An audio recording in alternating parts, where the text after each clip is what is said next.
sous le nom de Trail de l'Absinthe, eh bien, il a évolué pour accueillir près de 2000 L'Ultra participants. Trail du Val de Travers a lieu tout le week-end. Le Swiss Canyon Trail veut jouer dans la cour des grands.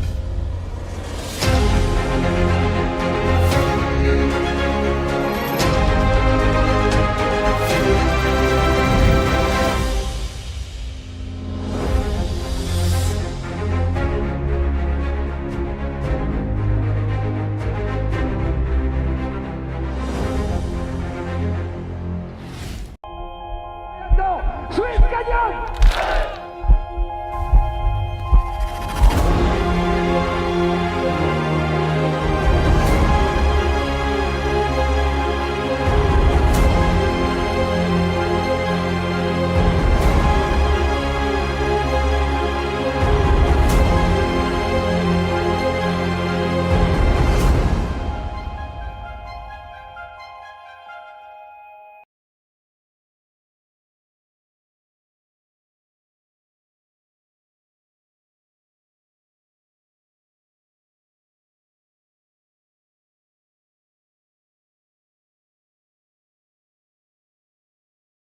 And once again, the weather is coming in full force. We've been following the 100 miles since yesterday. They started in the afternoon, 2 p.m. local time, and they've been already thrown out every type of weather. And as you can see now, 6:30 a.m. local time, they are running in pretty bad conditions. Although, in the great scheme of things, when we're looking at this, it looks pretty awful. But for these runners, actually, those temperatures are definitely better than extremely hot temperatures. So here we are catching up with the 111 kilometers that has started earlier this morning, 5 a.m. So they are. Let me do the math very quickly. An hour and a half into the race, and a little bit of a hello to Benjamin Molins. He is indeed doing the commentary on the French channel. So if you are on this channel, you are on the English channel. And my name is Martin Gaffuri, and I'll be with you for the next 6 hours. Then we're going to have a 2-hour break, and then we will be back for the finish of these 111 kilometers at the Swiss Canyon Trail. So to give you a little bit of context, because we threw you right into the race, but there's so many things to share about this race. If this is the first time you get to experience it behind the screen, we have a pretty solid field here on this 111 kilometer. And the Chinese runners have actually come in full force with Yang Jingjiang, who's definitely the favorite, who actually was. I don't know where he is at the minute. But with an ITRA score of 895, representing Team Kailas FUGA. He is fast on runnable course, and he's one of the major UTMB Asia contender, looking to make his mark in Europe. So we can definitely expect him to do really well. But here on that screen, actually, we didn't get the indication, and so far I cannot catch a glimpse of that runner's bib. But the quintessential picture of Switzerland with cows in the pastures that those runners are going through is exactly what you can expect from this beautiful region of Switzerland. And I can probably tell you a little bit more of this course. So it goes from kilometer 15 to 20, which we have probably passed after an hour and a half, maybe just around that section.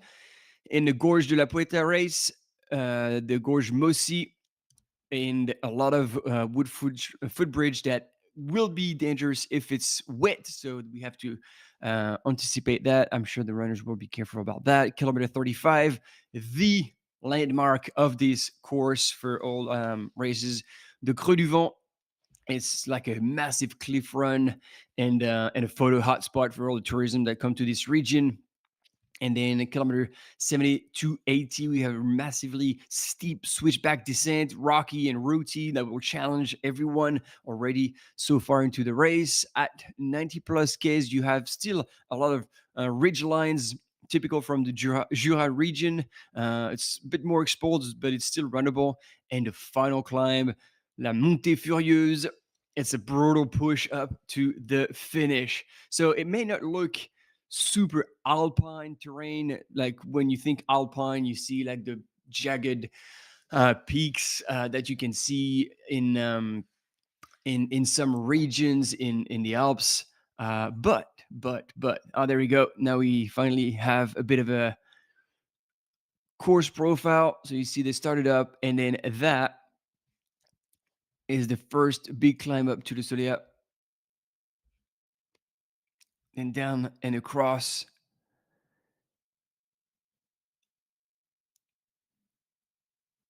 And you see they might not have seen or they won't see those views so far with the fog, but this is one big ridge line here, and again you have a beautiful view over the plateau,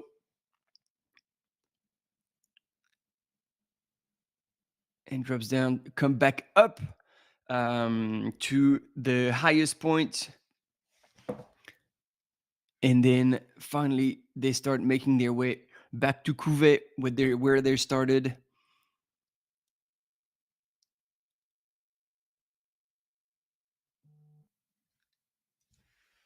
Here we go. And that's a wrap. And this is the 111 kilometers. It did say a little more on my notes. It was 5,300 meters of elevation gain. That's what I have there. So it will be a solid challenge for all these runners, and we're pretty excited to see that race unfold. I'm just gonna check a little thing because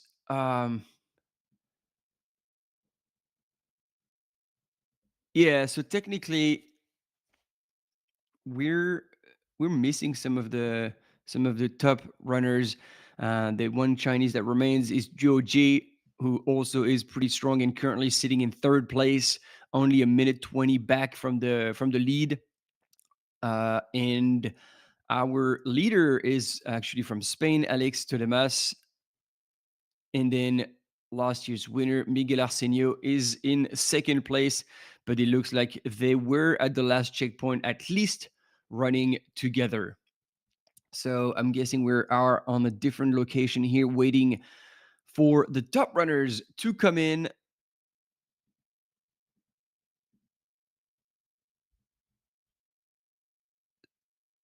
So bear with us because we have motion. I just want to check if this is indeed our top runner going through here. Pretty elusive view.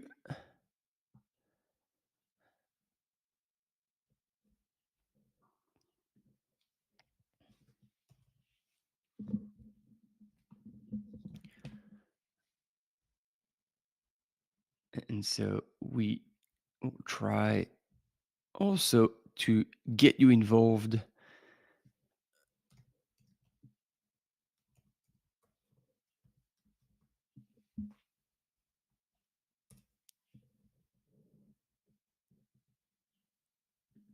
in that one.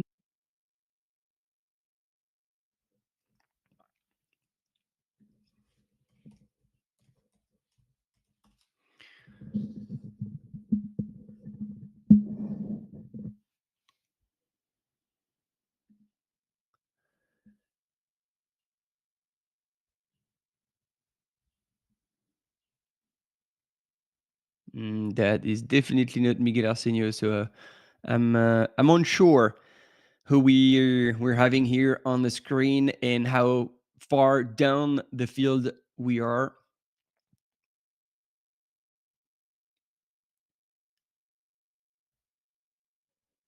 But at least it gives you a good understanding of the current weather conditions here on that course.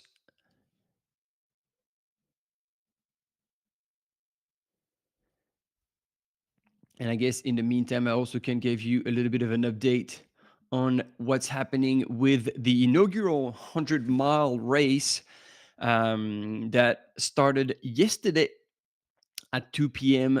And it is our Nepalese runner living in France, Sanjay Sherpa, who's currently leading after 16 hours. He's covered 130K, and he's followed very closely by Anthony Pipiton, a French runner who's been moving up in distances, and that's that. I mean, finishing second here in a race of the World Trail Major will be his best performance today to date. And in third place, Alexandre Sevin is a little further back, about 22 minutes back from the lead. And the three runners are the only three who have gone through the Gorge de Noivreau and 30 Ks into the race. So there we go. We're back with our runner here that I'm guessing is indeed our men's leader.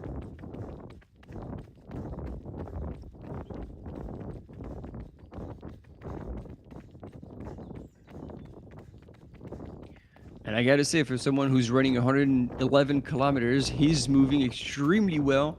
So we are only 90 plus minutes into the race.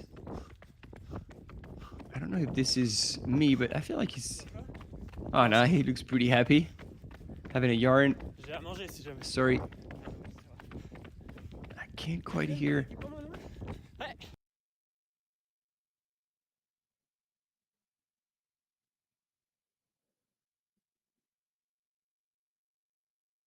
Yeah, sorry, struggling a little bit here, trying to listen what the conversation between these two was.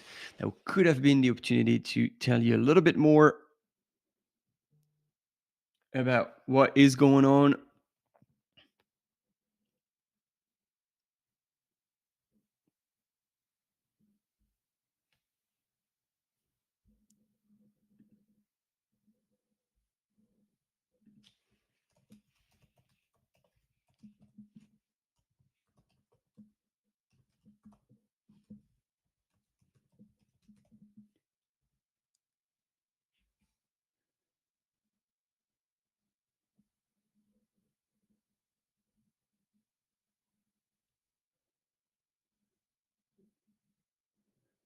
Whoa, as you can see, the weather is quite damp, and those runners will definitely be challenged here going through the pastures.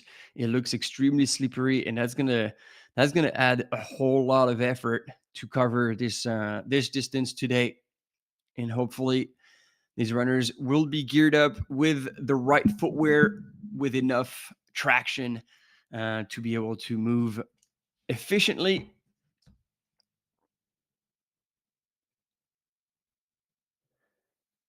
And we're dropping to our female leader. Thank you, production. Uh, I'm not too sure what's going on, but yes, there we go. We got a woman and we've got a smile. Awesome. If again, my oh, that was only or hard to say, but this is Sarah Humble. If I'm getting this right.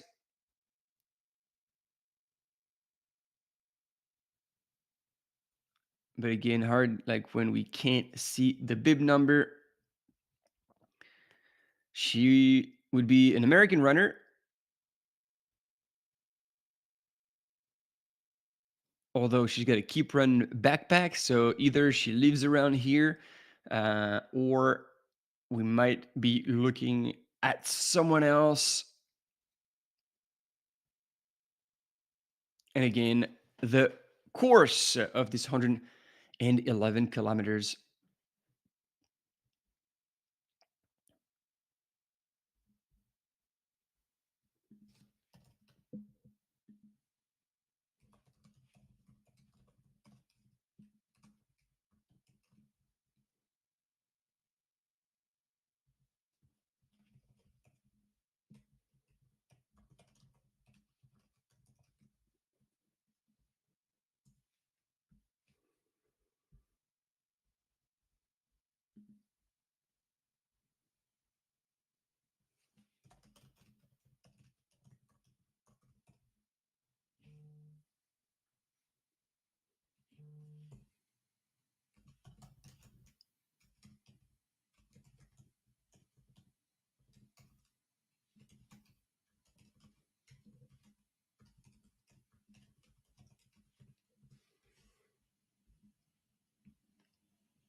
All right, thanks for bearing with us. We're trying to sort out a few things, and hopefully this is going to happen.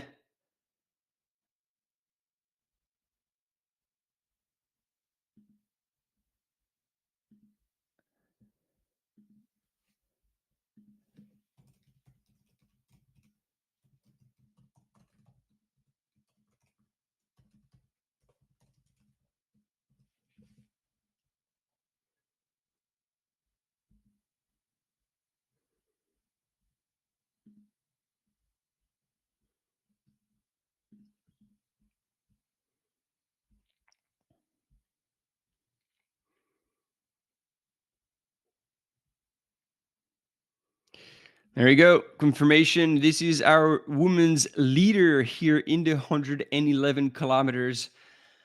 We are now an hour 46 minutes into the race and moving well. So the views are not doing this environment justice, but again, at this time of year, you'd much rather have those conditions than extremely hot conditions that could take a toll on the runners and overheat. Because you see, they're still all in t-shirts or singlets, which shows that the temperatures are not bad. And but then it is damp out there, and it means it could be slippery. And I don't know if this is just water that have been kicked up Sarah's back, or she already took a bit of a slip on in the mud. But there we go, transitioning back to a men's leader, and also giving you a bit of an idea. I guess we're gonna look at the course again. So you're gonna know it well. That's for sure. You'll know exactly what to expect and win. The course being a whole loop, 111 kilometers with 5,300 meters of elevation gain and loss, obviously.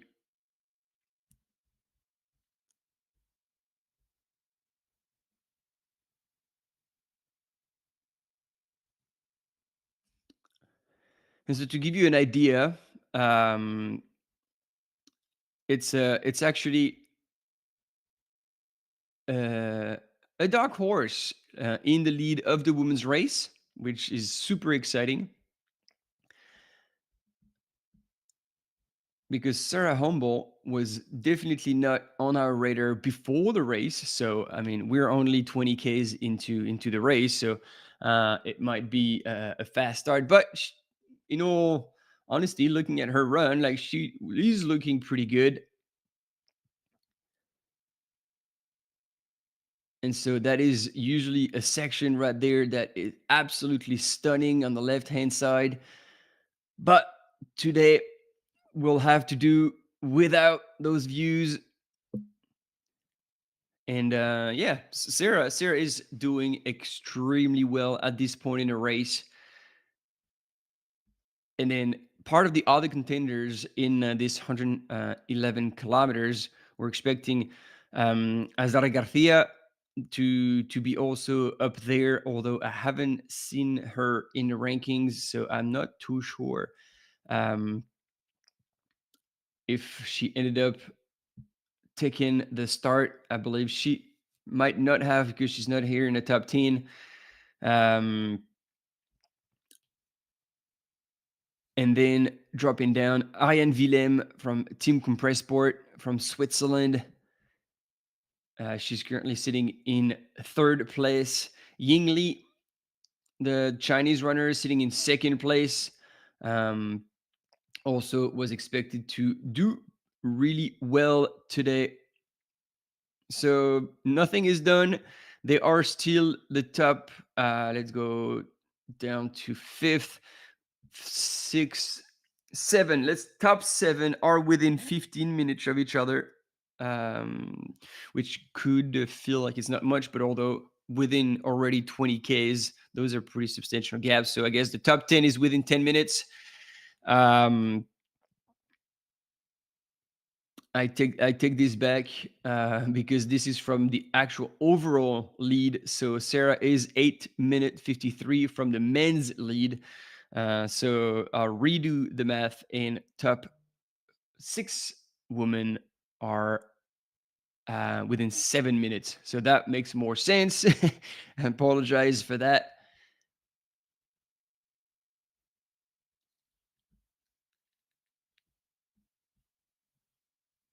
And look at that. She is having a ball. Once again, I don't know if you at home have the audio of Sarah, but she looks in super high spirits. While our men leader is absolutely crushing here. That is a very fast start. Hopefully he can hold it together.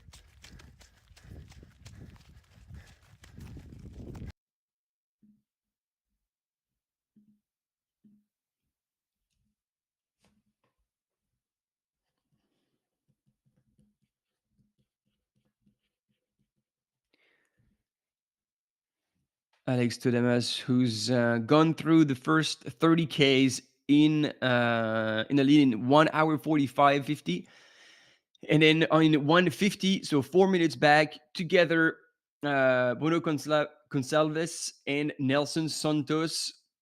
So 2 Portuguese runners. Actually, I know in the chat already we have a lot of Portuguese fans supporting Miguel Arsenio, but it's actually 2 other Portuguese runners who have come in second and third at this stage, 30 Ks in. So hopefully nothing bad happened to Miguel or Zhou Ji as well, a Chinese runner. We'll see that very soon.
So again, as we're back with the images of that course, we were expecting quite a few elite athletes here at the start, like Yang Jinjiang and Azara Gathia, but it looks like several ones didn't make it to the start, possibly due to travel, late withdrawal. I don't know.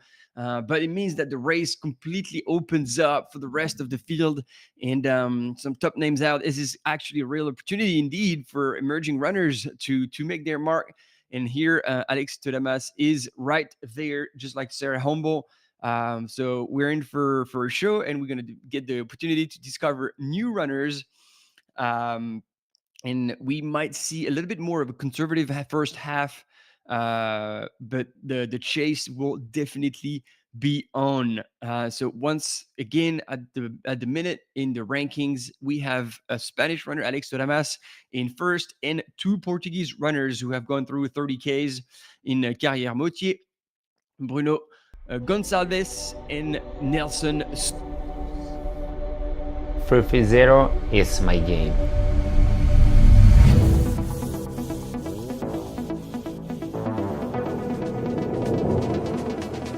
During the 330 route, There are a lot of long uphill and long downhill.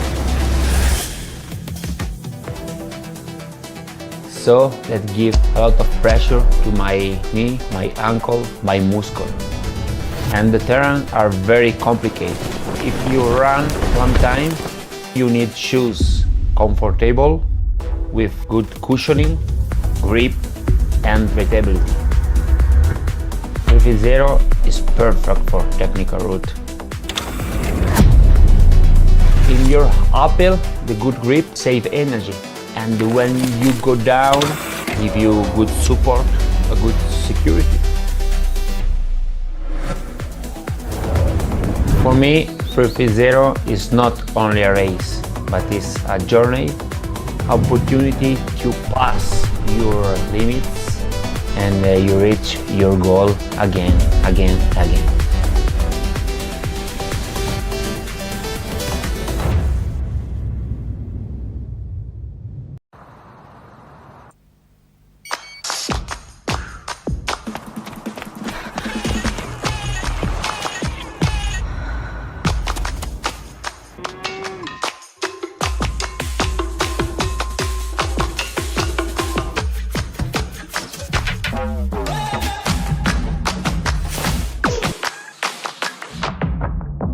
Une équipe, un fromage. Le gruyère AOP, le goût des Suisses depuis 1115.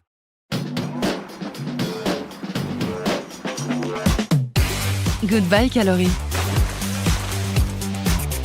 Hello vitamine. Focus Water, l'eau vitaminée suisse.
This race was a bit different than the usual races.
This race was a bit different than the usual races.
C'est l'ambiance magique de la région, non? C'est la région de la fête verte. De faire une grande course, mais en même temps, on a tous les bons côtés des petites courses. Et ben, c'est assez simple, il y a deux mots, c'est décontracté et en même temps, c'est très professionnel. C'est une ambiance très chaleureuse. Je pense que j'ai beaucoup aimé l'aspect plus familial de la course.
All right. So once again, we get a chance to look at the course of these 111 kilometers with a few viewpoints along the way.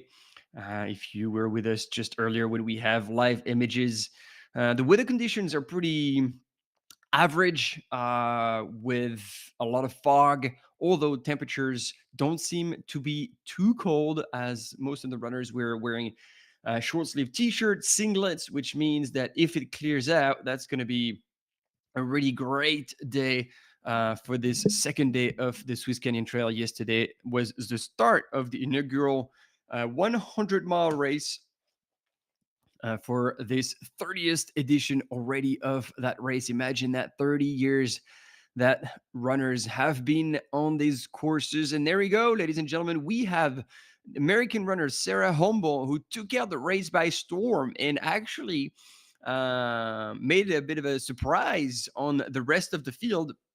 And this is the exciting part that I was telling you about. Considering that some of the big names actually didn't make it to the start. This leaves the race wide open for the rest of the competition. And Sarah Humble, coming from the US, doesn't seem to have raced that much. It seems like she's done 2 races over in the US, including Speed Goat, which is a pretty brutal 50K.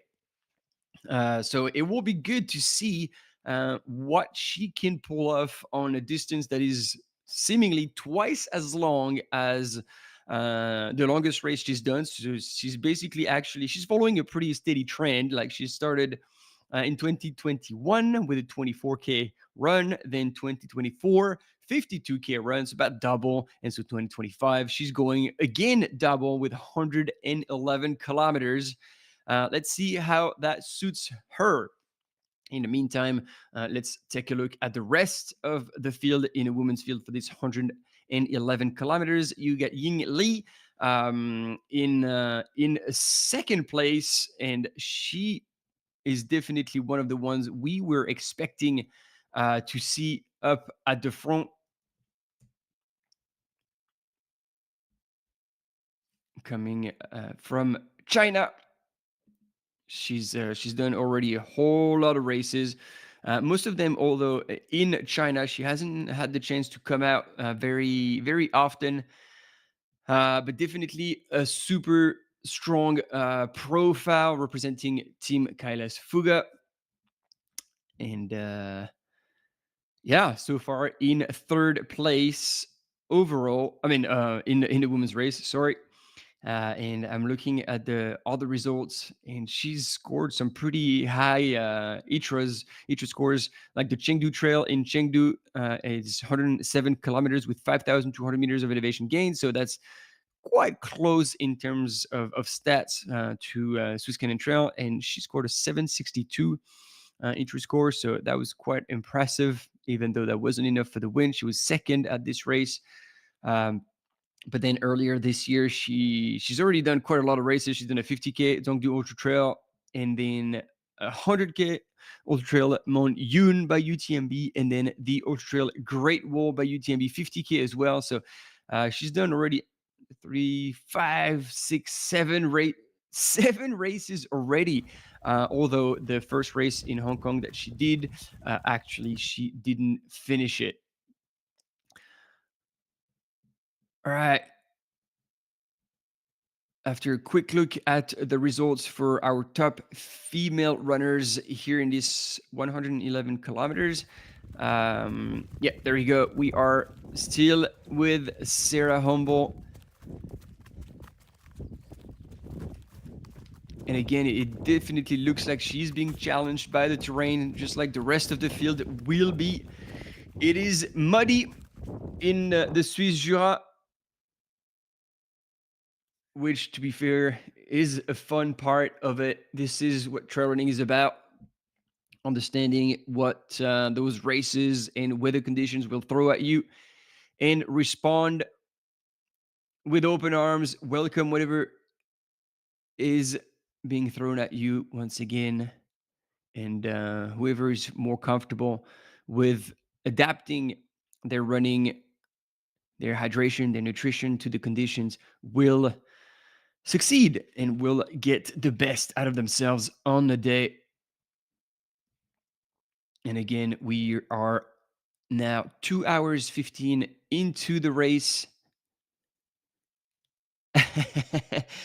Hey, Kotek. Well, I gotta say, like, I had to Google that one, but a few words here and there, and I will get to learn them. Learn them all. I've had a very good teacher in the name of Yedrick from King Ultra, and but keep them coming. Polska Gurum is definitely one that I'm familiar with now. But yeah, this is something we certainly appreciate. It's also the multicultural aspect of those live broadcasts and learning different languages from across the globe with all of you trail and ultra running fans. So for those who are starting to wonder, hey, like, what is this guy talking about? So there is obviously the live broadcast. If you're listening to it, you found the YouTube channel of the World Trail Majors. So by all means, get involved. Come join us in the chat, and we'll have a good conversation. It's all about making this broadcast interactive and making you part of it. So if you have comments about some of the runners, if anybody out there actually knows Sarah personally, give us some intel. What is she doing here? Why did she choose to come to race in this beautiful part of Switzerland? And yeah, if you have questions about any trail running, ultra running topic, I'm sure there will be answers, whether they're coming from me or if I don't know, probably somebody out there will have answers. So it's all about sharing everything. Welcome to the chat, Daniel. And how we doing? We're doing fantastic. I mean, the stoke is always high here. We're still waiting to have a bit more of live images. So we appreciate that you bear with us at this point. But yesterday, for the whole first part of the 100-mile, they had amazing images. The weather was a bit better. We had the opportunity to show great drone footage as well, which obviously is not possible when you have such a thick fog. So we're realigning things. And very shortly, I believe we will get to the fifth race of the Gran Canaria But World Trail Majors. Welcome to videos Madeira, about the World Trail Majors. So an we'll let island you, where nature enjoy doesn't that. whisper, it roars. Where trails aren't just routes, but scars carved by wind, mist, and volcanic stone. Here, running becomes something else. A test of will, of spirit, a battle between the force of the earth and the fire inside every runner. This is no ordinary challenge.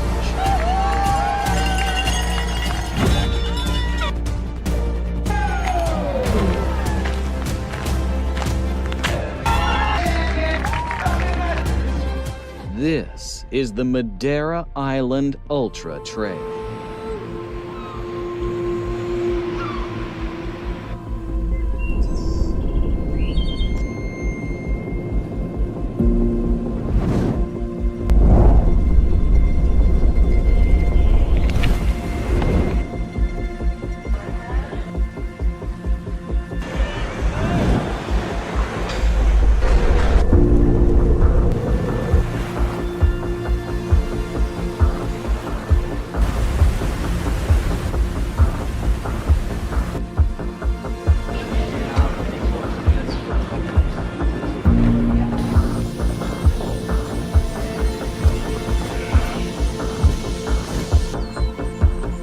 Fantástica la isla, la cantidad de senderos que tiene, las vistas, Madeira. Para mí es el mejor sitio del mundo para poder correr.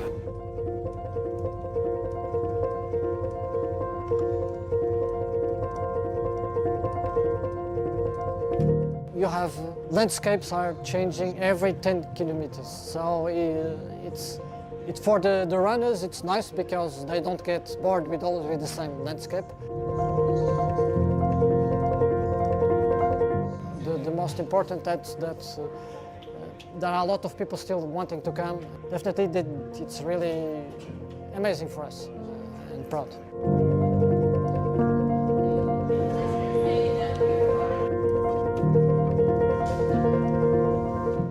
it's definitely one of my favorite races I've ever done.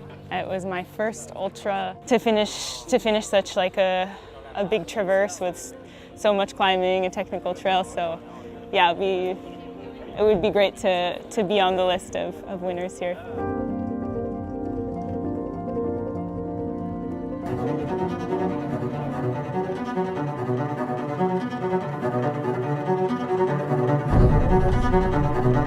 It's very exciting to do it because it's my first time to come here, and I think that this is a very beautiful Iceland. Yeah, I'm so excited to explore the whole course.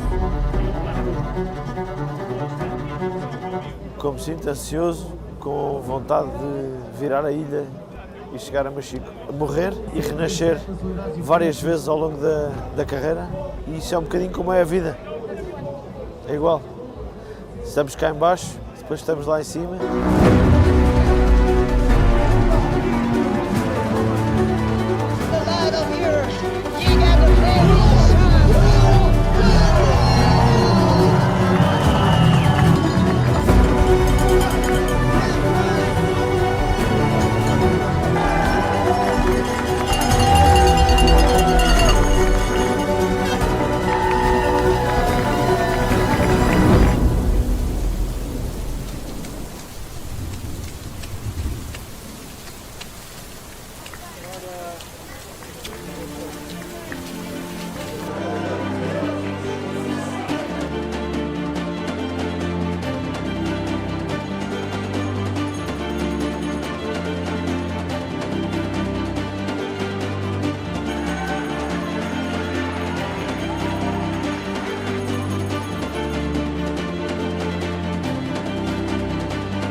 This is the fourth time I do it.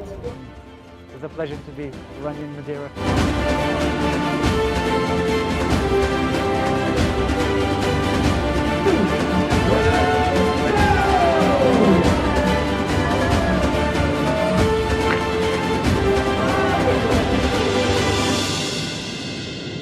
Los paisajes que he visto y los sitios concretos en Madeira no los he visto en ningún sitio del mundo. Hay auténticos rincones inolvidables.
La course est vraiment spéciale parce qu'avec toutes les marches, avec la météo qui a été compliquée tout le long, traverser une île, c'est quand même des choses qui sont pas fréquentes. Ça fait de cette course vraiment une course mythique.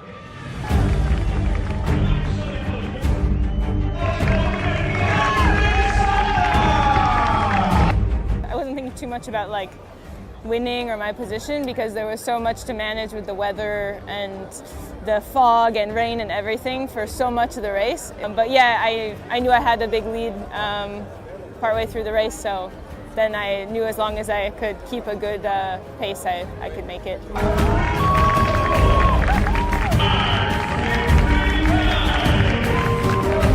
It was amazing. In 30 kilometers, in the end of the second uphill, I felt that I had a good gap from the second athlete. It was difficult to catch me, except if I have a fall or something happens to me.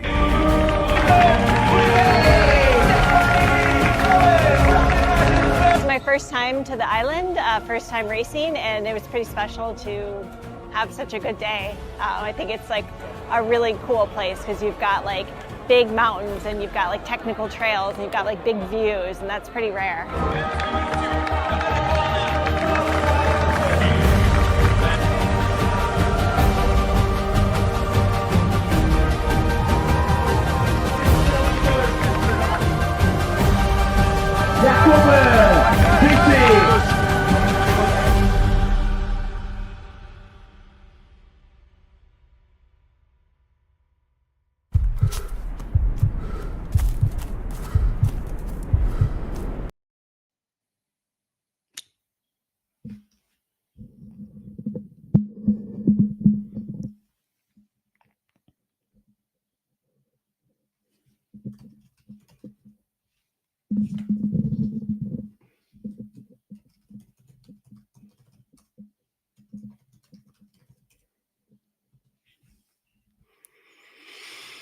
All right, after this recap of the Mute, which definitely is a fantastic race over in the Madeira Island, we're hopefully back soon on the course for this 111-kilometer race for the 30th edition of the Swiss Canyon Trail.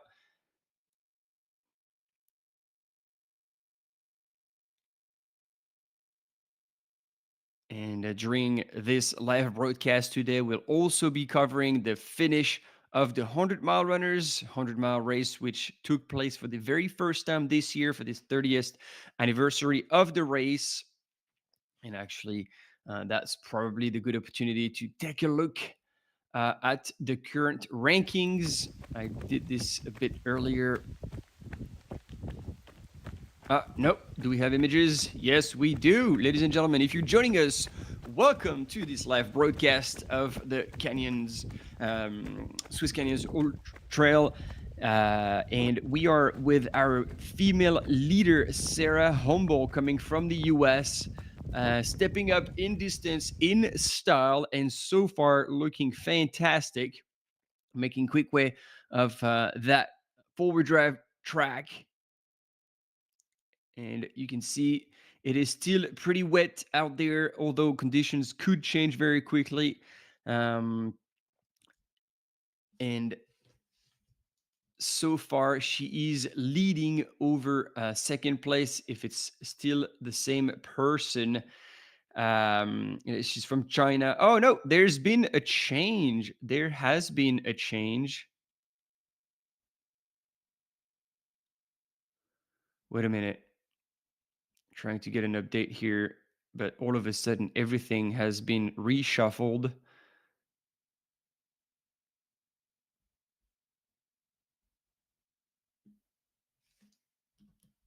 Okay, what's happening? Sorry, team. Checking out a few things here.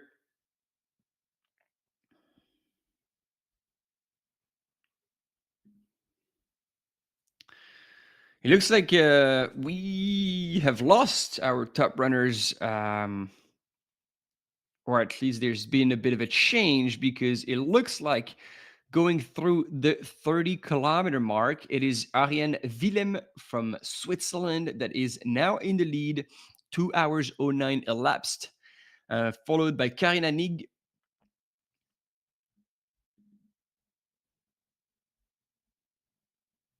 who would be in second place, but she would be another 25 minutes back, so that doesn't seem right at all.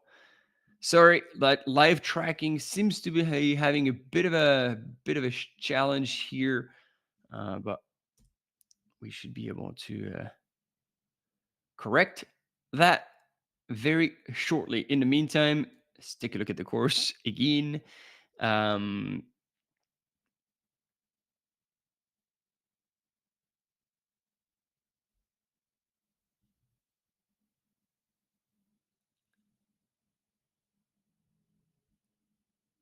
Yeah, so I can't read Portuguese too well, but I see there's a bit of a confusion with the rankings. But I think there is for everyone. So let's see if that works out, because so far a lot of runners have gone through the second aid station, but it looks like Miguel Arsenio hasn't yet. So I know a lot of you are there to see him do well, but it's so far we don't see him. All right, we have images. This is a bit frozen. Nope, we're back with the course. Yeah, so if you found the ranking, we're also missing Ji Zhuo, who was in second place at the 20K mark, and now have disappeared.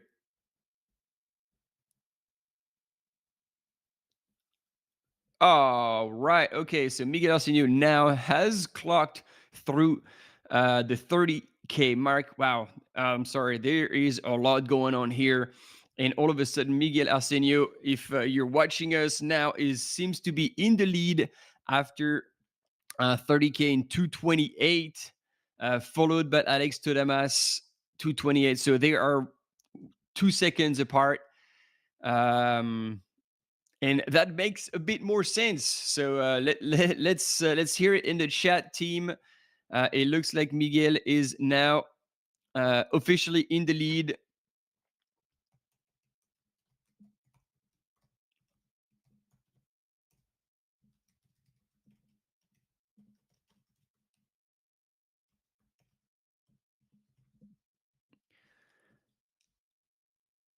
Followed by Alex Todamas,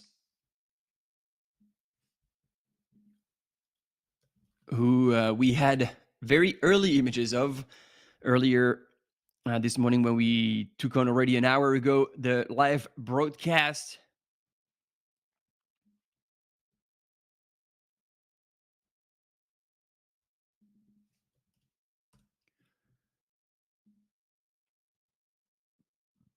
But I feel like he's still going to be challenged. It's not going to be an easy win for Miguel, although he never takes it easy, to be honest. He is a man with only 2 gears, 0 and 4 gas.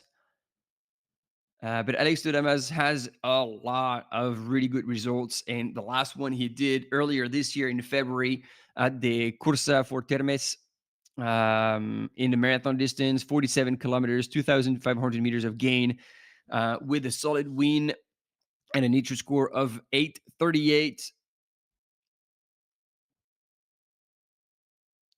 But believe it or not, I think his highest score here, Alex Todamas, was on the 100K distance, which was the 111 at the Swiss Canyon Trail last year. And he scored a 9:01. So he knows that course. He likes that course. He's performed extremely well on that course. And he was already second to Miguel. So history repeats, but he might have a few arrows in his bag to try and this time compete with Mike, the Mike Show, as everybody says. Indeed, this is how we know him. And yeah, it is also a Portuguese show altogether, because in the top 5 we do have 4 Portuguese runners in the men's ranking. Looking at the women's again, we are now waiting to see Sarah Humble come through, and it's Arjen Willem in the lead after 30 kilometers. Although it seems odd because the men's went through the 30K mark at 2:28, and it is said that the women's went through the 20K mark. There you go, 20K mark in 2:09. That makes more sense. Karina Nig is in second place. The DDG, I win 4 times, the best Italian time, 66 hours. I am Franco Collet, an Italian long-distance mountain trail running athlete. I am part of Kailas team.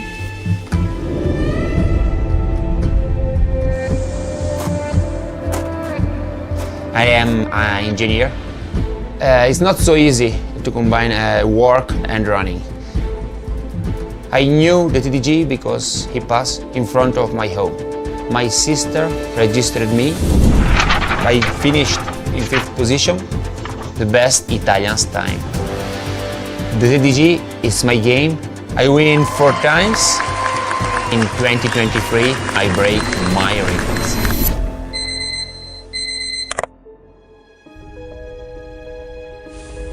All the people ask me about I can run for 66 hours and not stop. And it's difficult for normal people to understand that. Also for me was impossible. But I learned with a lot of training. It's necessary to prepare your body for the TDG. But all that you need for a TDG is the motivation. It's only to discover your limits. It's easy to go fast when you are good, but it's hard to continue the race when you are in a crisis moment. You have to continue, because one moment you are bad, but after you are good. Maybe you don't win, but in each crisis moment you have your heart, your motivation, and this is the only way for reaching the finish line. With motivation, you can reach every goal in your life. 330 for me is not only a race. I think it's a journey, it's a unique experience.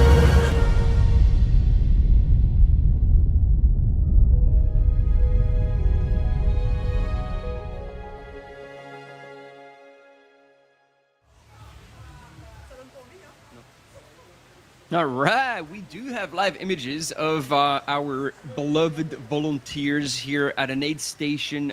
Not quite sure which aid station it is, but it is sheltered because as you can see now, it is raining cats and dogs onto those runners, and they're gonna have to be careful actually, because they're gonna be extremely wet, and as soon as they're gonna get up higher on the ridges, if it get windy, they could get really, really cold. So hopefully they're going to be looking after themselves. The mandatory equipment is definitely in full force. So they will have waterproof pants, waterproof jackets to keep them sheltered if they need to. So here, I'm not sure what distance those runners are covering. If this is the, I mean, you see up on the top left corner of your screen 111k, but how far down the field are we? It's still unclear. So obviously all the drone images we're hoping to show about this beautiful course are out the window with such weather conditions, but hopefully the weather clears. Like I said, we're going to be with you for another 5 hours this morning, and then a bit of a break, and then again later this afternoon from 2:30 p.m. local time all the way through to at least our women's leader coming through the line.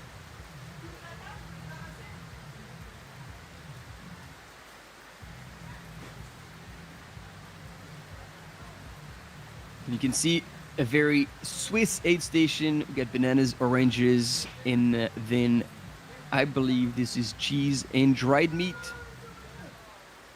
So always great to experience local delicacy. Oh, and I can see on the left bottom side, this is Rivella. It is the traditional drink of Switzerland.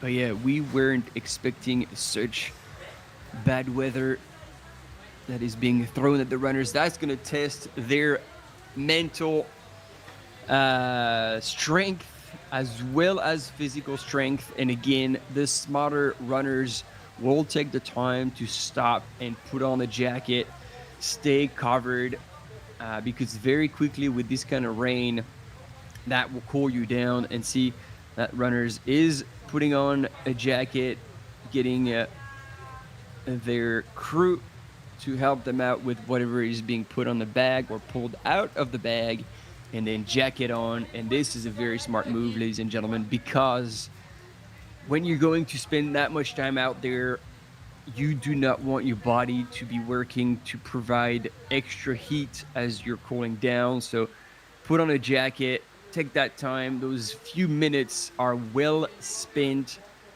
especially when you're going through an aid station and you can get support from your crew. There we go, the Rivella that I was telling you about.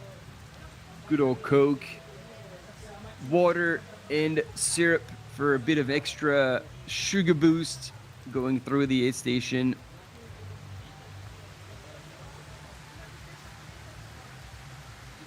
And again, as I was telling you, we're going to be able to check whether, yes, that was cheese indeed. I just missed apple, but then cheese and saucisson. Good old cured dried meat. Oh man, still a bit early for me. It's still breakfast time, but give me another few hours and I'd be going to town on those piles of dried meat. And those ones in Switzerland, they are not joking about it. They are absolutely delicious. And we're going in there. Let us know in the chat if you know what those biscuits are.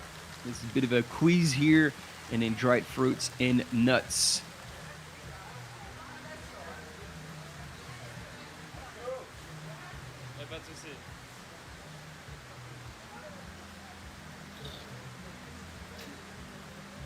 Yeah, like soup at the aid station would be fantastic, Kotek. Like, it's a good call. I believe that will be planned.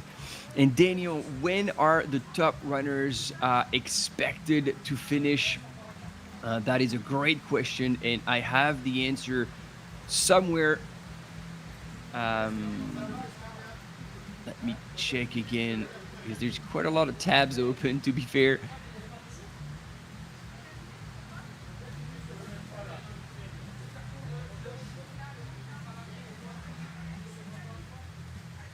I know we're going to be covering the finish of the 100-mile runners first, then finish of the 100-mile men's, and it's going to be actually quite close to now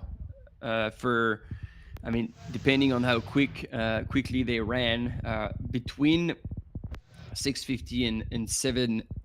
So we're already out of that time frame, but possibly we'd have top 3 men of the 100 miles, and then the top 3 women would be around 10:30 a.m. local time for the women's in the 100 miles, and then finish line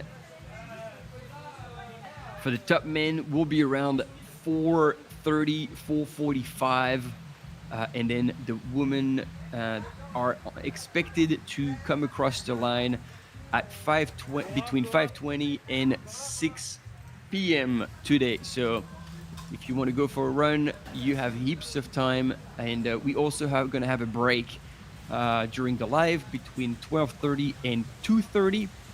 So that is your ideal time if you don't want to miss out on any of the action.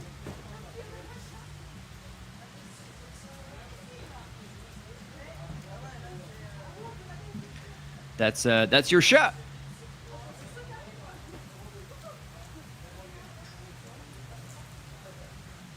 And in the meantime, we have a few runners still coming through the aid station. Either, I'm not too sure, I don't think they changed shoes. They might have had gravel or stuff in their shoes. And again, looking after yourself in an ultra is the name of the game. So by all means, stop to put on a jacket, stop to eat or drink or refill if you are running on empty. And as this gentleman here, it's not the mountain that you climb, it's the pebble in your shoe that will be the real challenge and could force you to withdraw. So those are basically a metaphor to show that it's the little details that make a difference.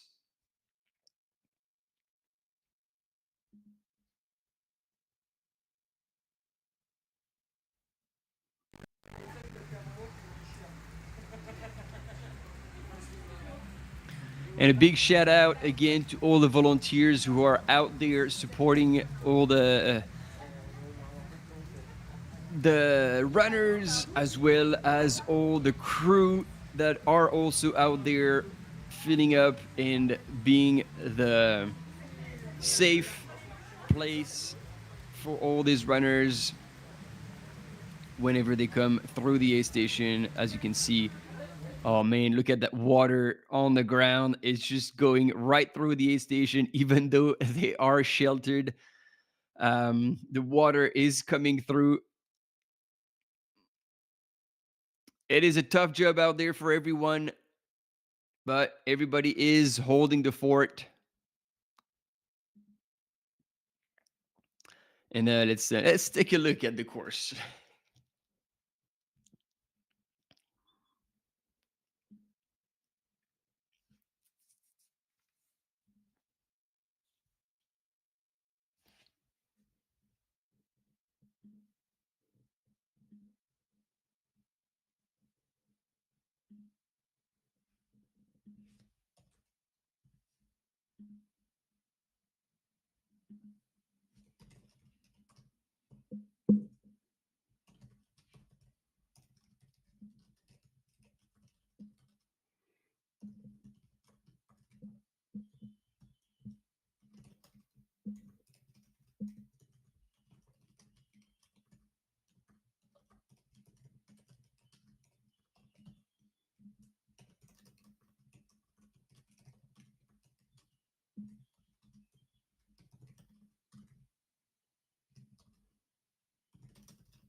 Woo!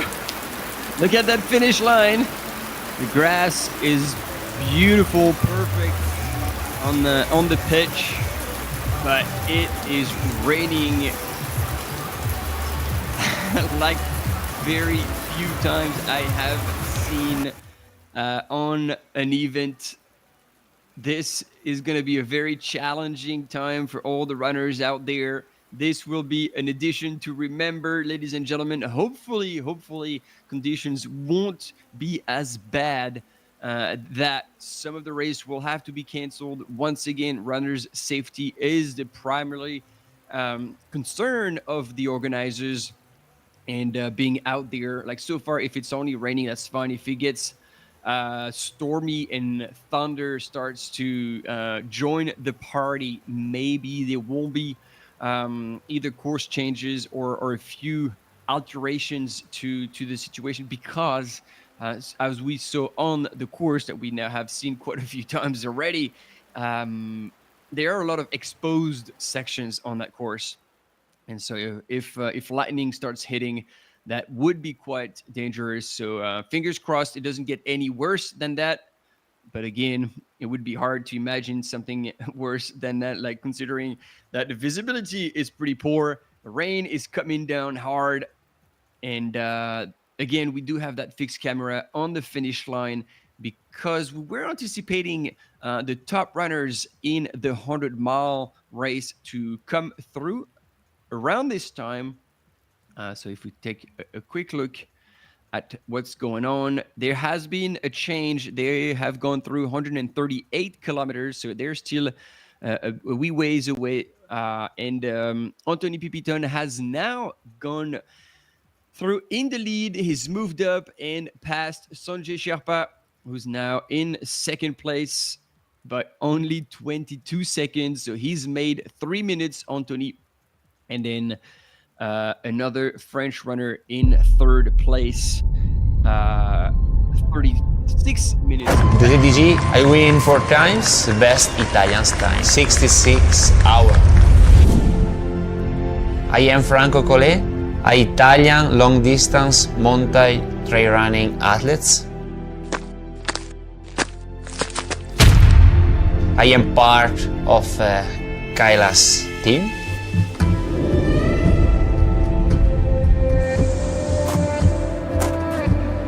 I am an engineer. It's not so easy to combine work and running. I knew the TDG because he passed in front of my home. My sister registered me. I finished in 5th position, the best Italian's time. The TDG is my game. I win 4 times. In 2023, I break my records.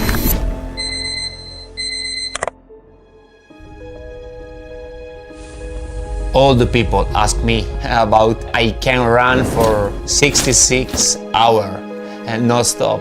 And it's difficult for normal people to understand that. Also for me it was impossible. But I learned with a lot of training. It's necessary to prepare your body for the TDG. But all that you need for a TDG is the motivation. It's only to discover your limits. It's easy to go fast when you are good, but it's hard to continue the race when you are in a crisis moment. You have to continue, because one moment you are bad, but after you are good. Maybe you don't win, but in each crisis moment you have your heart, your motivation, and this is the only way for reaching the finish line.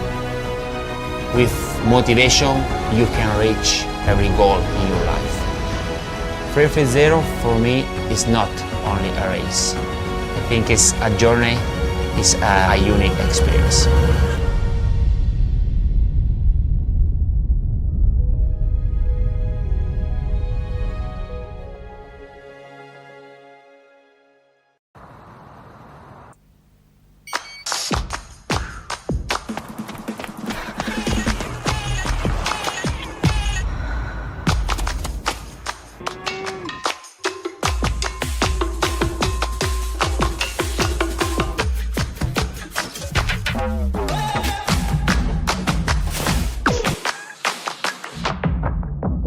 Une équipe, un fromage. Le gruyère AOP, le goût des Suisses depuis 1100.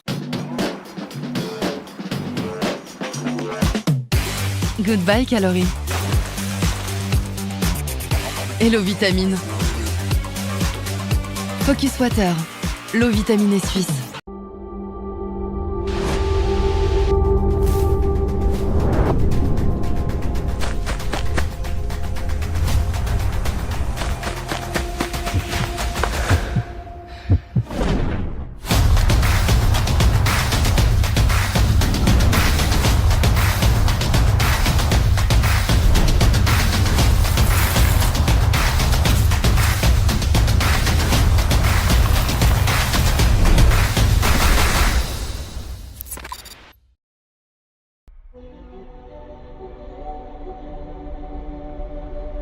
.330 is my game.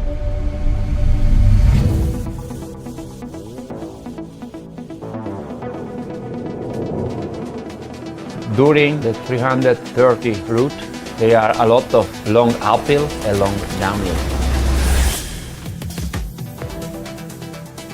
So that gives a lot of pressure to my knee, my ankle, my muscle. And the terrain are very complicated. If you run one time, you need shoes comfortable, with good cushioning, grip and breathability. 330 is perfect for technical route. In your uphill, the good grip save energy, and when you go down, give you good support, a good security. For me, 330 is not only a race, but it's a journey, opportunity to pass your limits, and you reach your goal again.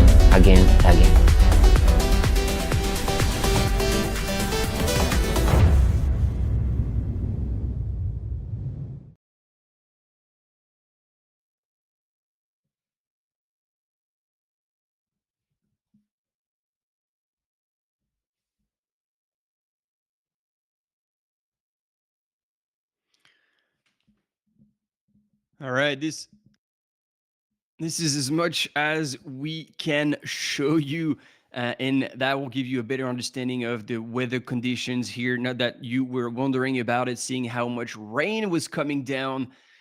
This is a drone shot here of the course, and it is brutal. It is brutal. This 30th anniversary of the Swiss Canyon Trail will be one to remember. So luckily it doesn't, I mean, luckily and unluckily, it doesn't seem there's much wind, which allows the drone to fly over this refuge. But if there was a bit of wind, that could possibly clear out a bit more the course. So there we go. I believe we are still, so that's the question now. And if anybody in the chat could confirm that, because in the studio, they have confirmed that it was Sarah Humble from the US. But since we've been looking at the rankings, there you go. She's gone through a mat. So that should give us a perfect indication. And yes, it is indeed. So there was a bit of a, she must have not registered through the last checkpoint. But Sarah Humble, ladies and gentlemen, here on your screen is still leading the 111-kilometer race. It is almost 3 hours elapsed.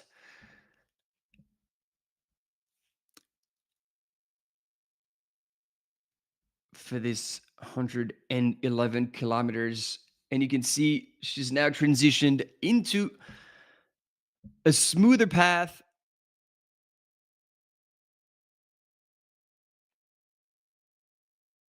And still moving really, really well. Although being at the front of the field, she's chosen to not put on a jacket so far. So hopefully she won't get too cold.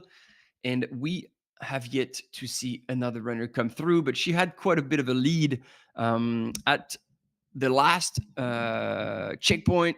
So now she's gone through almost marathon distance, 40.8 kilometers. And she should be followed by Ariane Willem from Switzerland and Karina Nig from Germany. Don't have all the details here. Maybe I can tell you a bit more about Karina.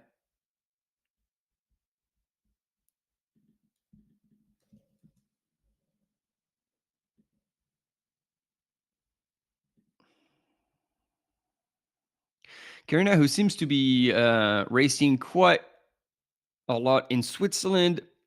She's done the Eiger Ultra Trail twice. The Madrisa Trail clusters earlier last year in August. And she's also gone to New Zealand. She's done the 50K in 2024 at the Tarawera Ultra Trail by UTMB. So yeah, she's been around, but this might be a step up for her as well. Karinani on the distance, taking on this 100K plus 111 kilometers precisely with 5,300 meters of elevation gain. And I don't know if this is me, but it looks like, or the drone has started flying just below the line. And I was telling you there's no wind. I was wrong. And this is probably a good sign. You can see the Swiss flag definitely flying in the wind, which would mean that possibly that would chase away the fog and those clouds, hopefully to give a bit of sunshine onto the Refuge du Chasseron. Yeah, now it's holding. That wind is pretty strong. That pole is bending. So I'm impressed that this drone is still flying up high.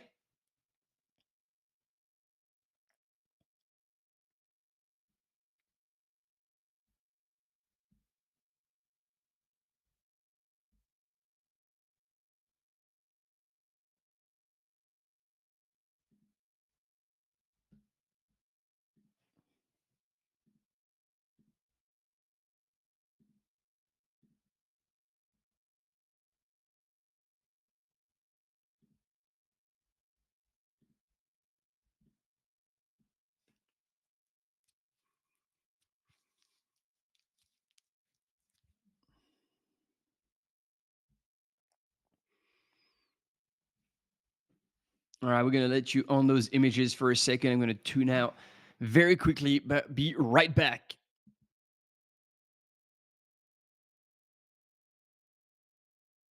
Deuxième femme au ravito.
Allez, courage. Avec une tenue comme ça, t'es obligé de gagner. Allez, van de course. All right, team. We do have a runner here on your screen. And this 10:18 going through the mat as well is going to give us an indication. But this is Arjen Willem. Ooh, okay. So there would have been quite a bit of a problem in registering runners at the last aid station at the Petit Fauconnière at 20 Ks in, because Ying Li also had not checked through, but now she is gone through. We haven't had images of her, but Arjen Willem that we had on the screen, and that was she speaks French because she was talking with our cam runner, has gone through another 6 minute back from Sarah Humble, and Ying Li was 5 minutes back. So there's just under 2 minutes between second and third. The race is on, and Karina Nig is probably now in fourth place. We'll see when she clocks through that checkpoint. But we're back up in the air, and look at how quickly those conditions change. We go from kind of clear to absolutely no visibility. And I believe our drone is slowly coming back down to Earth for a soft landing. And in the meantime, we have a runner here at the aid station having a go at a pretty good looking sandwich. Bit of a break.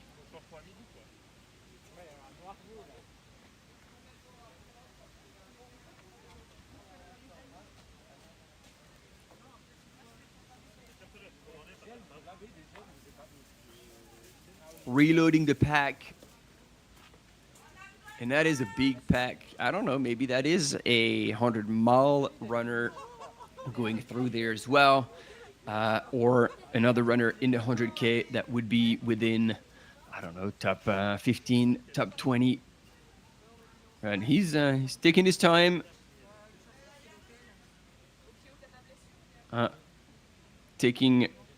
Probably putting electrolytes all in one tube. Optimizing space here. Hard to tell what's going on. There's people coming in, walking. Il a pris la flotte? Ah, il marche plus. Ah ouais? Ok, merde. Bon bah, on va filer. De toute façon, on va le col des étroits. Ouais. On met la ventile et tu le mets à fond dessus. And those are our cam runners catching up and deciding where they are going to be next on that course to offer you those images. Ouais. Là, mon truc, il a lâché. Ouais. Du coup, je me suis arrêté pour donner la nouvelle d'A2. Ouais. Je l'ai filmé toute la descente là. Ok. La 3, pareil, là, à la fin de descente. Ouais. T'as vu la rivière là? Ouais, bah. J'ai And you can see here cars parked on the side of the road. It is a mud fest.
All right, team, thanks for bearing with us. We do struggle a little bit with images here. We've got the finish line as well as the Refuge du Chasseron up here.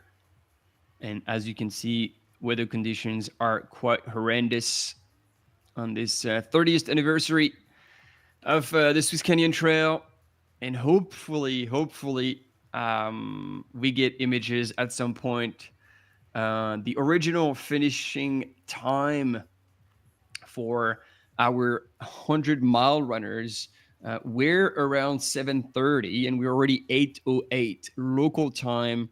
And as per the provisional rankings, if you can see it just like I can.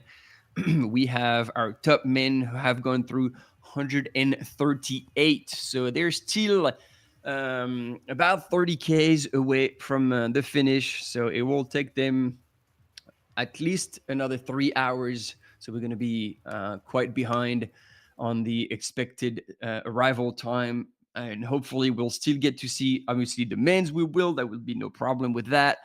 It will be around then 10:30, 11.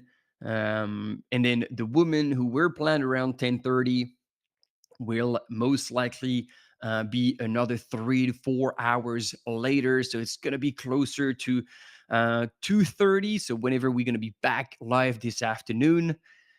So that's it for the estimated finishing time of the 100-mile runners. And at this time, we were expecting a little bit of a, break because the images weren't anticipated to be too good. But then we're hoping at kilometer 40 to have images back at the summit of the Chasseron. So that's the drone shot that you can see right now. I mean, that you could see right now, because this is possibly the start of the race this morning. Yes, there you go. The replay of the start of the race this morning. And as you can see, the weather conditions were a lot better. And so we're going to let you enjoy those images.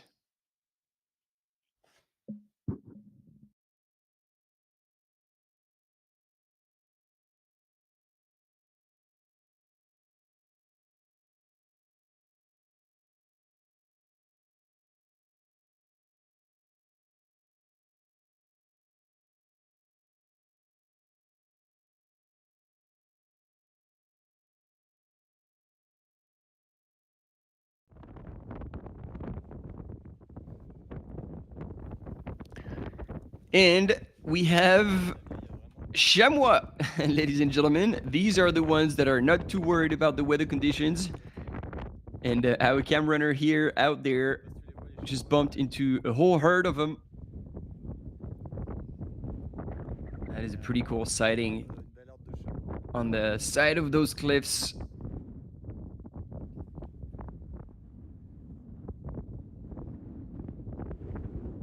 It is breakfast time for everyone here on the Swiss Jura. No matter what the conditions are, it is grass or cheese and fruits and dried fruits, depending on what kind of animal you are, biped, runner on 2 legs, or those chamois on 4 legs. And yes, well spotted by camera runners, because it wouldn't be easy in those conditions. And I'm really hoping they have long waterproof pants and waterproof jackets to keep them sheltered, because if you wait for too long in those conditions, that could lead to a bit of a bad situation. See, the wind here is blowing hard enough, so the kind of fog is here on and off. It gets blown out, but then more is getting blown towards the course. But this is a pretty cool sighting again.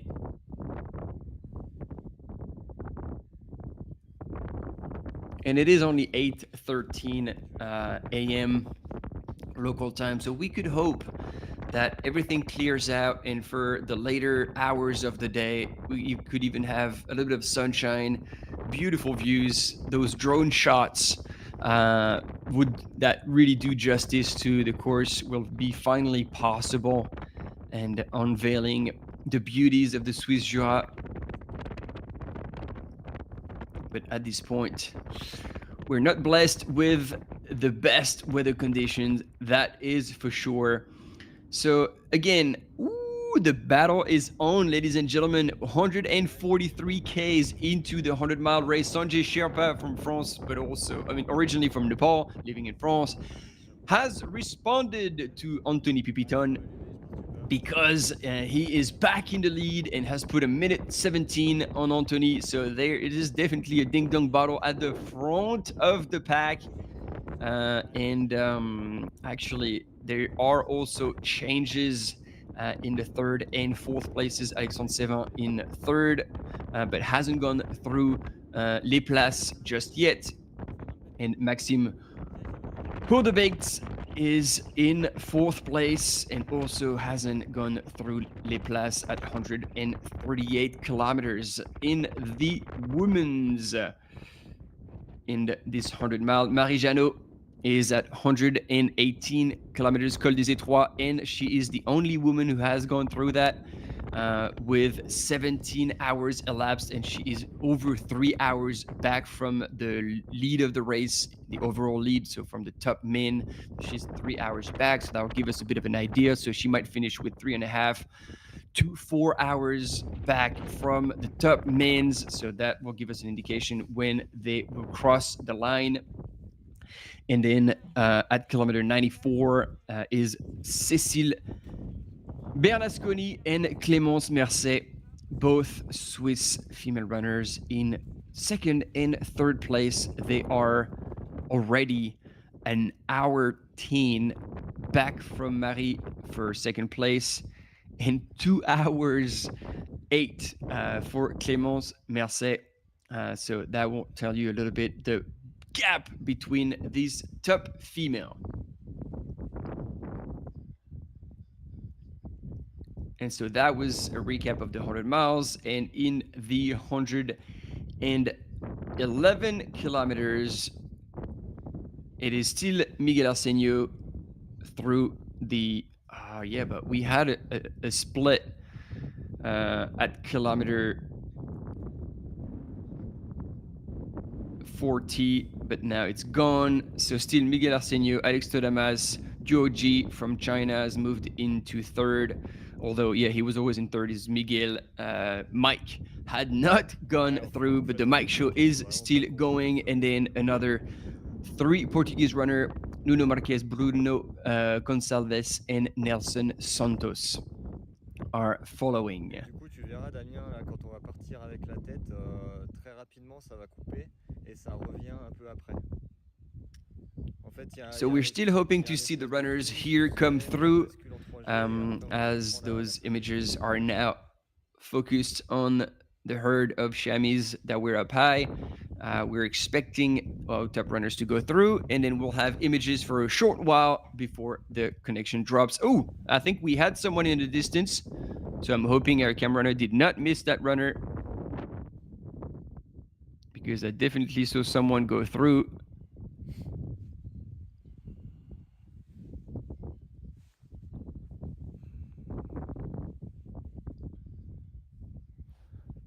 They had warned us that it would be a brief sighting, but I hope it wasn't that brief.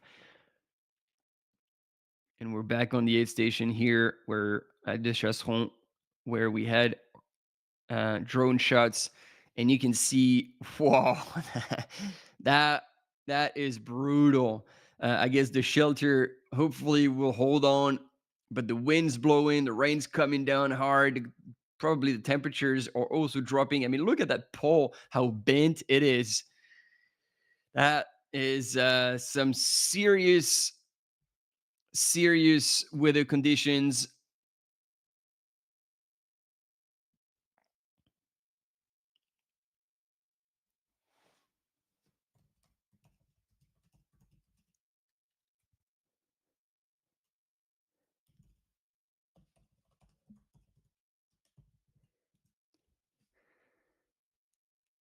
So again, thanks for being with us and bearing with us. We are, as you can see, experiencing extremely poor weather conditions that are slowing down the participants as well. Because, when we plan the live broadcast, there's always times allocated to splits where we're anticipating to see the top men, the top women go through. And this is how we send our runners, camera mountain bikers, and drone pilot on the course. However, when those conditions hit, obviously runners run slower and all the plan is just out the window. And so then it's all about trying to react and offering you the best possible images based on what we can pull off with such logistics. And hopefully we'll get to see our top runners go through. Once again, it would be Portuguese runner Miguel Asenio, who won last year, Alex Todamas from Spain in second place. So these two runners are running exactly where they were last year. So anticipating them to see them at the front. I mean, this is not a surprise, but we're hoping for a big battle because, again, at the 30K mark, they were within 2 seconds of each other. So basically running together. So just hoping to catch a glimpse of them coming through that aid station and see if they are still running together or if either of them has decided to make a move.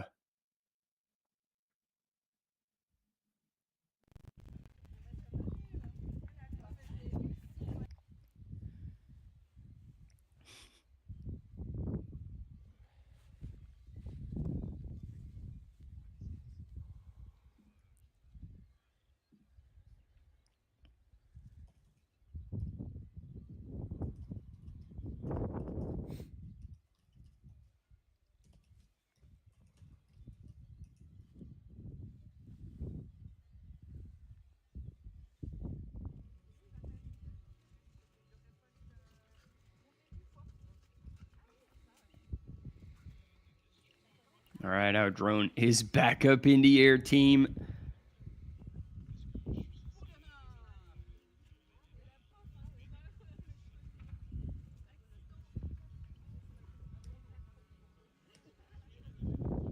Yeah, we're seeing variation of conditions because the wind is so strong right now on this aid station. Sometimes it's covered in clouds, sometimes they get blown out a little bit and we get visibility and a bit more understanding of what's going on. And then again, clouds come back. It changes very, very quickly. And I agree, Daniel. Hopefully, temperatures do not drop too much because now these runners have been going through a big patch of rain, so they will be quite wet. And so, if the temperature drops and with that wind, it could lead to pretty harsh racing conditions. So hopefully these runners, although they are all experienced, so we can assume that they're going to make the right calls when it comes to handling their kit, putting on the jacket and everything. And then, yes, Philippe, hands up for the volunteers. Big shout out to them. It is a massive challenge to be out there in those conditions. I mean, hell, already like volunteering at an event, at an ultra race is already a challenge because you spend so much time out there and you give your energy, you give your support, you give your time and attention to all these runners who are going through. You help them the best way you can. You try to cheer them on, help them go through, do a bit of problem solving if they're having issues. So already it's a big job. But in those conditions, when weather conditions are not like joining, like basically are not ideal. And I know still a few runners who thrive in those tough weather conditions. For the volunteers, it's suboptimal, if we can put it that way. The wind, the temperatures dropping, very low visibility. It's all very, very challenging for these volunteers, and yet they are there to support the runners. We have motion here from the drone shot, but I don't know if this is a volunteer. I don't know if this is a runner who is going through and has already gone past the aid station.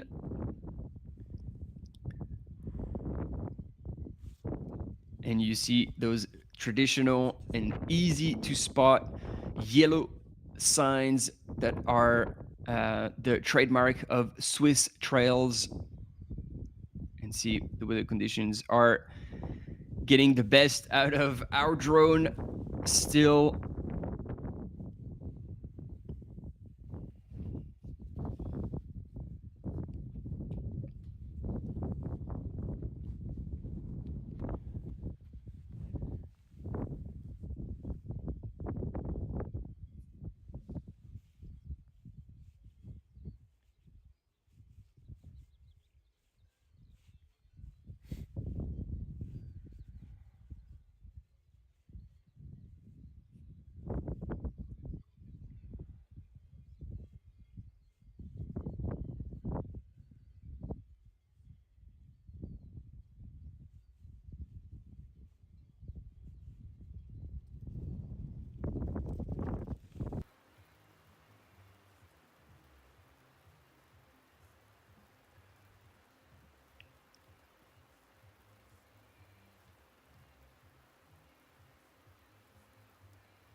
And you can see again, it is pouring down onto the finish line.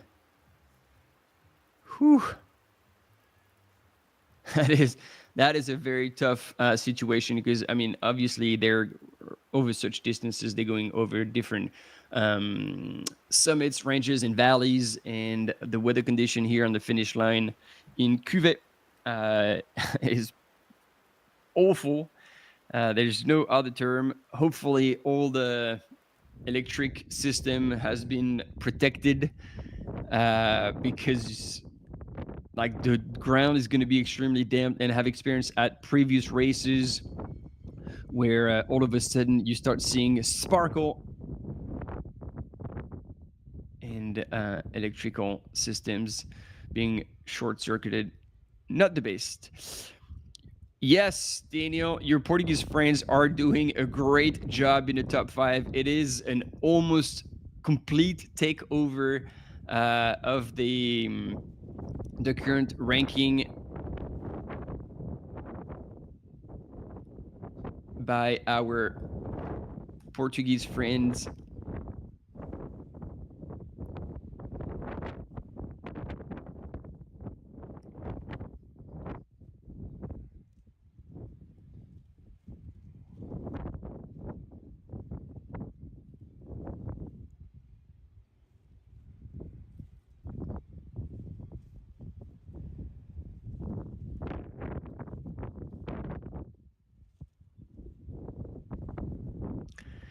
And we look at the women's race. Now we'd have almost 10 runners go through the Carrière Motier at 30Ks. Still waiting for them to go through the 40K mark. But so far, Sarah Humble from the US leading the charge. 5 minute back is Yingli from China, followed by Ariane Willem from Switzerland. And it's Noélie Pichon, Geneviève Asselin-Desmers, Sandrine Dumont, Morgane Créton, who are following, and Karina Nig from Germany has fallen back and lost quite a lot of spots. So hopefully nothing bad happened to her. But yeah, she's falling back quite a bit. So that is the situation for the 111 kilometers in the women's field. And we are waiting for images of our top runners here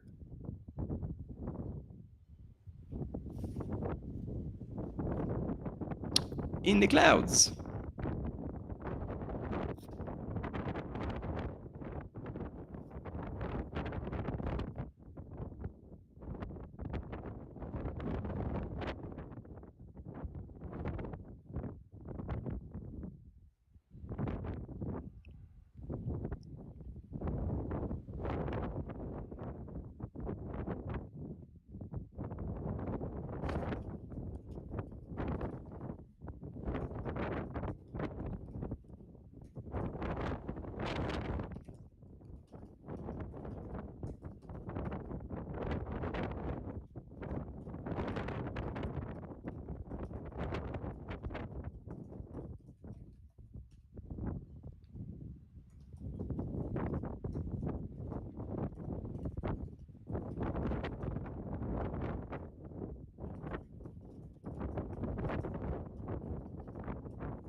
Oh, I don't know if you were hearing me before. I think that was a bit of a mistake on my end. I think I was muted. My bad.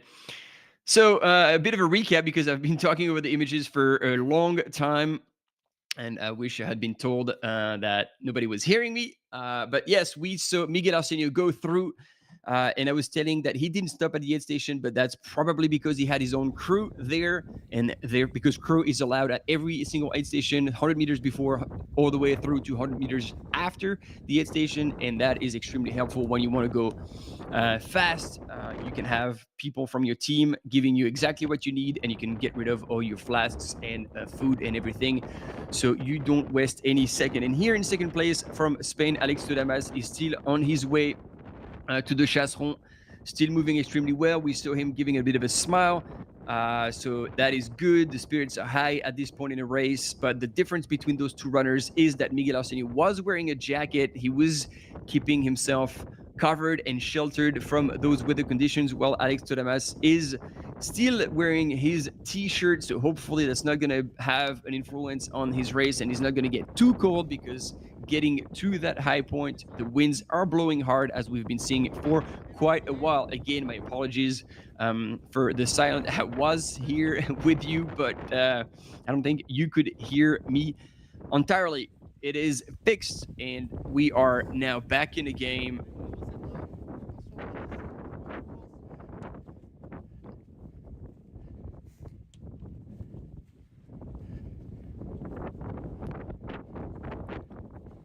So maybe you can give me a bit of a heads up or a bit of a shout in the chat if you hear me well, just making sure that you're hearing me loud and clear for this.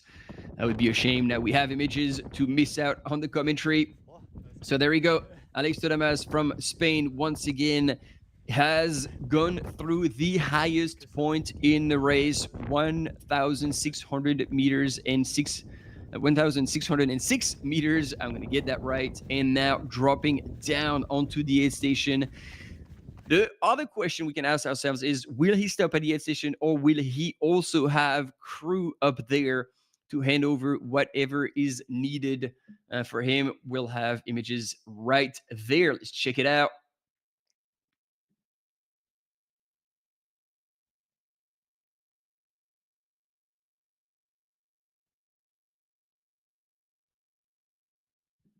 Yeah, so that's interesting. He didn't stop at the aid station either, and now he's going through that course, putting the poles away. You don't want them to shake too much on that long descent. As I was telling you, this is the longest and the steepest descent of this entire course.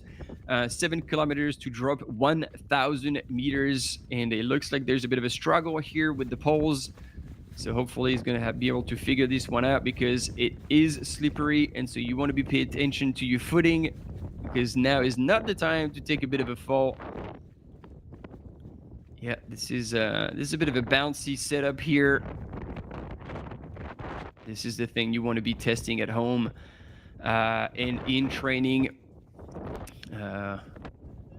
Having the poles there, sometimes to attach to a belt. I don't know if this is a belt or shorts, and now you see it was a bit short, so one part of the pole has come out. So it's good to watch this so you can have a good understanding of the things to do and possibly not to do in a race. And in that situation, a race quiver can come very handy. You just put it over your pack, attach it to the top and the bottom. And yeah, careful, Alex. We don't want you to take a fall. And see, that was so much trouble and struggle with that pole system around his waist that he's chosen to just taking it out entirely, and now he's holding them in his hand. Hopefully he'll have another solution, and hopefully his crew is watching as well, so they can engineer another solution for him to come. Whoa, are we gonna see a fall here? I hope not, but this is getting pretty sketch. And when it is slippery, this is when you want to actually bend over forward a little bit, so you're on your forefoot. So if your feet tend to slide, then you end up on your heels. Because if you're standing upright, or maybe a little bit on your heels, and your heels slide, then you're on your bum. We have a hooker runner here in third place. Let's see who we can anticipate to have images of. I think that would be our Chinese runner, Ji Zhuo, who's powering up that hill. He's looking good. He's looking strong. And now putting the poles away for a second. And we're going to get to see what happens with Ji Zhuo in third position from China, representing Team Hoka, as he goes past the 8th station. And again, I'm very surprised to see none of these runners stop at this point in a race where it's been actually quite a long time since they haven't seen anyone, because it was the longest climb of the race. And then they do have the steepest, longest descent with a 1,000-meter drop. And so I'm confused not to see anyone refuel here. So maybe there's a part where they had the opportunity to refuel. But again, they do not stop. Here, Zhuo Ji actually made a bit of a better transition compared to Alex, because his poles are gone and well secured around his waist. So it's not that the waist system is not right, but the way Alex was handling probably wasn't ideal. I hope nothing broke. And here again, hats off to the volunteers or whoever is on the side of the trail to give indications about where to go, not to go, of course. And Zhuo Ji is making extremely good ground. He's looking very strong. And I got to tell you, the way he's looking now makes me feel that Alex Todamas should be worried, because they're not even halfway through. And during that long 7K descent with about a 1,000-meter drop, the way Ji Zhuo is moving now, we could anticipate him to go through the next 8th station, possibly having closed a lot of the gap, if not past Alex Todamas for second place.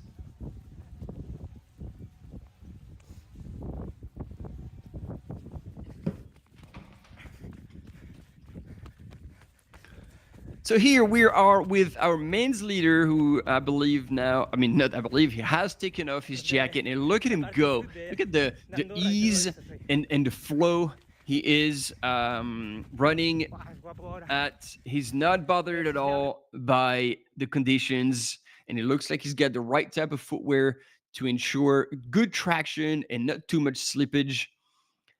Ladies and gentlemen, the Mike Show is on, and so far he is on the way to score a second win back-to-back. Look at him go.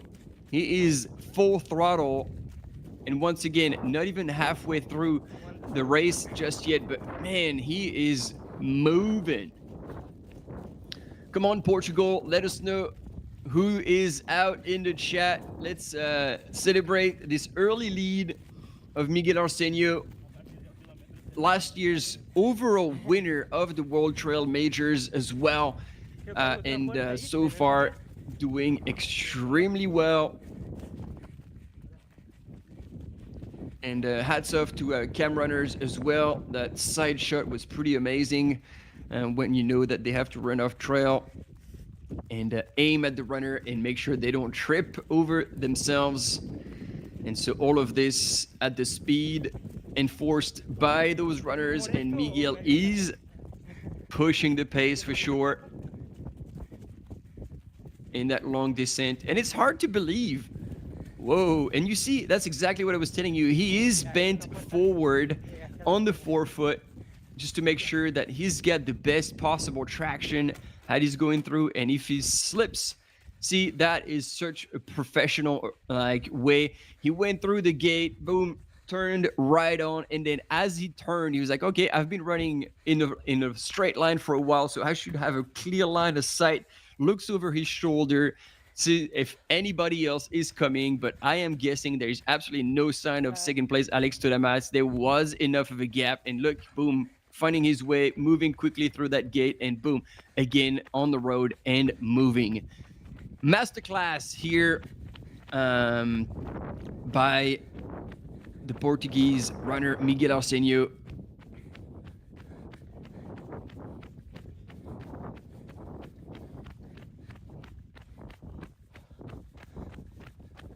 It took him a few years to get to the top of the world stage in ultra running, and now for the past few years, he's been proving that he was definitely a runner to count on when he was towing a line. And like I said earlier, he is the 2024 World Trail Major champion. And in the woman was no other name than Courtney Walter, who won the 2024 overall classification of the World Trail Majors.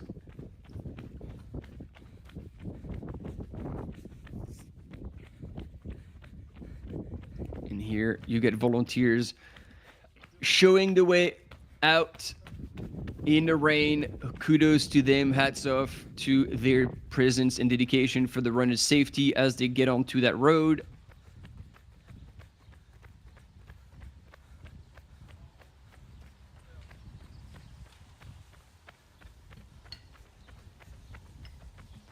Let's see what's happening in the chat. Ooh, we're losing everyone. Come on, Portugal. We need some warm cheers for a Portuguese runner who are representing really well in the top spots. And Miguel Arsenio currently leading the Swiss Canyon Trail 111K.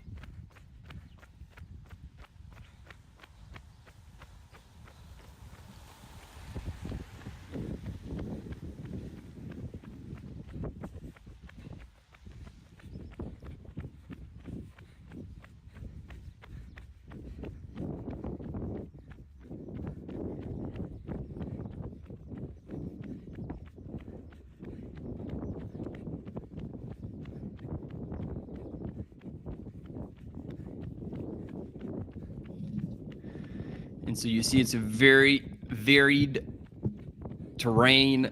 We went from steep, slippery, muddy and grassy single track and now down onto the road. All right, we've gone down and we are in the 100-mile race. And I don't know if this is a runner or a camera runner, or if those are the top two participants that are still together.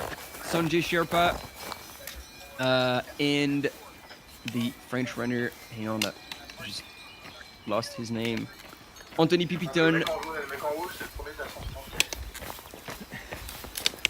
So Anthony is here in the yellow jacket and Sanjay right behind Team Fugas in the, I want to say, pink or something outfit.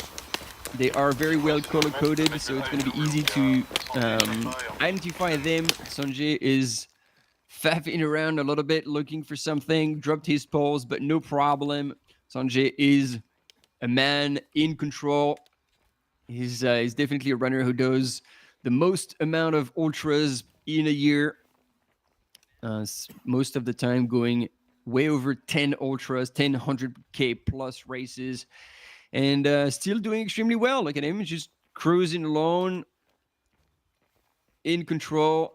And I don't know if they've been running together, but it looks like, you know, there's a bit of a gap between these two runners. So they might be like in full racing mode, which would mean that Sanjay is probably sitting there waiting for the right moment and possibly to shift another gear and try to take the big W here on this inaugural 100-mile race at the Swiss Canyon Trail. And that would be quite an honor to put his name onto that very first edition of the 100-mile race. So these two gentlemen will be having a very fierce battle all the way through to the finish. And in the meantime, Miguel Arsenio, leading the 111K, is now going through a bit more rocky terrain. The mood has changed. We're back in the clouds. And they would have lived every possible weather conditions. Hopefully they're going to finish with a bit of sunshine. Wouldn't hurt.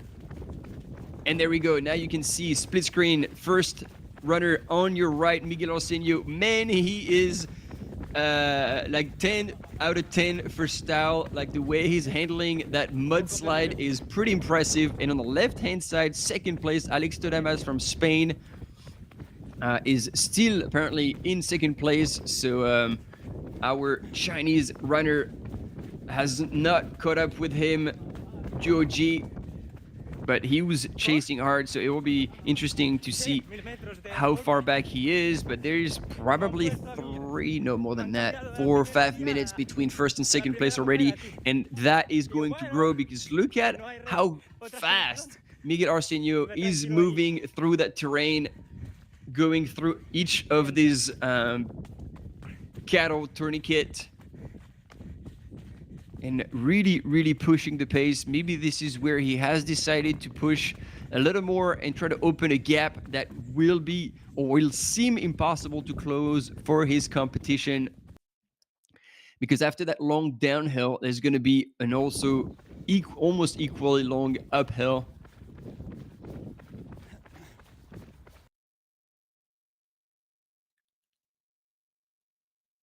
With let me check again, because I think that was almost 1,000-meter climb. 900 meters, but over 8 kilometers, while they had climbed 900 meters over 10 kilometers. So that point in the race is absolutely critical. You go from the highest point down to 600 meters, back up to 1,500 meters, and that over the course of 16 Ks. It is definitely a point in a race where you want to look after yourself, handle your effort correctly, and do your nutrition, your hydration. And now Alex Todamas has now left the road section and is onto the four-wheel drive track, and soon to be on that same single track that Miguel Arsenio was on just earlier. And we'll see where the next checkpoint will be. It will be at the very bottom of that descent, and we'll see if those splits have increased or decreased. Again, Miguel Arsenio in first at the top of that long descent. Alex Todamas in second place, 3 minutes 56 seconds back. Georgie from China, he was 7 minutes 15 back from Miguel Arsenio. And then Nuno Marquez, 9 minutes and 28 seconds. 13 minutes and 56 was Bruno Gonçalves, and Nelson Santos was 17 minutes 39 from the lead. This is your top 6 runners at the top of the roof of this course at the Chasseron at 1606 meters of elevation gain, 40 kilometers into that 111K race. We're getting a little bit of feedback here from our studio, so let's see what's happening. Yep, there's going to be a bit of a break, and then we're going to be shortly back with you with this top 3, and then eventually I'm hoping that we're going to be back at the Chasseron to see the top 3 women go through this highest point in the course. And this is where we saw Miguel Arsenio go through as well, and it looks like Alex Todamas is also moving well, because he's almost dropping our cam runner like a bag of hot potatoes.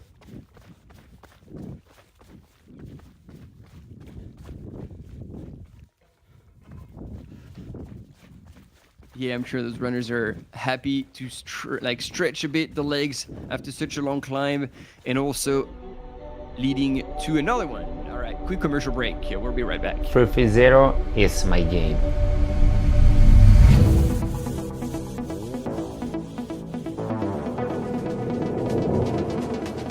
During the 330 route, there are a lot of long uphill and long downhill. So that gives a lot of pressure to my knee, my ankle, my muscle. And the terrain are very complicated.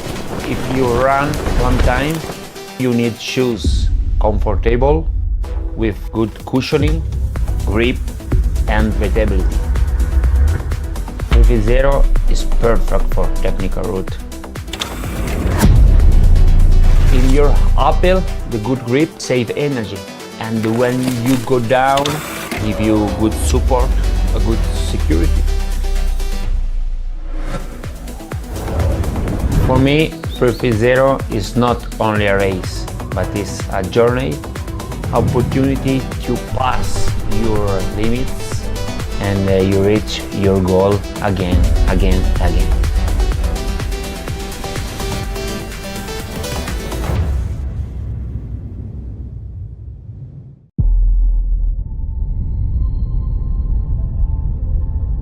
The TDG, I win 4 times, the best Italian time, 66 hours.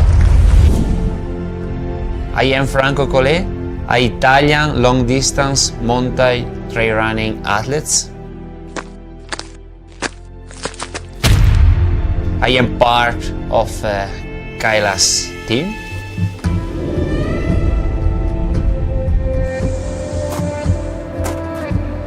I am an engineer. It's not so easy to combine work and running. I knew the TDG because he passed in front of my home. My sister registered me. I finished in 5th position, the best Italian time. The TDG is my game. I win 4 times.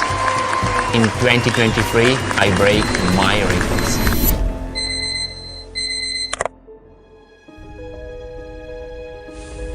All the people ask me about I can run for 66 hours and not stop, and it's difficult for normal people to understand that. Also for me was impossible. But I learned with a lot of training. It's necessary to prepare your body for the TDG.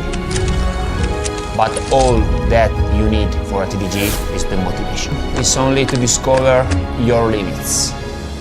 It's easy to go fast when you are good, but it's hard to continue the race when you are in a crisis moment. You have to continue, because one moment you are bad, but after you are good. Maybe you don't win, but in each crisis moment you have your heart, your motivation, and this is the only way for reaching the finish line. With motivation, you can reach every goal in your life. 350 for me is not only a race. I think it's a journey, it's a unique experience.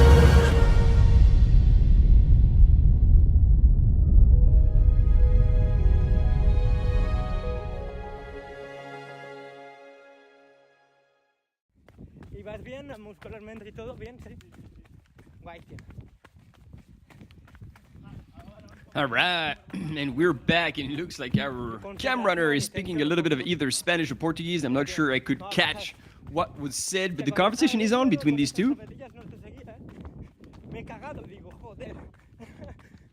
Joder, it is Spanish.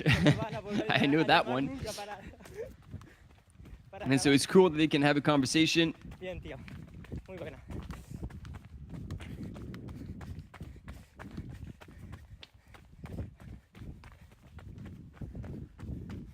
And so you see here our men's leader in the 111 kilometer, Miguel Arsenio from Portugal, still leading, and he's on his way to the next aid station, 47.8 kilometers, after dropping for 1,000 meters of descent.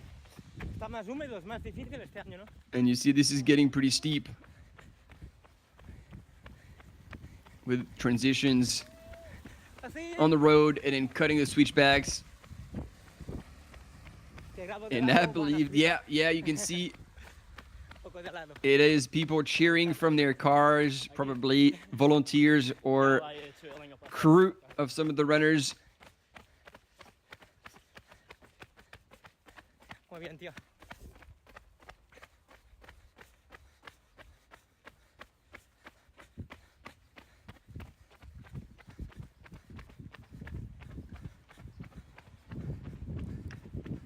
And by the look at Miguel taking out his flasks and possibly drinking a little more, they might be getting to the bottom of that descent, and he's getting ready to see his crew at the aid station. See, he's drinking everything he has left. So there's going to be another really fast transition. This is what you do, ladies and gentlemen.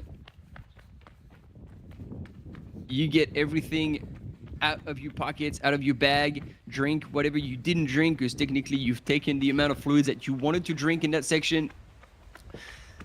So you drink it all, finish it all within reason. Obviously, you're not gonna turn into a slushy balloon.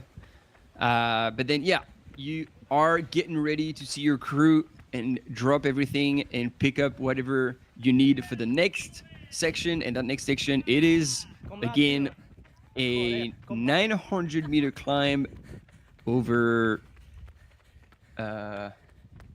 almost 8 kilometers, sorry. And look at that, Miguel Arsenio absolutely flying up that section. There we go, his crew is there, ready.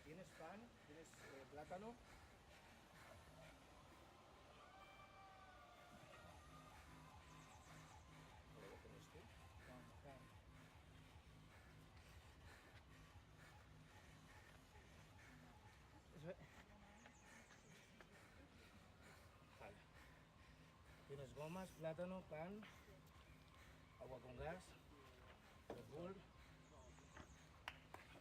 Nada más. Ahora recojo yo. Interesting. Yep. Okay. So that was quite a quick transition, but he still took the time to stop, put his flasks down the front of his pack, and I didn't see him take too many more gels. So maybe his crew has been putting that into his pack. And off he goes. That was less than a minute transition, and now look at him attacking that hill. He will know at this point the kind of climb that's waiting for him. So I'm also surprised, like, is he pulling out his poles or is he going without poles, which would be a bold move, because 111 kilometers with 5,300 meters of climb, poles would definitely be helpful. So I don't know if he's like on purpose choosing not to take them.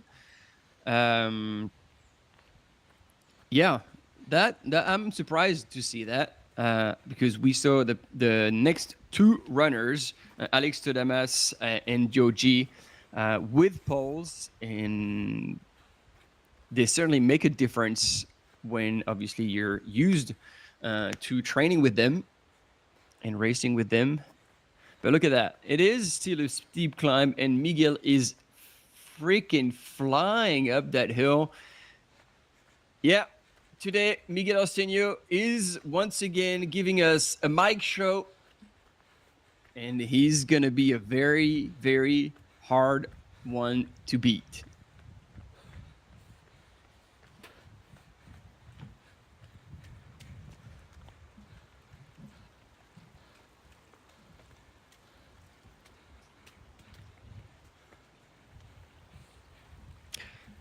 I'm just wondering, looking at the rankings quickly.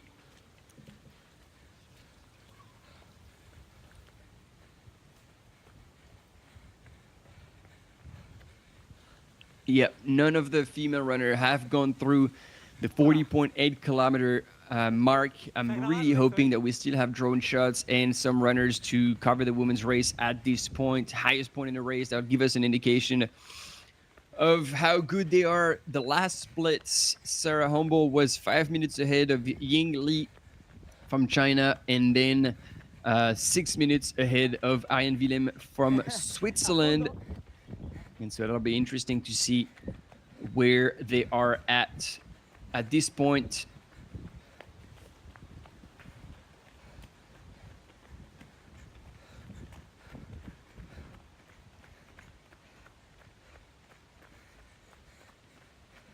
And it's good to have images and to offer you now a full live broadcast of this 30th anniversary of the Swiss Canyon Trail. And there you go. Once again, split screen. Miguel Arsenio already moving back past the bottom of the hill at the aid station. It's called Vitebeuf, 47.8 kilometers, while Alex Todamas is still on his way to the aid station. The gap is definitely increasing. Miguel has shifted another gear. And so we'll have the split time and the difference between these two gentlemen, but it was a time of just around 3 minutes and 30 seconds between first and second at the top. I think at that next aid station at the bottom, between Chasseron and Vitebeuf, that will be a more substantial gap between first and second. But then Duo G was impressive as he was launching himself into the descent from the highest point. So we'll see if that translates into a shorter split between second and third. Look, you've got two people crowing Alex Todamas, and he is not stopping. That is the difference between Alex and Miguel. As much as Miguel is professional athlete, Alex is not stopping. He's walking, he's running up the hill, which is very smart because these are the rolls you can crew from 100 meters before the aid station through to 100 meters after the aid station. So you technically have 200 meters available to support your runner. And this is an extremely well-managed transition from the Spanish runner. See, he was struggling with his poles. Now I'm glad to see that they are finally back in place. And he's probably going to now pull them out again for that long climb. And that was perfectly executed transition. So well done to Alex's crew. They were prepared. They walked and ran with him, which means that at no time he lost any second there. And those are probably 30 seconds or more that he made on Miguel Arsenio for free, just by moving through the aid station. So that is extremely well done here. And if you're at home and you're once going to have the chance to support a friend or family during an ultra, this is what you want to do when you're crowing for them. You want to enable them to move, to stop for as little as possible. And practicing that in training is definitely a way to fine-tune all the little details. All right, Alex Todamas on his climb now. Let's take a look at this split. 4:58. I was telling you there has been another 1 minute and 30 seconds made by Miguel Arsenio on that downhill. So maybe now that 30 seconds has shrunk again. So maybe he is now 4:30 back from Miguel Arsenio on that climb. But Miguel was definitely pushing the pace, climbing back out this Vitebeuf aid station. So we'll see how things go. But again, Alex Todamas is moving well right now, and again making good use of his poles. So he's going to be able to maintain a rhythm without spending too much energy and tiring his leg as much.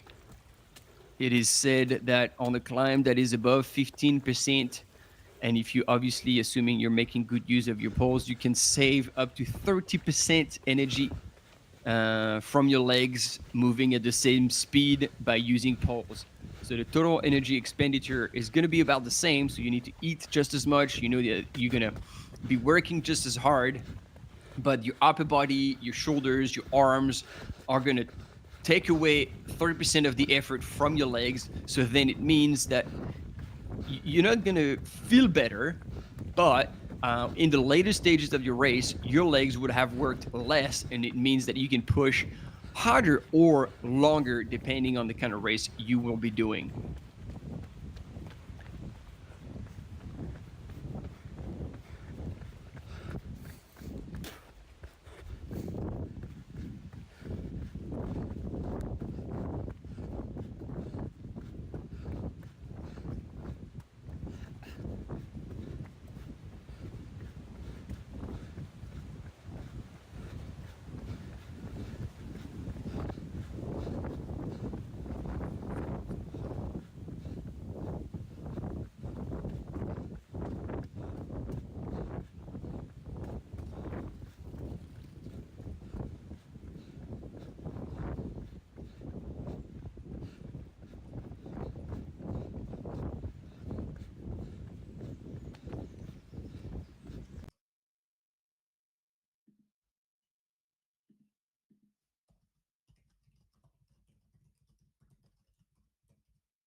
It's good to see some of you back in the chat.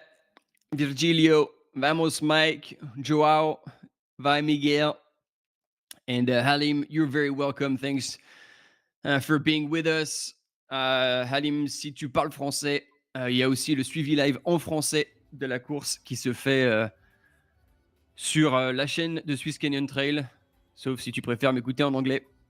And Daniel, good question. Is this the exact same route as last year? I am not sure, but I have asked the question, so hopefully we'll get an update and I can let you know. My understanding is that it is, but I'm unsure whether that is a true fact or not. It says on the website that it is 114.8 kilometer from Couvet to Couvet, from this is the start and finish line location at the stadium on the track. But I am unsure whether they've followed the exact same route as last year or not.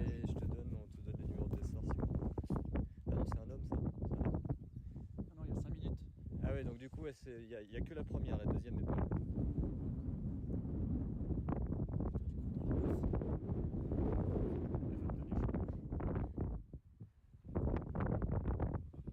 By the look at the website, it was also 114 kilometers for 5,294. So yes, the answer, and again, with a pinch of salt, but to my understanding, would be exactly the same course.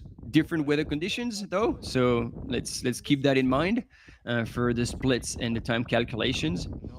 But yes, it would be the same course. And ladies and gentlemen, our female leader, and look at her, still smiling away on her way to the highest point in the race. And ooh, there has been a bit of a fall.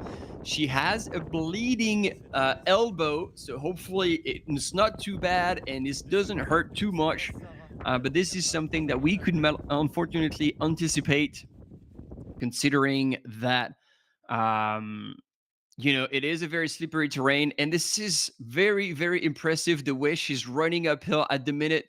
I hope she's not burning too many matches because, to my understanding, she hasn't done a 111 kilometer distance yet, as per the results that I was able to find. But Sarah Humble, ladies and gentlemen, leading the women's race in the 111 kilometers at the Swiss Canyon Trail, is looking extremely good on her way to the highest point in the race before dropping back down. She'll be at the 40.8 kilometer mark out of 111, so that's another 60K to go.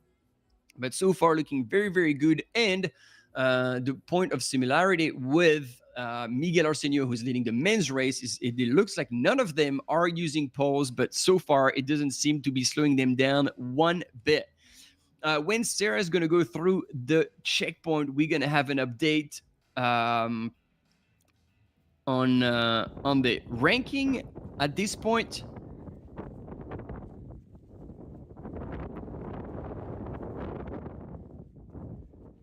And so there's one more runner to go through, technically, the Chasseron station at 40.8 kilometers. And if that is accurate, Sarah Humble would be within the top 10 already in that 111 kilometer race. So she is doing extremely well. Extremely well.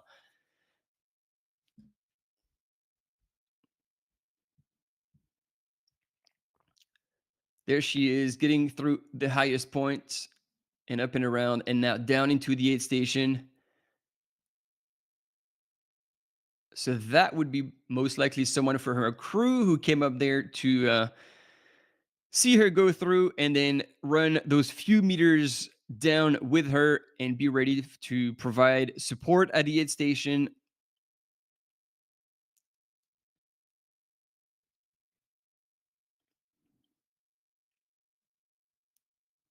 And here you can see it is slippery. She's tiptoeing on the descent, trying not to take a fall.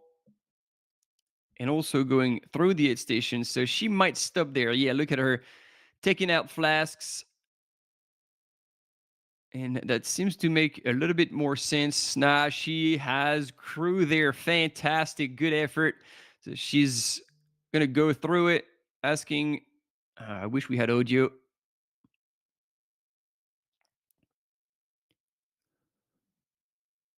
On the crew that is with her doesn't look too worried about her elbow. She doesn't seem concerned either.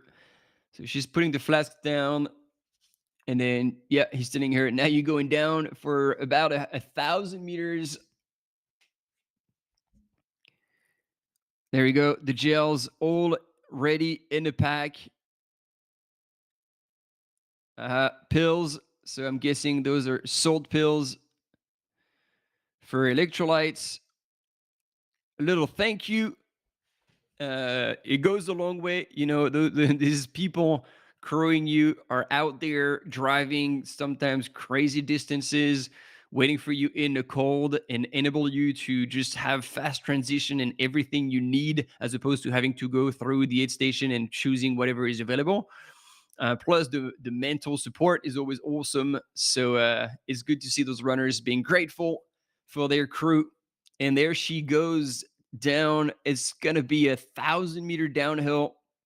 And it's good. There's another runner here that's going to kind of open the way to her. So she's going to have a clear understanding of where to go, because sometimes it is not obvious and you go through the gates. But the way they're moving, actually, she might actually pass him. And yep, that's going to happen. She is going to pass him. And so she's going to be on her own, dropping in the descent. Whoa, hang on. Oh, I was going to say she nearly dodged that one, but it's our cam runner who hit the deck. So hopefully he's fine. We might have an update, but now we're back on the finish line because we just lost that cam runner.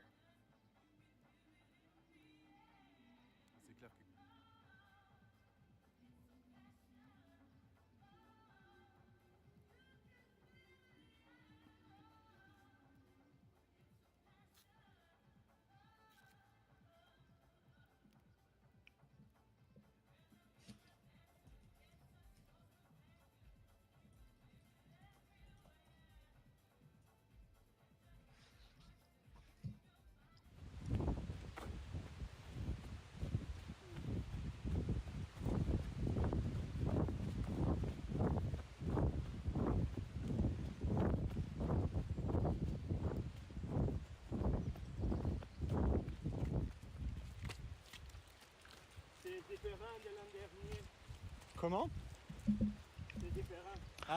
So we're transitioning back to our main leader, Miguel Arsenio, still trucking up that hill, running. What an absolute legend. And there's going to be a tough day in the office for a cam runner. He's going to have to keep up with those conditions. Yep, I was going to say those slippery conditions. And this is also where, ladies and gentlemen, having poles comes quite handy, because you have another 2 points of contact with the ground to avoid slipping and sliding and wasting a bit of energy. So here Miguel is having to work extra hard to keep his feet on the ground and have decent traction. While Alex Tudemas with his poles, you can see here again, and that is a long climb. That is, as I was telling you, one of the steepest, the steepest, climb back up for another 900 meters, but over a shorter distance. They climbed 900 meters over 10K in the previous climb to the 40K mark, and now they're going up.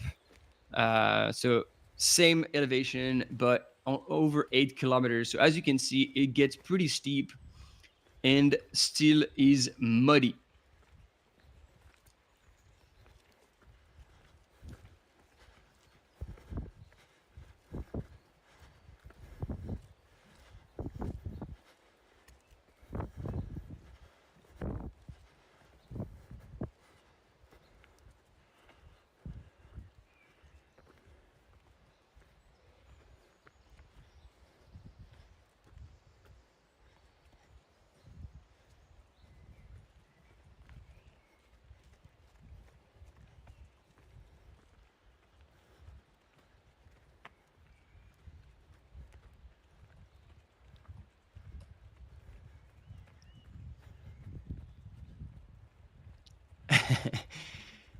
Yeah, sorry, I haven't been on the live for a bit, but I love it.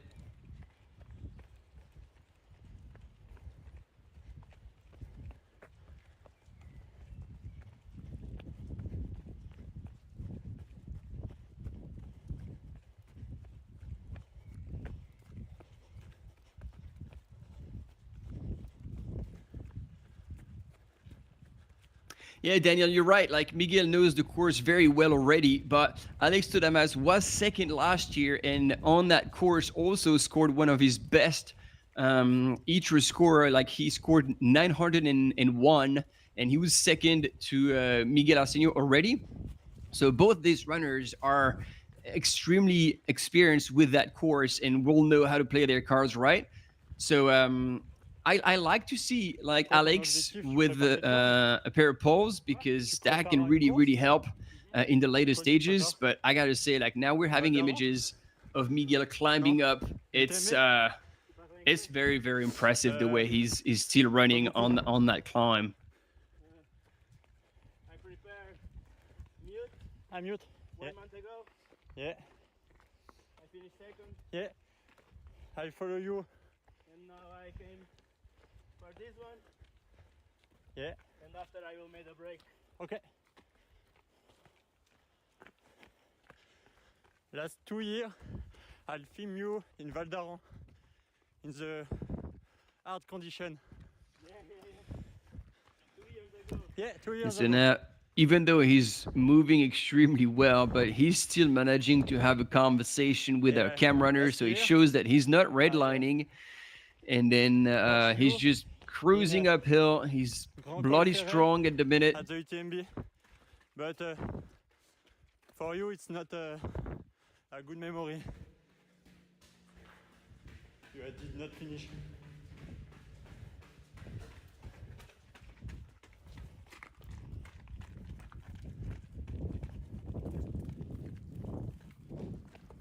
I train a lot for UTMB. Yeah, top. In the final, it doesn't go Yeah. as planned.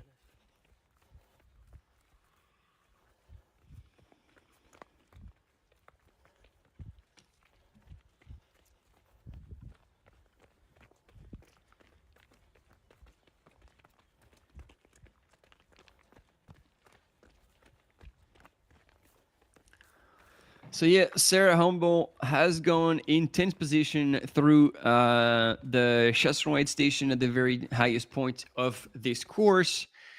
43 minutes of Miguel Arsenio, but well in the lead because so far there's still no sight of Yingli, the Chinese runner who is in second place.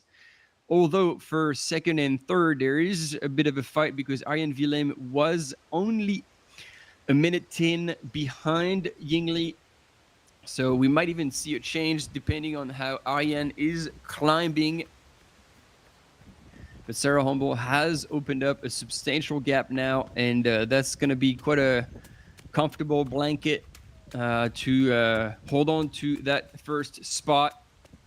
And in the meantime, we had more updates at Vuitbeuf at 47.8 kilometers. And I was wrong. I was really wrong, ladies and gentlemen. The time has increased between Alex Todamas and Jui Duo. So he would have gone hard at the beginning of the descent, but didn't follow through. And he is 5 minutes back from Alex Todamas. So it is a constant gap. 5 minutes between first and second, 5 minutes between second and third, and then it's only 2 minutes between Duo G and Nuno Marquez. So Nuno actually might be able to creep up. He's only 2 minutes 20 seconds back from the podium.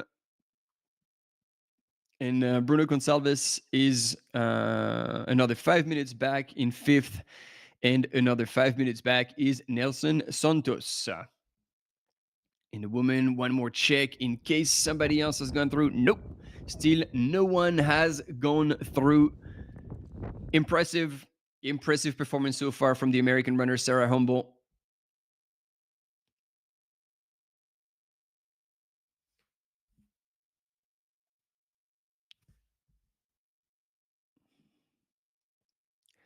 And there we go. We have our two runners and female runners that I just missed because I was looking at the rankings, but it looks like they are together, if I got that correctly. So hopefully we get a bit of footage. This is going to be like we're down below the aid station, and it looks like both female runners were together, meaning that Ariane Willem, there you go, she's gone through, was just ahead of Yingli. And now it is a battle for second and third, as I was just telling you. So as much as I was wrong for the men's race, it looks like in the women's race, that is exactly what's happening.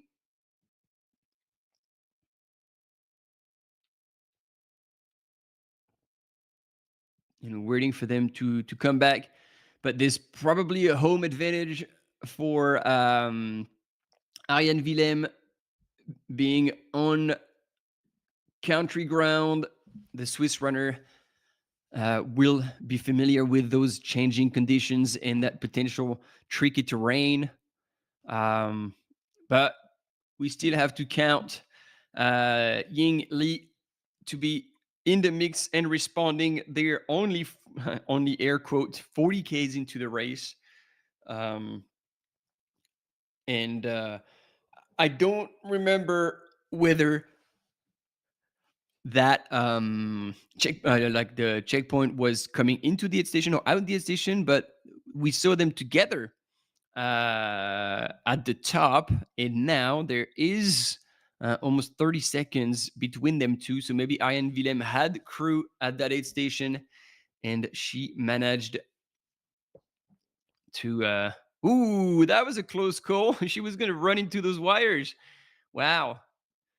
Crazy.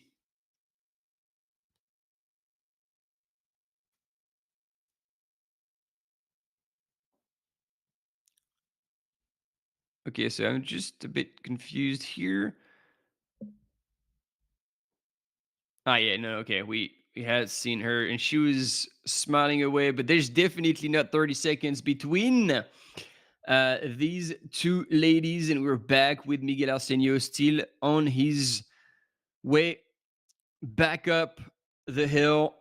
Quite a crazy climb here.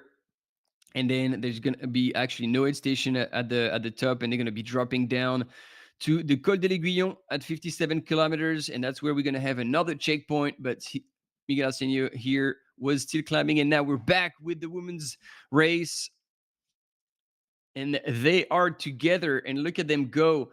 It definitely looks like Ariane is carrying poles and just moving a little bit less all over the place, although she is being caught up now by Ying Li.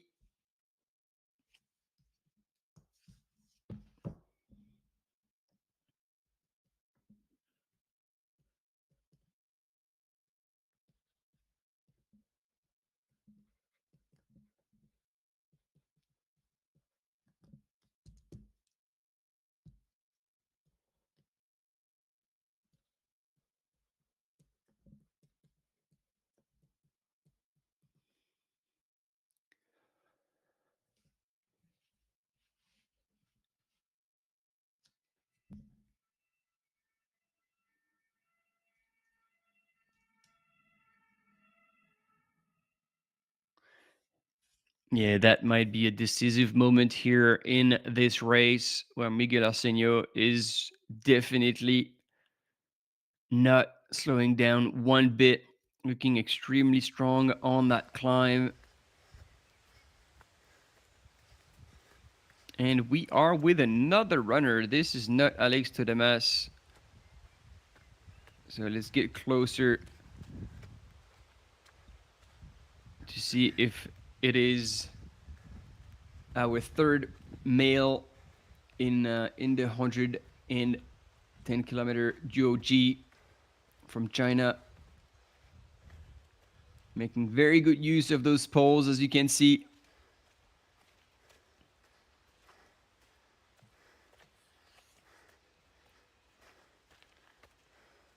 Yes, I believe this is our third place duo G.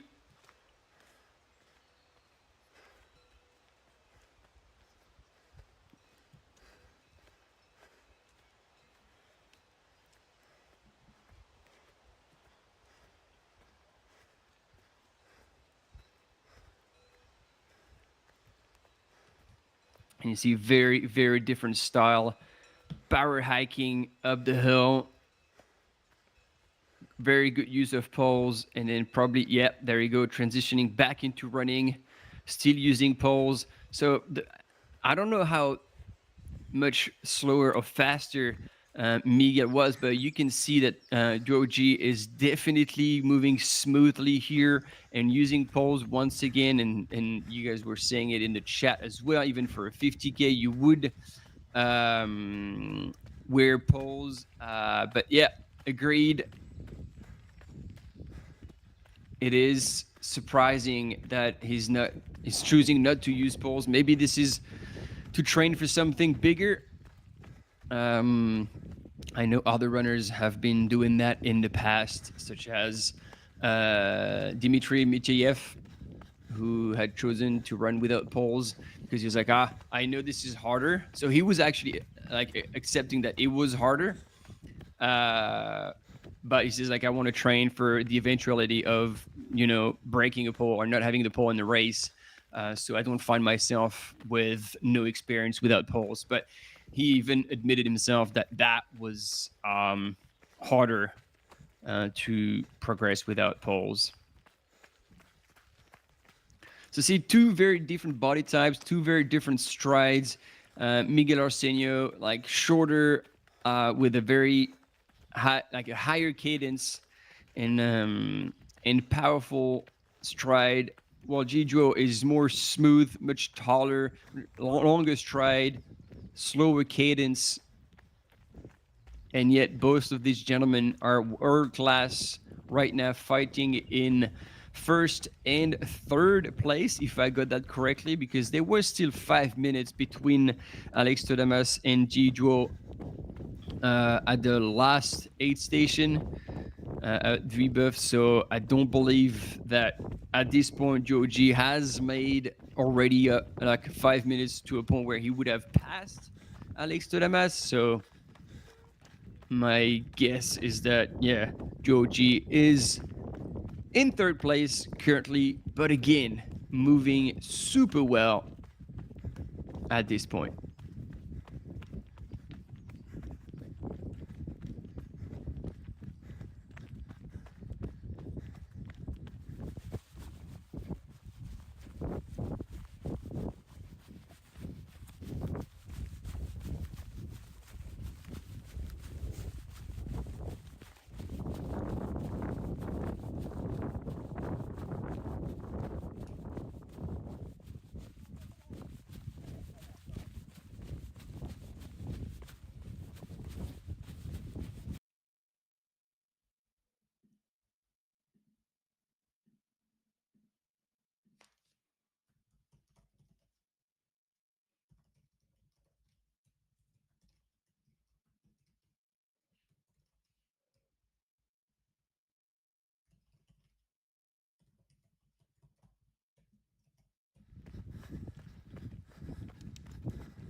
And there we go. He's going through the same tunnel under the road as where Miguel Arsenio was not so long ago. I don't think he was a full 10 minutes back, so I guess the gap is actually shrinking between first and third.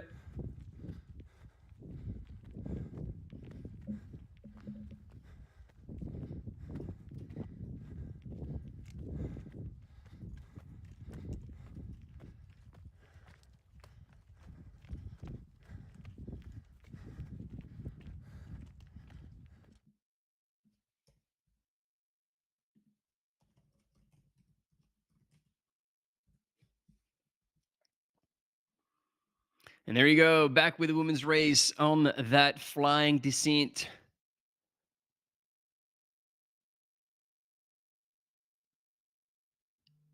And Yingli, where are we? Is seems to be going down a lot faster than Arjen Willem. But again, this is early in the race, and you do not want to blast your quads too much at this point.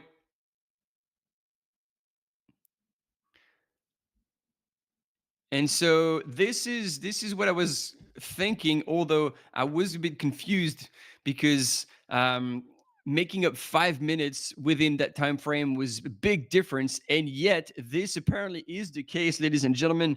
Joe G has passed Alex Todamas and is now moving in second place.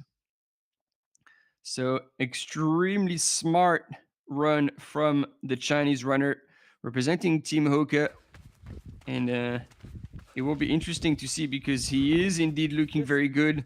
That being said, Miguel Arsenio also is looking very strong. So it's the fight is on, ladies and gentlemen. In the meantime, another Chinese runner here representing Team Kailas is running in second place, and she's looking like she's dancing over the trail, dodging those slippery parts and making good ground. So hopefully she can carry on that way. And as much as the gap between these ladies and Sarah Humble is still quite substantial, as I said, we're not even halfway yet.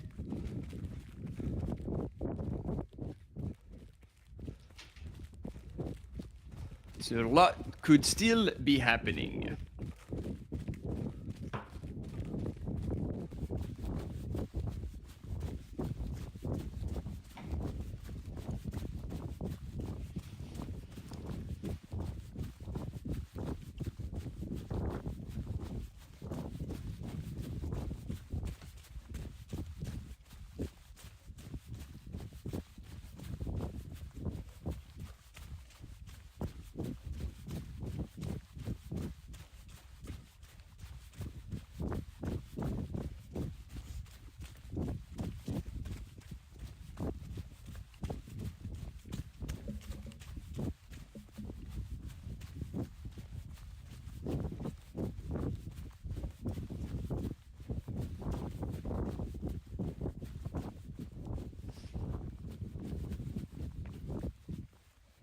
So it is definitely a mental battle here. We have on your screen second and third women. They are within 20 seconds of each other. They can definitely see each other. On the left side of your screen is third place woman Ariane Willem from Switzerland. And on the right hand side is Ying Li from China representing Team Fugas. And both these women at the moment are running at about the same pace. And looking at the rankings, there are still 8 minutes, actually almost 9 minutes back from Sarah Humble, who's still flying up at the front. But again, let's take into account the fact that Sarah Humble has, to my understanding, never run 100+ kilometers. And these are still the early times. So I'm hoping that she knows what she's doing and she's pacing herself the way she... Il manquait un petit truc là.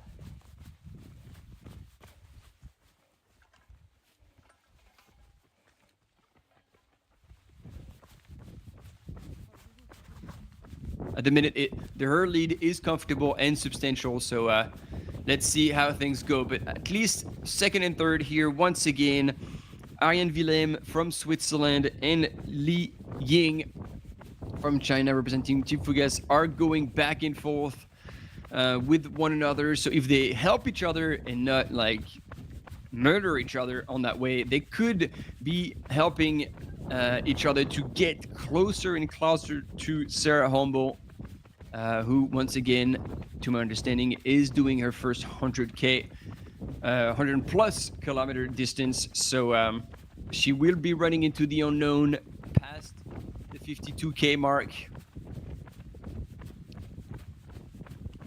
And her 9-minute lead, which is right now extremely comfortable,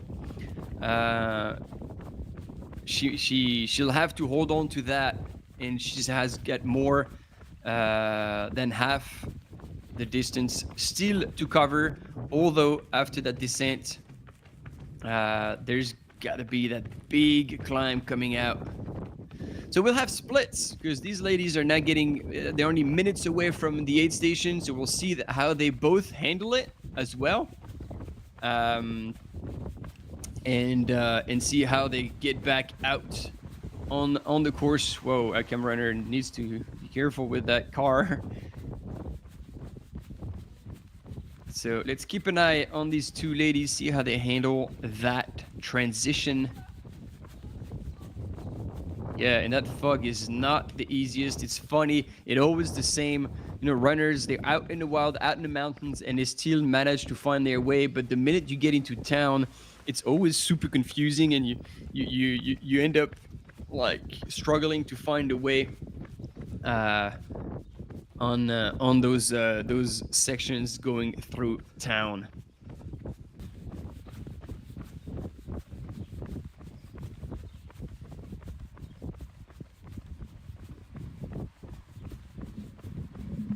So once again, team, if you're joining us, we're covering the 111-kilometer race in this anniversary edition, the 30th edition of the Swiss Canyon Trail, part of the World Trail Major Series.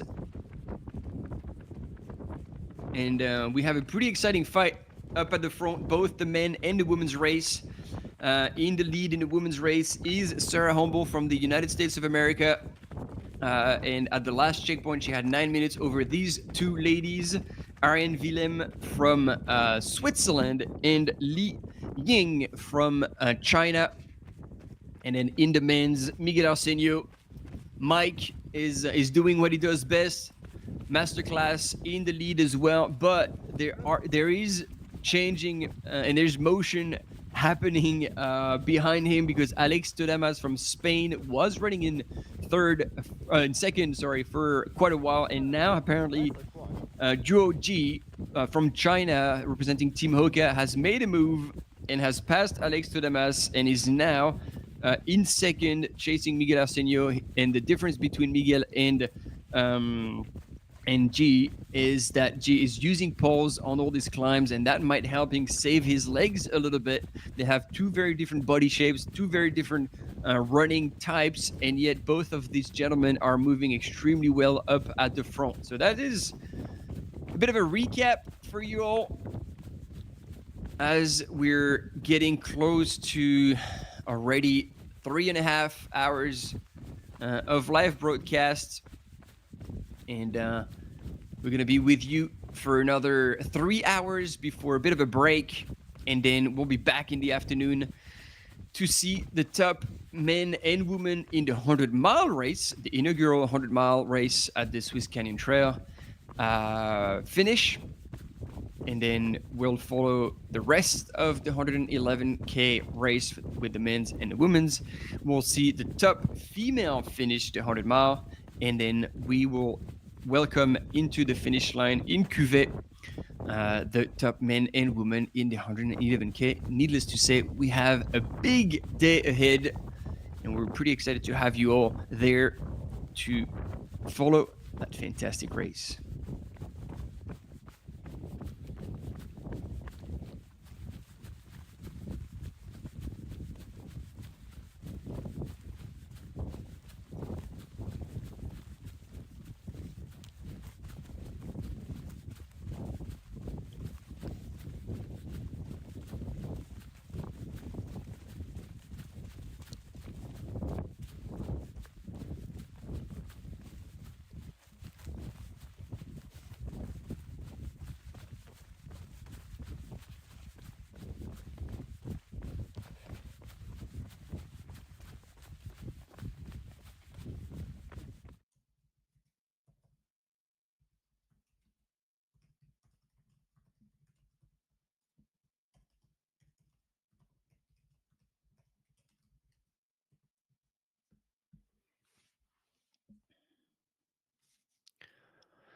So we are on that slippery part where, yes, we saw Miguel negotiating extremely well that section and going through the gates, launching himself through the gates. And that trail is not going to get any easier to go through as runners run over it. and it's getting more and more wet throughout the day. You can see those conditions, probably close to 100% humidity with that fog. But that is not causing any problem to Yingli, our Chinese runner from Team Kailas, who's making good ground on that section. And she's being kind enough to leaving those gates perfectly open for our cam runner to go through. All right, team, we're back with our men's leader, Miguel Arsenio. He's still climbing, which shows like how hard and how tough and how long that climb is. Once again, 900 meters over 8 kilometers. And then once he's going to get to the top, which seems to be getting there soon, he's going to drop down and we'll get to the next aid station at 57 kilometers at Col de l'Aiguillon. And if I do the math right, that's going to be finally over the halfway mark. And therefore, from that point on, they would have done actually quite a lot of the course. Let me see. At that aid station, 57.3 Ks, they would have already climbed 3,155 meters. So there would be just 2,000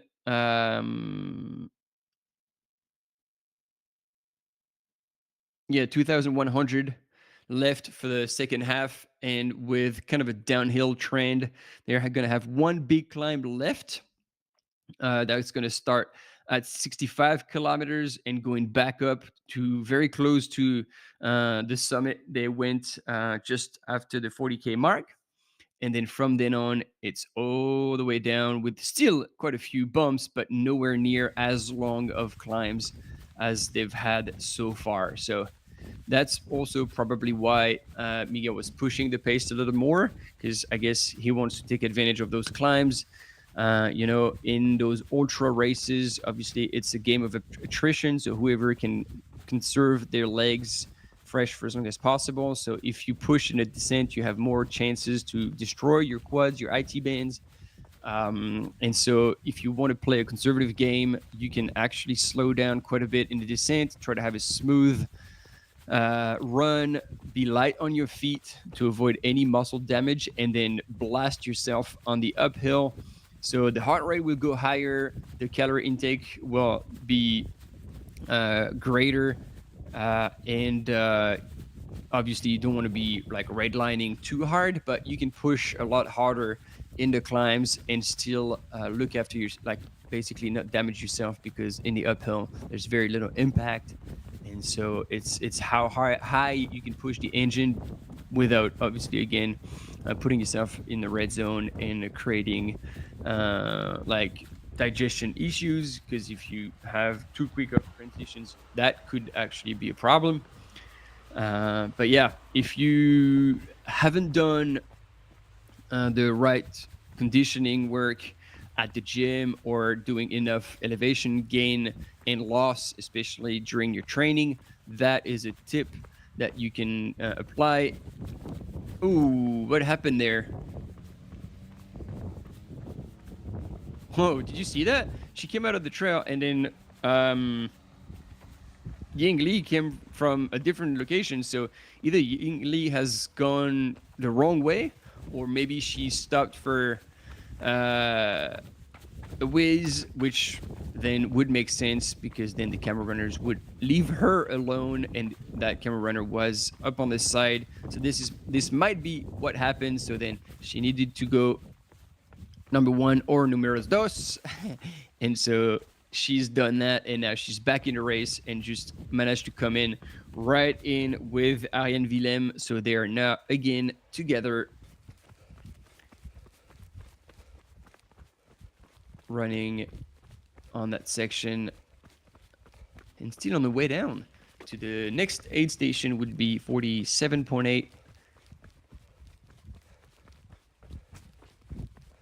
kilometers. Let's take a look at the rankings, because in the meantime, Oh yeah, no, sorry, they're back climbing. My bad, they've already gone through the 47. I'm getting mixed up. But what's interesting is that Sarah Humble seems to have already gone through Col de l'Aiguillon.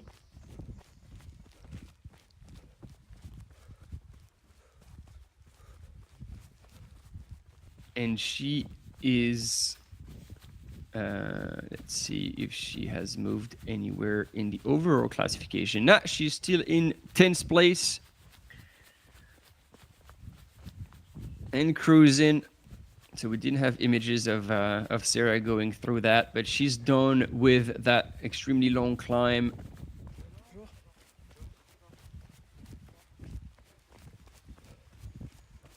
And now Ariane and Ying are both coming down towards that next checkpoint where we saw Miguel earlier on that side road.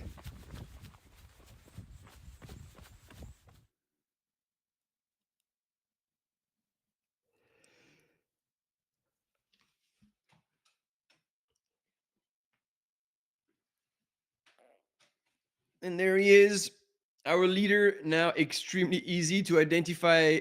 Black Kailas backpack, ponytail, and always running. That man is on a mission. He wants to repeat what he did last year, take the win here at Swiss Canyon Trail, and score very, very precious points towards the overall classification of the World Trail Major.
They truly are neck to neck.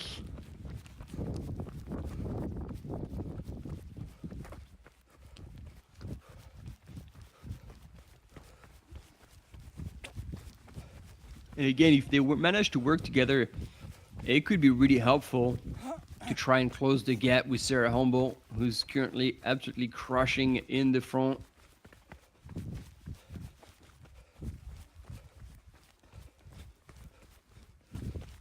So behind Ariane and Lee are another female, Geneviève Asselin-Desmers from Canada, Noélie Pichon and Morgane Créton, both from France. They are a little further back though.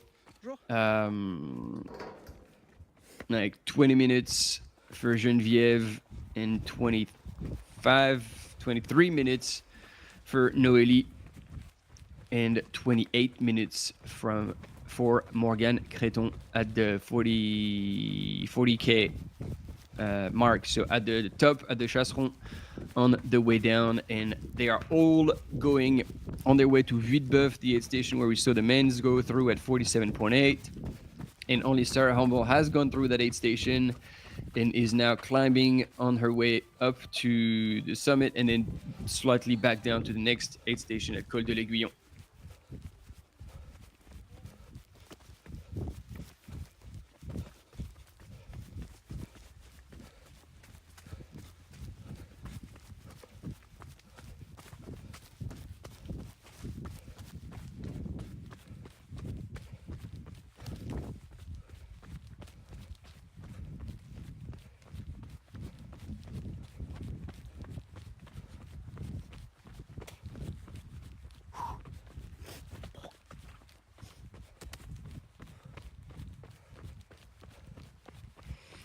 All right, I'm back in the chat. Sorry, I've been following all the other screens that I have open here. We will not be following the 80K.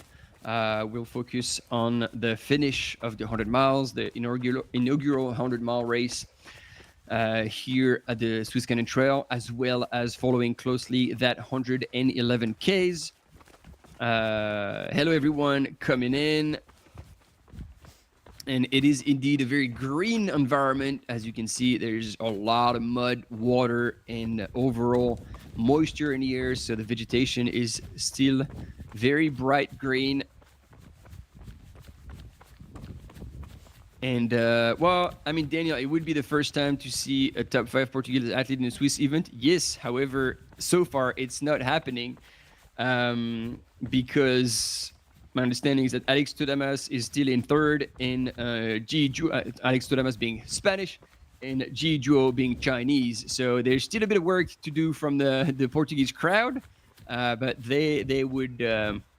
I'm guessing that I don't know for sure, but I'm guessing yes, that would be the first time 5 Portuguese athletes would be in the top 5 if that was the case, because I can tell you that much. It looks like Alex Todamas is not prepared to give up one of those spots easily, and even more so, Zhuo Qi, the Chinese runner representing Team Hoka, is on the mission and probably trying to chase Miguel Arsenio at the minute.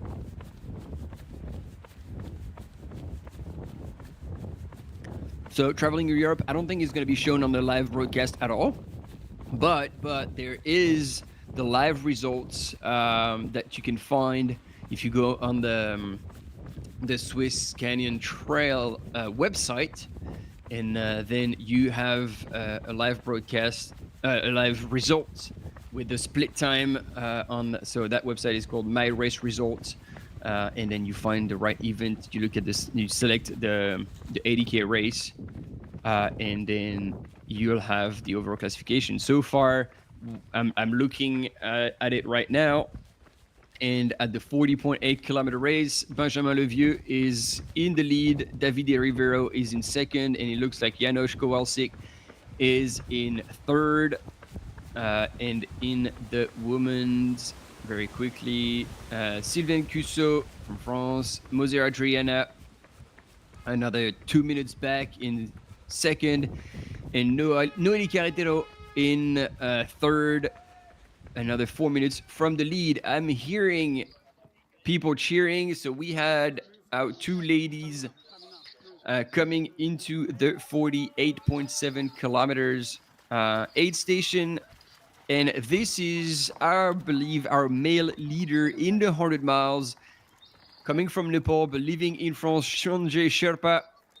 He was together with another runner from France, but it looks like he's made a move. I was telling you that he probably was playing the waiting game at that point. But then Anthony Pipiton is now back in second place. These 2 gentlemen are really going back and forth. And they are expected at the next checkpoint at 153 kilometers. So they're going to be only 13 kilometers away from the finish line. So this is getting close, team. This is getting close. And so far, Sanjay Sherpa, once again representing Team Fuga, is powering up that hill. Now, he has experience, and he did look on the previous images that he was pacing himself, ready to make a move. And that is it, I believe. He's made the move, looking at his watch. And here we got screen for the aid station of the second and third woman in the 111 kilometers, Ariane Willem and Ying Li, both at the aid station at the bottom of that descent and getting ready to get back up the hill with a 900-meter climb over 8 kilometers.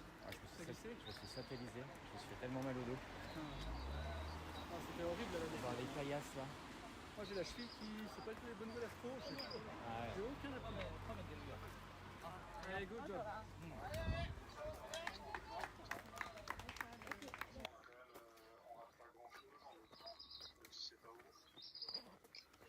So it looked like it was a pretty well executed aid station for Ying Li.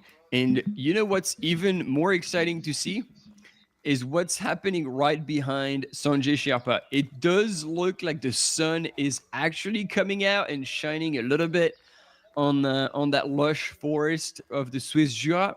I don't know if this is me dreaming about something or if this is actually happening, but it looks like where Sanjay Sherpa is, the sun is finally peeking through the clouds and offering, hopefully, fingers crossed, a finish under the sun in the city of Cuvée.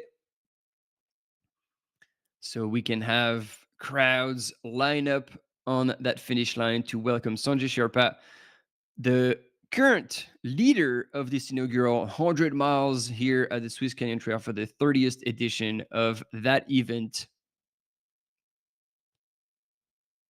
Exciting times.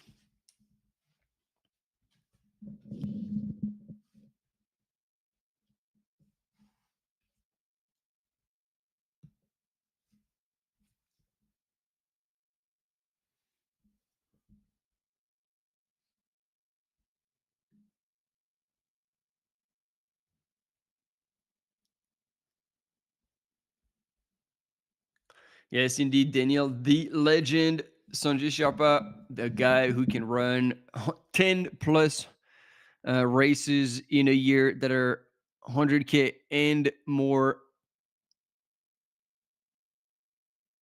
He's the man who can go the distance. And for this event sponsored by Kailas, it is definitely a race where they brought all their team to try and be on the top spots of the podium. And Sanjay, representing indeed Team Kailas, is doing the job right, leading that 100 miles after making a bit of a move on his closest competitor from France, Anthony Pipiton. But there was such a small difference at the last checkpoint, 143.5 kilometers. We'll see how big the gap has been, whether it shrunk or it increased. But by the look of the images, it might have increased. And Sanjay is now moving pretty well on that descent. Doesn't look like the legs are trashed at all. I mean, the man has some kilometers under his belt, that's for sure. So he would probably have the right conditioning to be able to handle that distance.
Yeah, so just to give you an idea, if you're not familiar with this gentleman here, originally from Nepal, but living in France, Sanjay Sherpa, infamous in the ultra running world.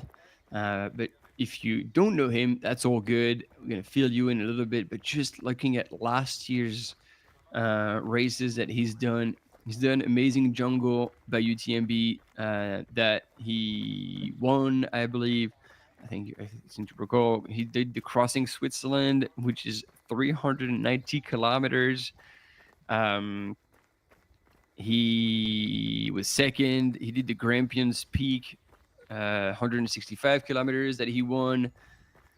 the Vive MM 168. He was second. Cameroon Ultra that he won in 100K, and that is just only a few of the races he's done last year. So, yeah, the man loves distances. The man loves to be out there on courses across the globe. And so far, he is leading the inaugural edition of the Swiss Canyon Trail 100 miles. Legend.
It's okay? Yeah, on the right, I think so. Oh no, it looked like we had a massive slippage here once again because she had already fallen once already. The first guy. Yeah, exactly. Yeah. They were a bit unsure about directions here at the crossing. But we are with our female leader coming from America. She just hit the ground back on her feet, and it looked like there was absolutely no issue for her. Sarah Humble still making good ground here on that climb. It is still a bit of a challenge here before dropping down onto the next aid station.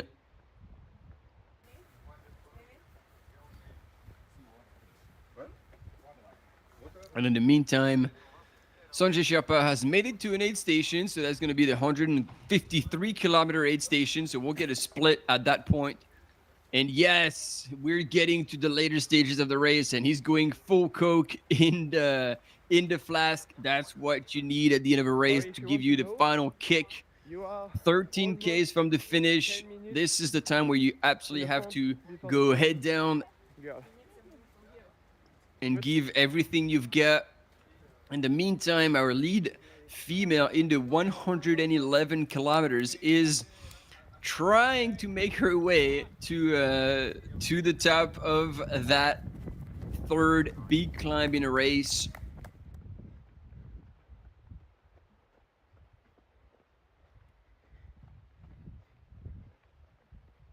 And you can see again that as much as she can transition back into running extremely well as soon as the grades decreases, when it gets steep, because of how slippery the terrain is, it makes it a bit of a challenge to progress. Sorry. You have a track on the watch? No? Okay. Look at this. This is an important point in the race. She's missed a turn. Okay. And they're a bit confused here. They're trying to find the flags or something. Yeah, exact. That would be an indication of where they are on the course.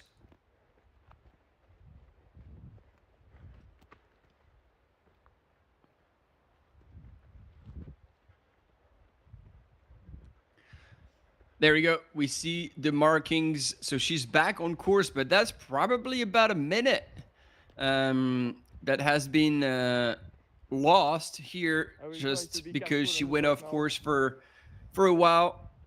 And you know, those extra kilometers that you do for nothing. I mean, it wasn't a kilometer in a minute, but still, it costs you. It costs you mentally, and this is obviously distance that your competition is not going to cover. So hopefully she can go back into her race, full focus, pay attention to where she's going, and move just as well and just as fast in the second part of that 111 kilometers.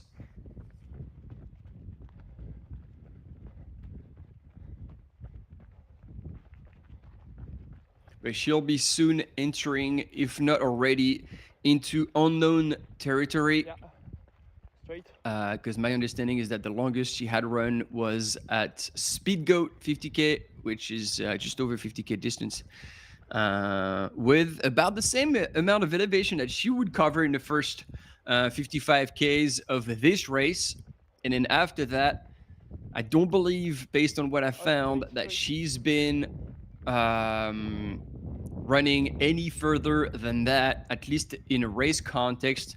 Although she seems to having trouble finding her way and identifying the flags. She was looking around again, and the cam runner pointed out at one of the course markings. So she's gonna have to be careful with that, because you don't want to go off course too many times.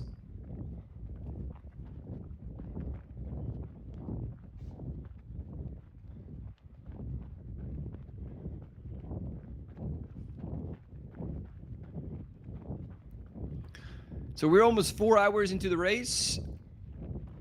No, we're more than 4 hours into the race, my bad, because we're 4 hours into the live broadcast, but they actually started this morning at 5 a.m.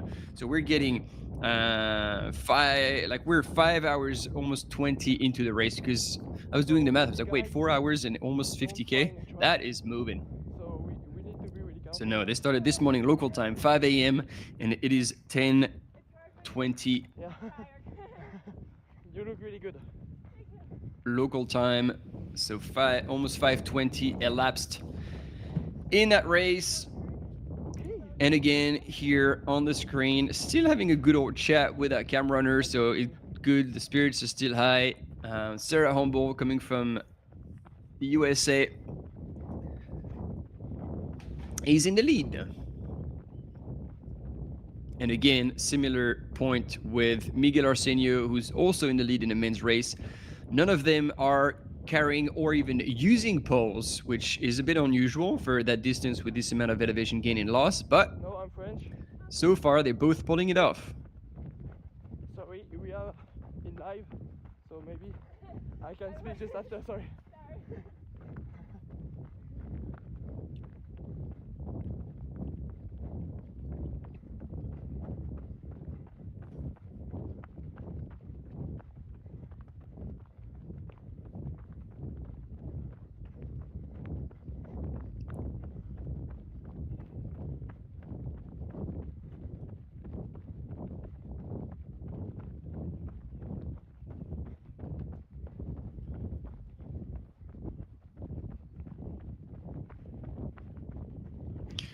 So there we go. We have the splits. I mean, it was a bit of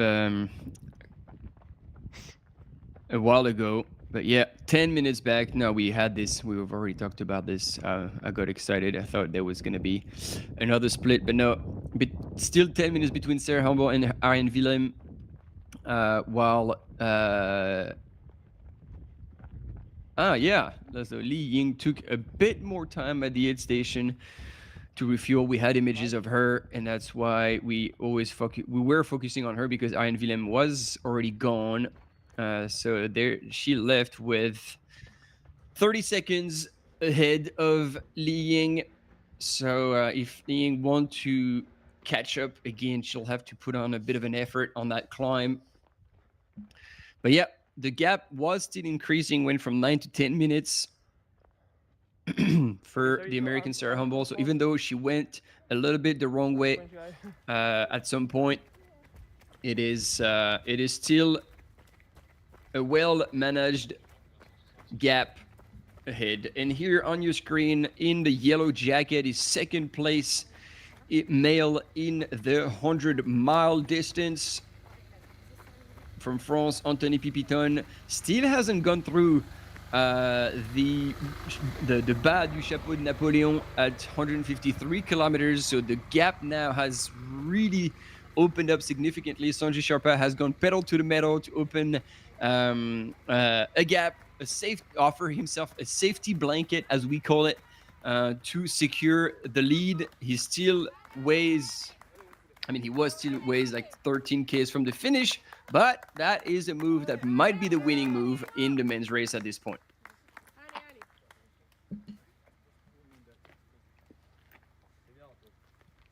Here he is, and wow, he looks really cold. So maybe Sanjay Sherpa is not the one who put on such a big effort, but maybe Anthony is now going through a bit of a tough time and feeling a bit cold. He seems to be eating a lot as well. Maybe he was in a bit of a low from a fueling perspective. Oh yeah, he's going to town. The man was hungry, so luckily the crew is there with all the things that he would need. I don't know what's in there. It might be soup or a hot drink to bring him back to life. I mean, at this point, you've been racing for quite a while. They started yesterday at 2 p.m.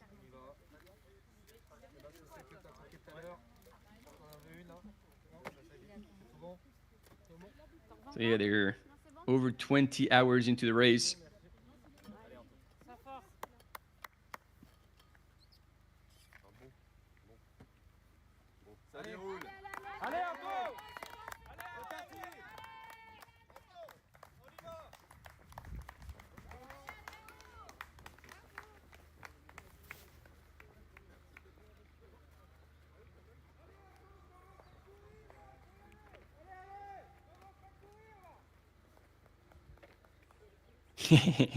His crew told him, all right, you better start running now.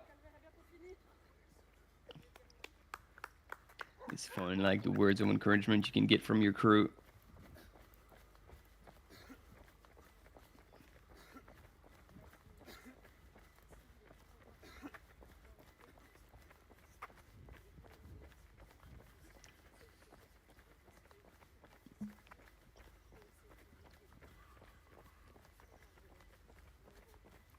His crew is going to have to be careful, though, because assistance is only allowed within 100 meters before and after the aid station, and she was running with him for quite a bit.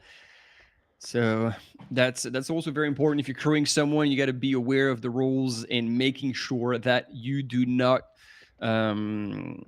follow your runners or do anything outside of the rules. Otherwise, they could receive a penalty, which would be a shame considering the massive effort they're providing. And talking about massive effort, I mean, look at Sarah Humble running up that steep climb. She's now probably close to halfway, and she is moving. She is not showing any sign of fatigue, and the way she's climbing is extremely strong. Once again, no poles means she's working harder This is where Sarah fell. So there we go. We got a bit of a gap, and it's still probably within the 10-minute range. But we can see now Arjen Willem power hiking up that hill, making very good use of these poles. And so she will be possibly moving close to the same speed as Sarah, but by using poles, she will be using like a little bit less energy in her legs. Pour monter jusqu'aux aiguillons là. Ouais, faut suivre les fanions oranges, pas les flèches de chemin. And still no sign of Ying Li, who was in third place. Actually, there might be sign because Arjen just looked behind her, over her shoulder, to see if anybody else was coming. Ouais. So we'll see how that goes. And there you go, split screen between first and second. And Sarah is still charging up that climb. Very powerful stride here. It's beautiful to watch. And in the meantime, Arjen Willem having a chat with our cam runner, all smiles. There's still a lot of ground to cover.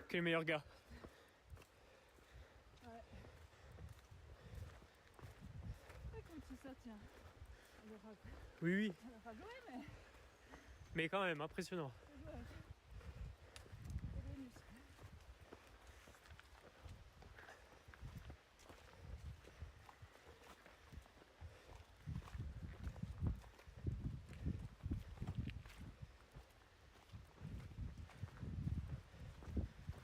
Okay, nice.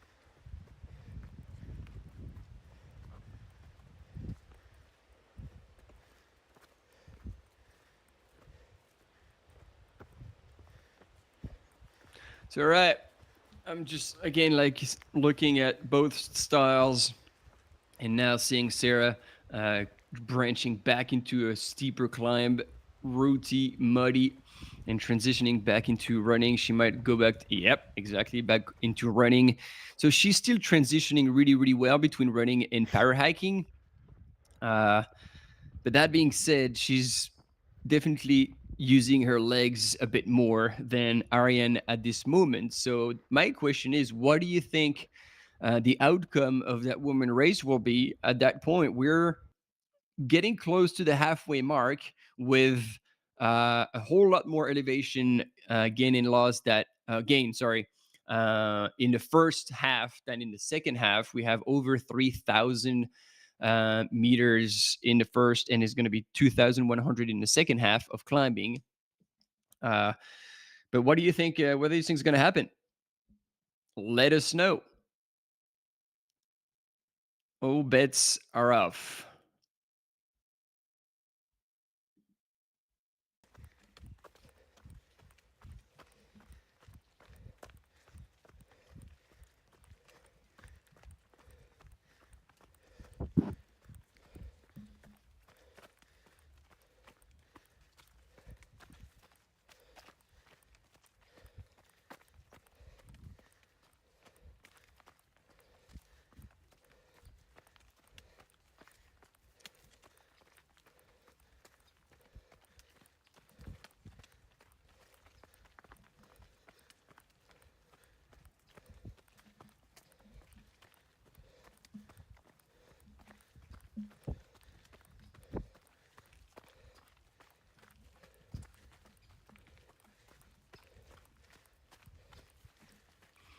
All right, team. So these are super cool images of our women's race in the 111 kilometers.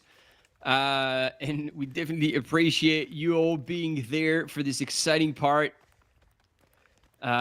We will have a quick commercial break coming up very shortly, and then we will be right back with you after that to follow both the men's and the women's race in this 111 Ks, as well as the finishes of the inaugural miler finisher, both obviously in the men's and the women's race. So stay with us.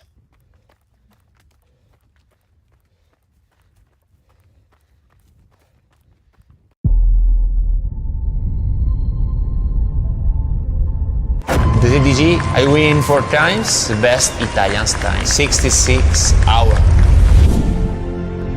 I am Franco Collet, an Italian long-distance mountain trail running athlete. I am part of Kailas team.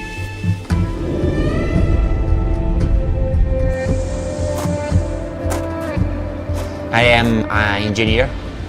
It's not so easy to combine work and running. I knew the TDG because he passed in front of my home. My sister registered me.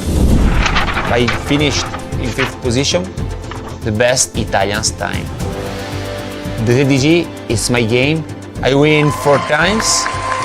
In 2023, I break my records.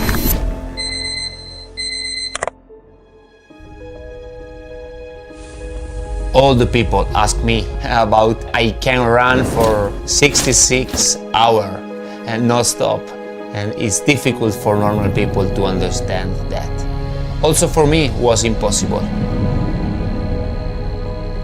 But I learned with a lot of training. It's necessary to prepare your body for the TDG. But all that you need for a TDG is the motivation. It's only to discover your limits. It's easy to go fast when you are good, but it's hard to continue the race when you are in a crisis moment. You have to continue, because one moment you are bad, but after you are good. Maybe you don't win, but in each crisis moment you have your heart, your motivation, and this is the only way for reaching the finish line. With motivation, you can reach every goal in your life. 330 for me is not only a race. I think it's a journey, it's a unique experience.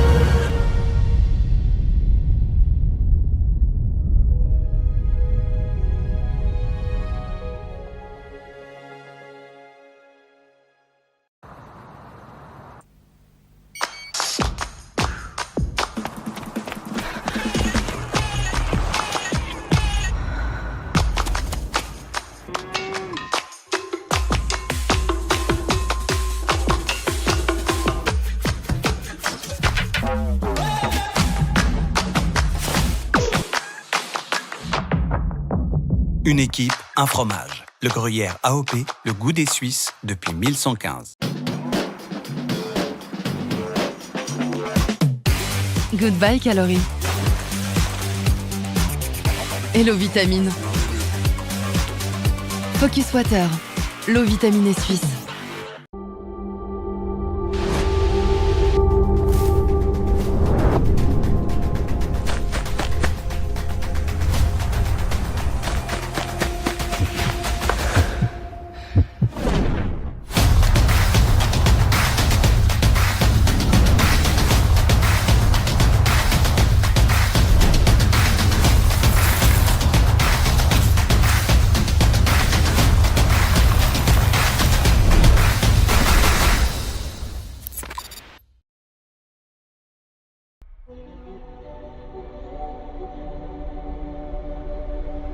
Zero is my game.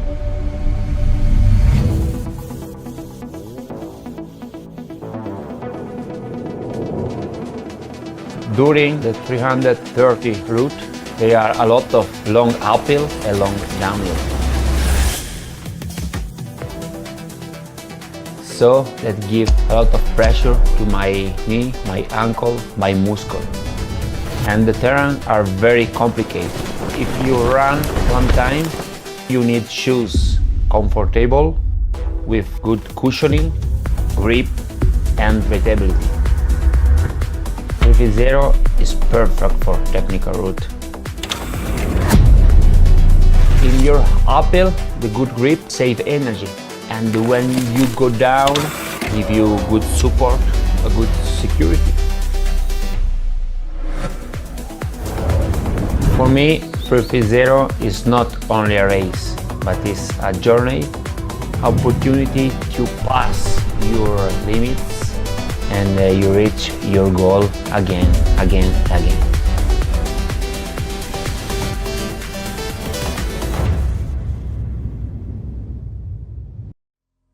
Sous le nom de Trail de l'Absinthe, bien il a évolué pour accueillir près de 2000 L'Ultra participants. Trail du Val de Travers a lieu tout le week-end. Le Swiss Canyon Trail veut jouer dans la cour des grands.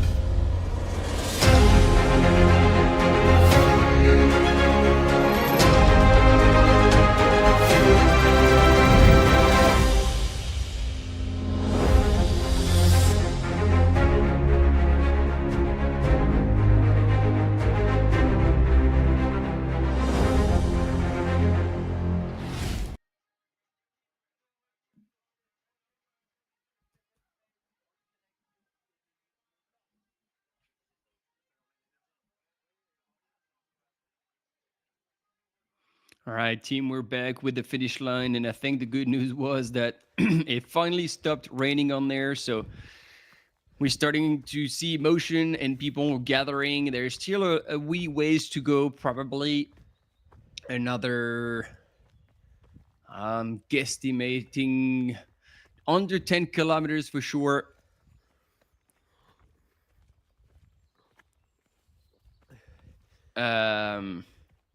We'll have Sanjay Sherpa leading the 100-mile race, the very first edition of the 100-mile race.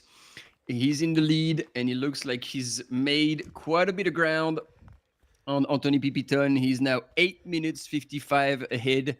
So that is a major blowout for the French runner, because as much as Sanjay Sherpa would have possibly put an effort, they used to be within seconds, and by the time they got to the 153 kilometer, then boom, that gap has increased from a few seconds to 8 minutes and 54 seconds.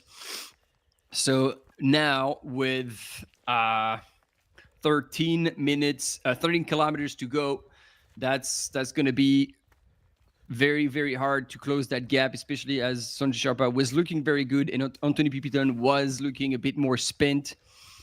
But they are still way ahead of third place. So that actually is a good sign, because Anthony Pipiton can just focus on himself, look after himself, and then he has the second place in the bag, which would be an extraordinary performance for the French runner. And I'm sure he will be delighted with that. Meanwhile, we still have our Mike show going on. And look at him go. Miguel Arsenio is absolutely crushing on that runnable part. He's shift into gears, and look at him go. He is absolutely flying. And we were talking about this just a bit earlier. Both Miguel Arsenio and third place now, Alex Todamas from Spain.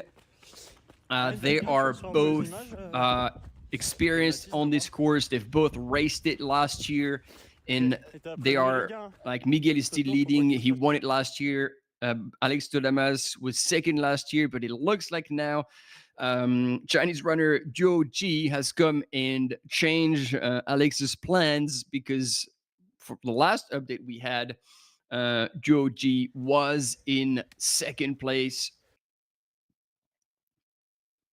Oh, no, it has changed again. Alex Todamas has recovered, and they're both running within 20 seconds of each other by the time they had reached Côte de l'Aiguillon. So on that descent, Alex Todamas has made a move and is now back into second place, but only 20 seconds ahead of Zhou Ji from China. So the fight is absolutely on for second place. But what needs to be said is that they are now 15 minutes back, quarter of an hour back from our current leader, Miguel Arsenio. So the gap is now to a substantial level. 15 minutes lead for our men's leader, was while our female leader here on your screen, Sarah Humble, had managed to open up a 10-minute gap on her competition, but that was before she went the wrong way, took a wrong turn, probably lost about a minute there on what we saw. and is still now pushing the pace. As much as now we have a bit of a slow-mo, so we're losing reception, but she is still moving really, really well.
All right, what do we have here?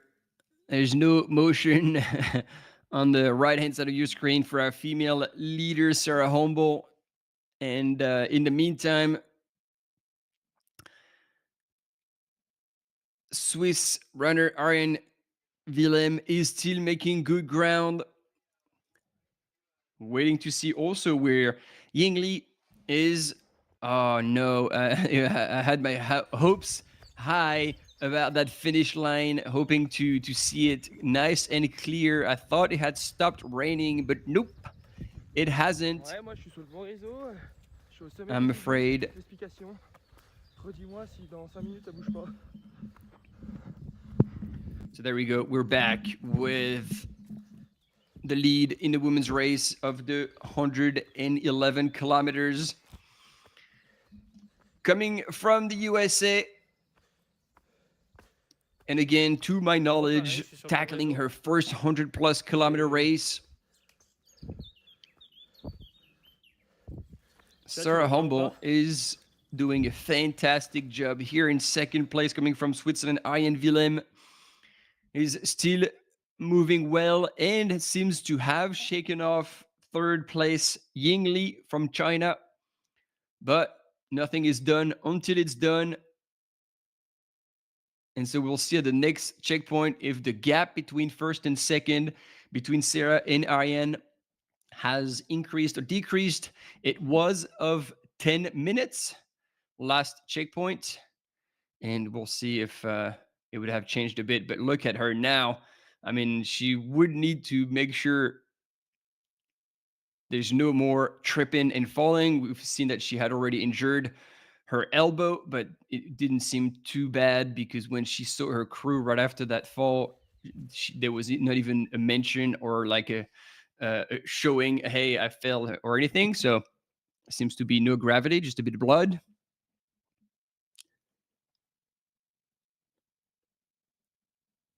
but now you can see that she is definitely a runner. You know, sometimes, so I'm going to clarify that expression because people's like, yeah, of course, this is a running race. What do you think?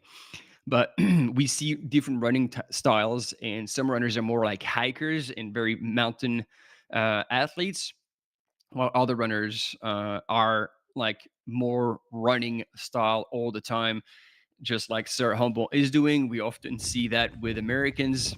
And actually, talking about runners, here he is, Miguel Arsenio, although he is also pretty strong on mountainous terrain, but he's choosing for this race to not take poles. And wow, well spotted turn here in this overgrown section. Miguel Arsenio, I don't think today there's going to be anything that's going to take away the win from this man. He's cruising in the lead and he is looking fantastic. Let's take a look at the splits here. Yeah, we still have another update, but last split, there's only 3 runners who have gone through the Col de l'Aiguillon at 57K into the race, and he already had 15 minutes on second place, Alex de Damas. And look at those landscapes. Even though the sun is not shining, you can see the beauty of the Swiss mountains here in the Jura. It is a beautiful part of Switzerland, no doubt about it.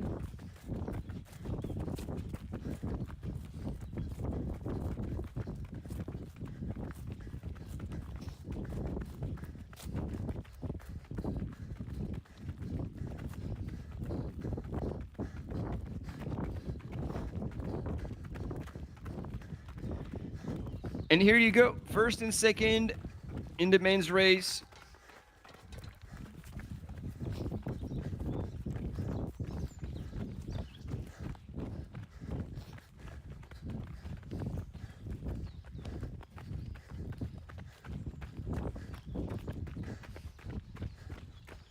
Wait a minute, I said first and second, but yeah. So technically, like, Alex de Damas is still in second, but at the last checkpoint, he was only 20 seconds ahead of Joe G. So the fight is on between these two gentlemen. And it would be interesting to see maybe behind Alex to see if G. Joe is anywhere near second place or if he's managed to open up a bit of a gap.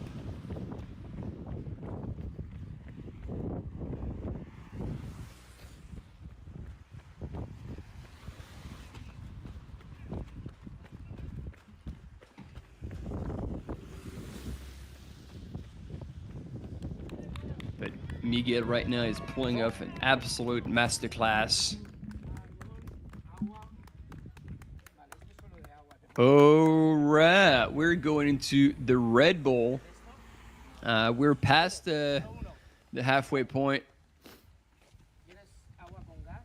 And now we're putting Red Bull into the engine. Watch out, the jet's gonna be fuming.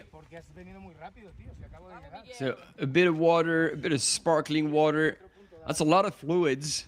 So I don't know if he had planned to drink a little less during that last section, but that is a lot of fluid that he just had. The gel, it doesn't look like, unless I missed it, doesn't look like he's oh, there's solid food as well. Is that a chicken leg? That's awesome. I think it was a chicken leg. If anybody saw in the chat what it was that Miguel ate, I'd like to confirm what I believe I saw. But if that is chicken leg, that is very impressive, and he had definitely an iron stomach to go for that kind of food at this point.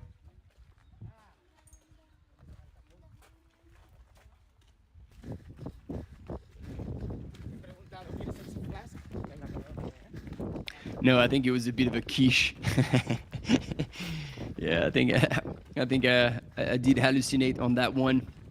Oh wow, and it's a beautiful here. Top 2 men, top 2 women on your screen. Miguel Arsenio, top. right corner. Alex Todamas from Spain, top left corner.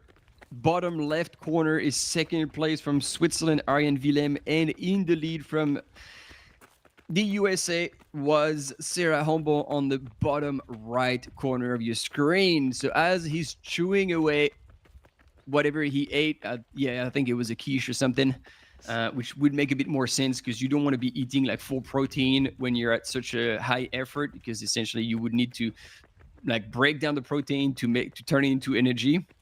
So that would be a massive effort for the body and to digest, while you could just eat carbs, whether it's slow carbs or like fast carbs. And that is far more efficient. That being said, like having having solid food does make sense, because sometimes you just want to feel full, and sometimes eating gels or energy drink might not quite be enough to give you the feeling of being full. All right, we're moving about a little bit. Brace yourselves.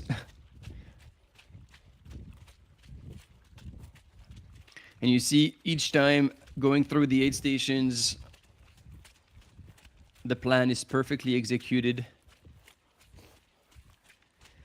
And Miguel Arsenio has now gone through the 64.2 kilometers, and the last gap was 15 minutes. So we'll see how that has changed. And in the women's race, Sarah has yet to go through Col de l'Aiguillon.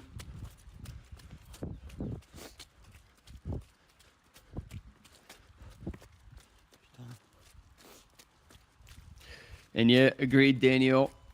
He is looking great, and he's looking like he's fully in control of his effort. As you were saying, it's the same course as last year, so he knows how to pace himself. He knows how to handle it.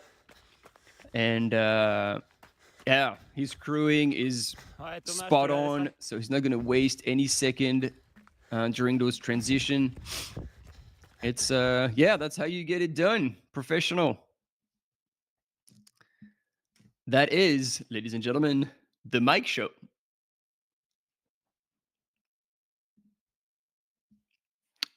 And behind, not falling apart at all, our Spanish runner, Alex Todamas, is holding on to second place. He was second last year. I don't think he wants to do any less than that.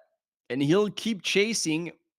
But again, the gap is now quite substantial. That's going to be a hard one to close, but you should never give up. Maybe his race was to start a bit more conservatively and push in the second half. We never know.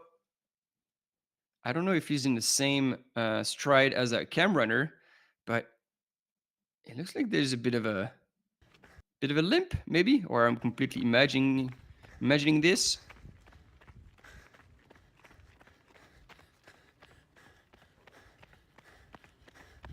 No, I think I'm imagining this.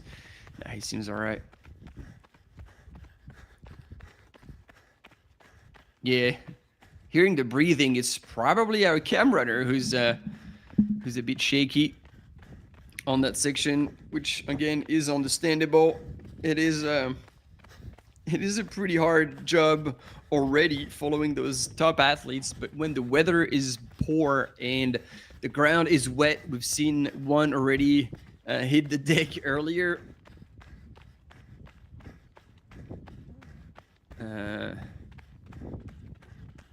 But we say hi to Joey, who is fine.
I gotta say, Alex Tudamas is not looking half bad at this point.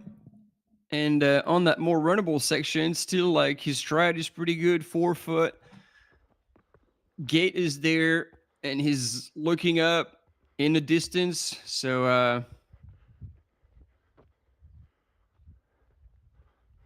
yeah, he's still way within the his right to possibly claim second place. And again, until you cross the line, nothing is done. So, even if there's 15 minutes between him and Miguel, if anything was to happen to Miguel, like, he would still be present. And in the meantime, we are with our female leader, Sarah Humble, and I believe she's getting to the high point. So now she's going to drop down into the next aid station. Hopefully clear that a little bit so she can have the views.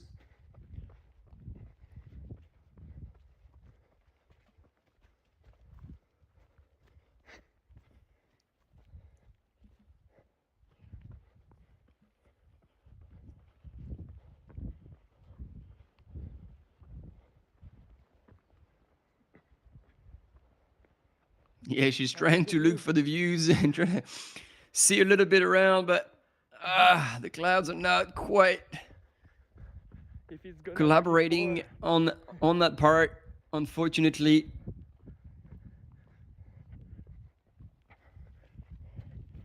Really good climbing. Oh, wait.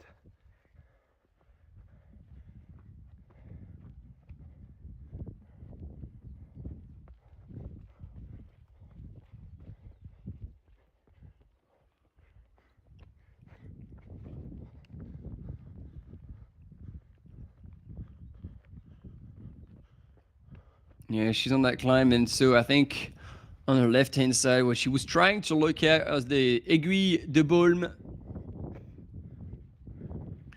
She's going to be on that ridge for a wee while before dropping down.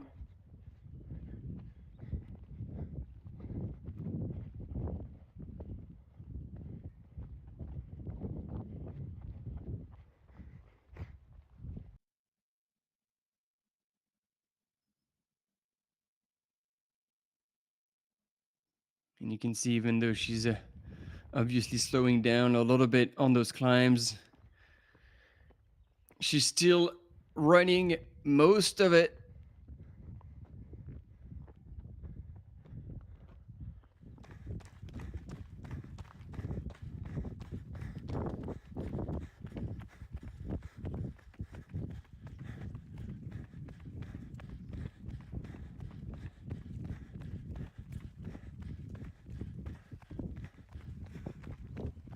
And there we go, we're back again with Alex Tudamas, our second place in the 111 kilometers.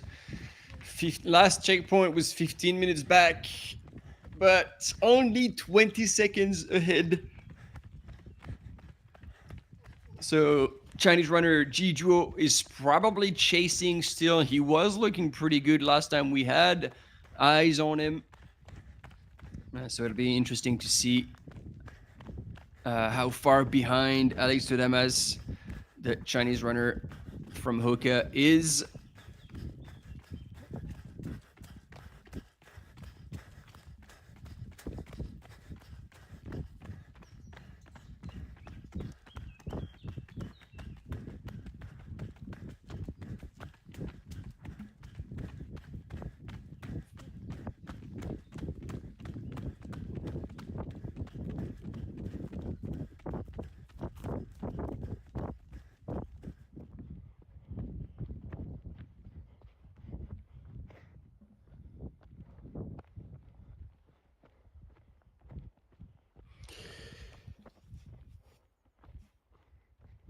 And as we still see Sarah going on that ridge and eventually starting to drop onto the next aid station, a little bit of an update on the 51K, because it is a massive battle at this point with Jingjiang Yang from China, who's in the lead.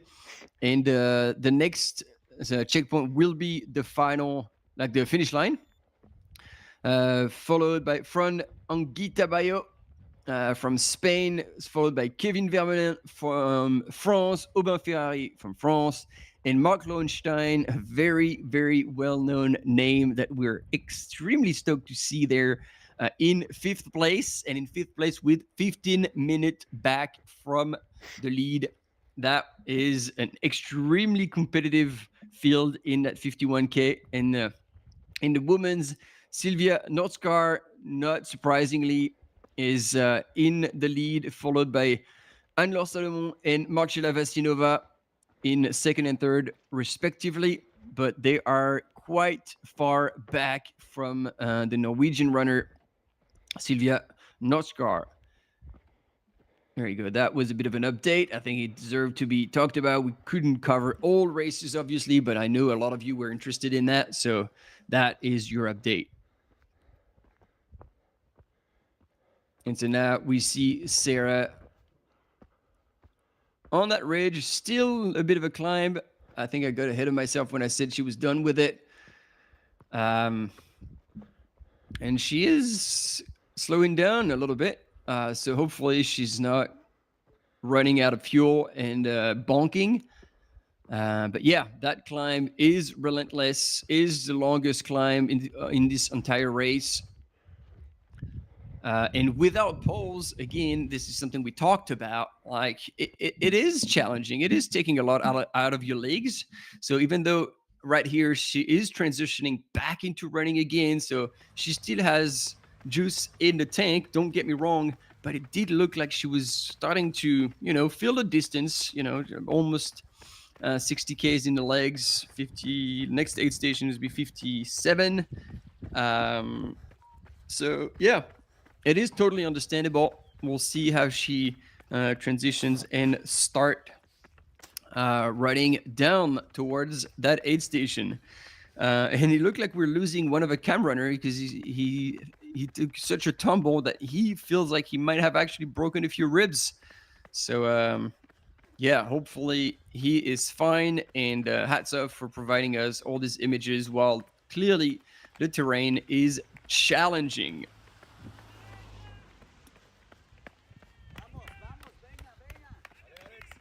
All right, we must be getting close to an aid station. So that, I will keep an eye on that to see if the gap increased or decreased from 15 minutes. Because he's getting to the 64.2 aid station. Damn. He went without stopping again.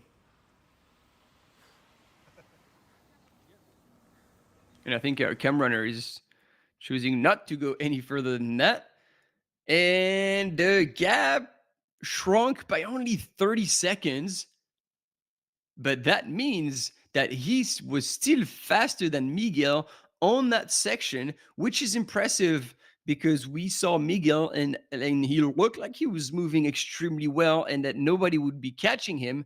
And yet, 30 seconds is not that much, but still, Alex de Damas from Spain is chasing, and he's chasing hard.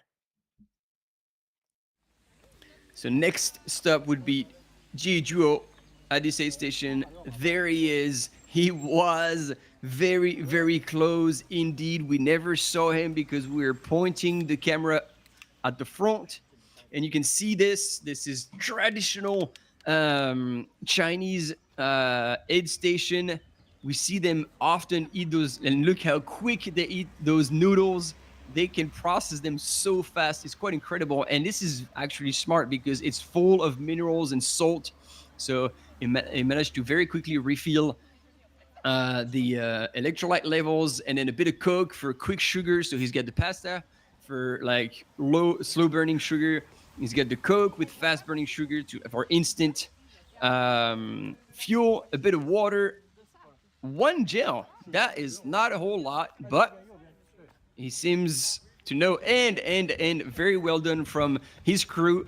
As he was crossing the road, his crew was like, hey, it's that direction. So he helped him get out of the aid station in the right direction. And that is a very important thing to know how to do properly. And it's good. We see him smile. That's what it is. Man, the race is on. He's waving to the camera. Like, all right, see you later. Ooh, that's going to be an exciting last part of the race, especially the fight for second place. Ladies and gentlemen, Duo G is still in the race, well within the race. Probably, let's look at the splits, but yeah, less than a minute back.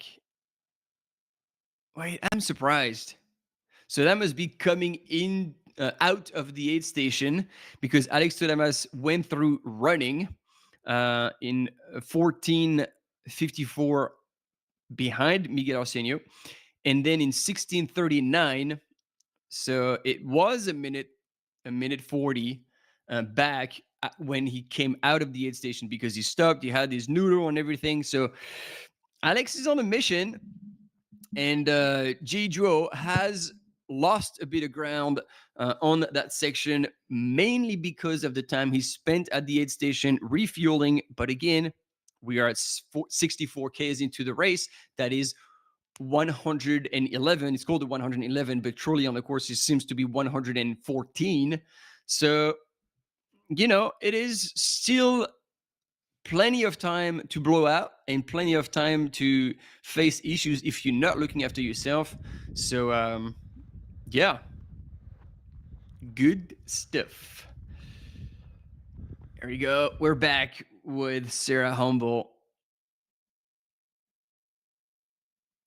And I did not realize how long that section was on that ridge before dropping down because we didn't have images of the mains going through that section. And then finally, she's waving her arms like, all right, this is it. We're dropping down now. And she's going to carry on the ridge a little bit. And then it's going to take a right-hand turn and drop onto like getting close to the aid station. And that's going to be a bit of actually a very steep descent. And then she will drop into the kilometer 60 at La Gita Dessous. And that's, I'm guessing, where the aid station will be.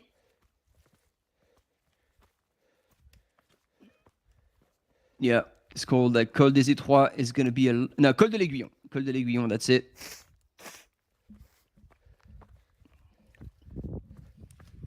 Behind and chasing, and it's good to see her trotting along on that ridge as well.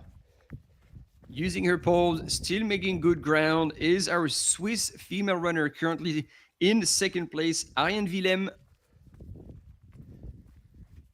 And Ariane is moving, if anything, just as well as Sarah. And again, using her poles, so she'll be able to keep up that pace without spending too much energy in her legs. And then we can see already the team Kailas getting ready.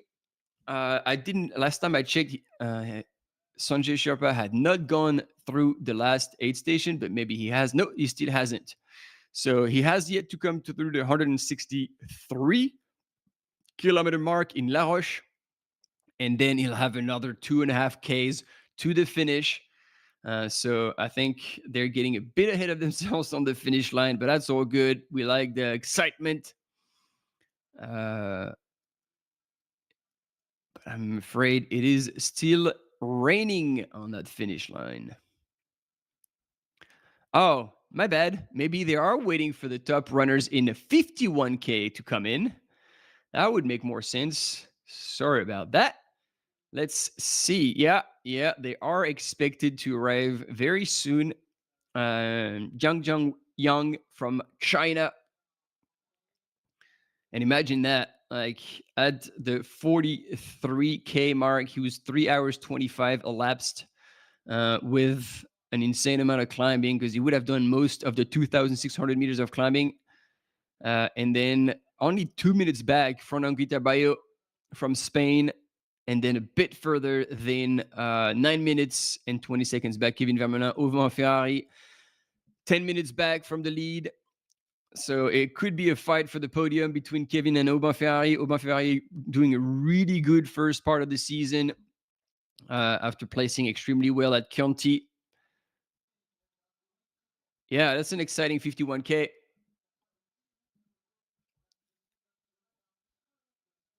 And the speakers are on the line because they know there's going to be action very soon across that line, and they're going to be coming in hot.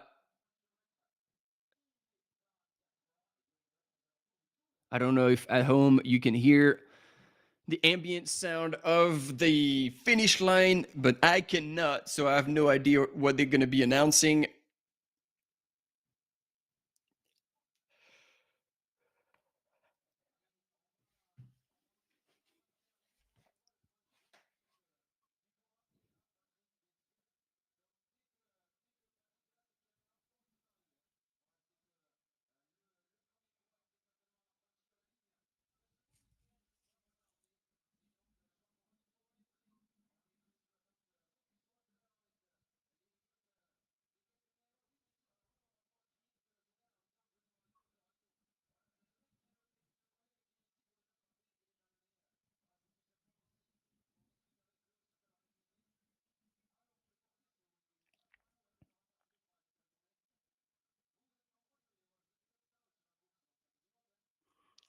And there's definitely a bit more crowd joining that finish line. I'm guessing those finish line speakers that we see on the left-hand side of the screen are trying to reel people in, because the finish is any minute now of the male runner in the 51 kilometer. And that's going to be an exciting finish.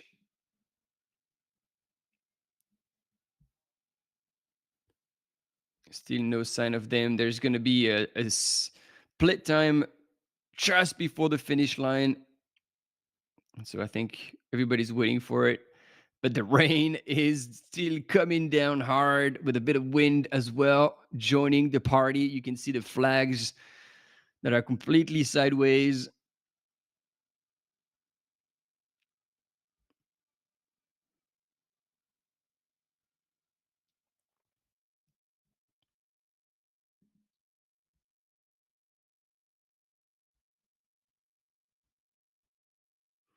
All right, we're back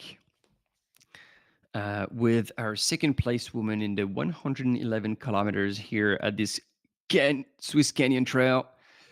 And yeah, looking at her move, like obviously using her poles, but she's power hiking. She is definitely losing ground to Sarah Humble on that section. So Sarah, who had a 10-minute lead, I can anticipate that she will have increased that lead by the time she gets to the next aid station at the 57-kilometer mark at Col de l'Aiguillon.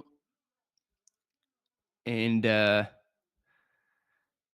yeah, that would position her even in a better spot towards taking the big W here at this anniversary edition, the 30th edition of the Swiss Canyon Trail. Imagine that, 30 years for the event. And as we're going to have the finish line, there he is, coming in hot across that line to wrap up the 51-kilometer.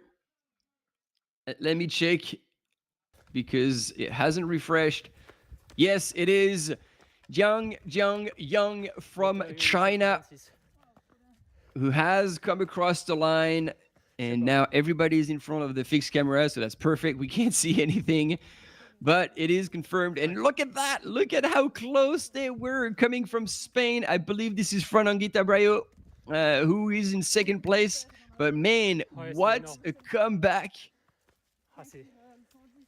from the Spanish runner. If that was a 51-kilometer runner that just came across the line.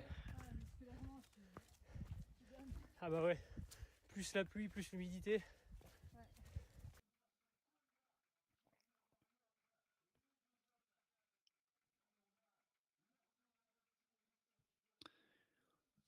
All right, Thank you to the person who's moving the fixed camera, but being a fixed camera, every little move becomes a bit shaky.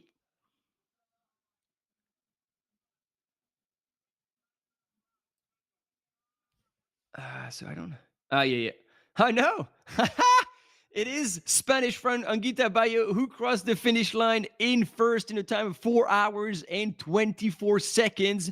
And a time of 4 hours 48 seconds, Zhang Yang actually got passed in the light stages, and that's why his body language was showing a bit of disappointment, while our leader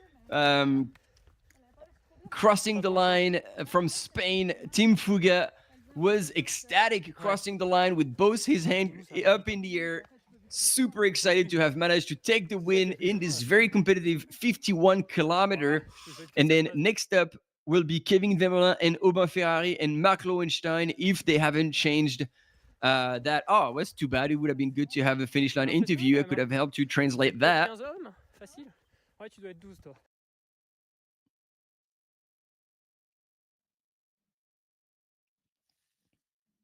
Could we have that at least in a split screen so we could hear how the race went? Audio. No, not hearing it. Hopefully you hear it at home.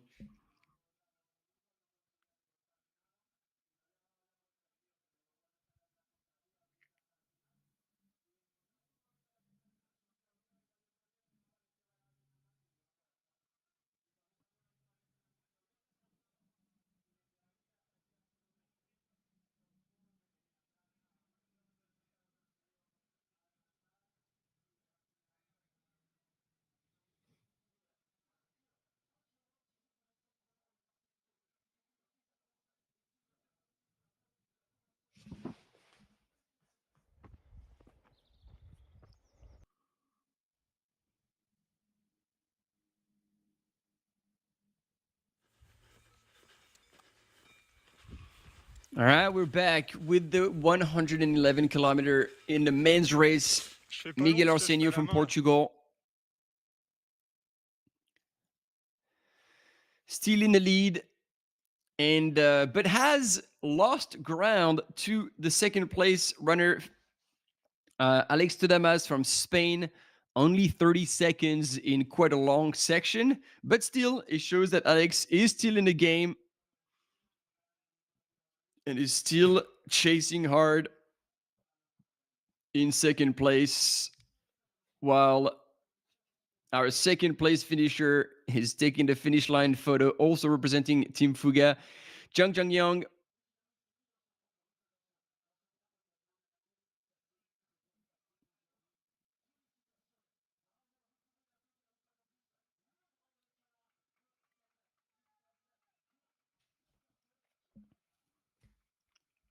And Fran finishing his interview with our finish line speaker. I really hope you do have the audio back home, but otherwise we're all missing out.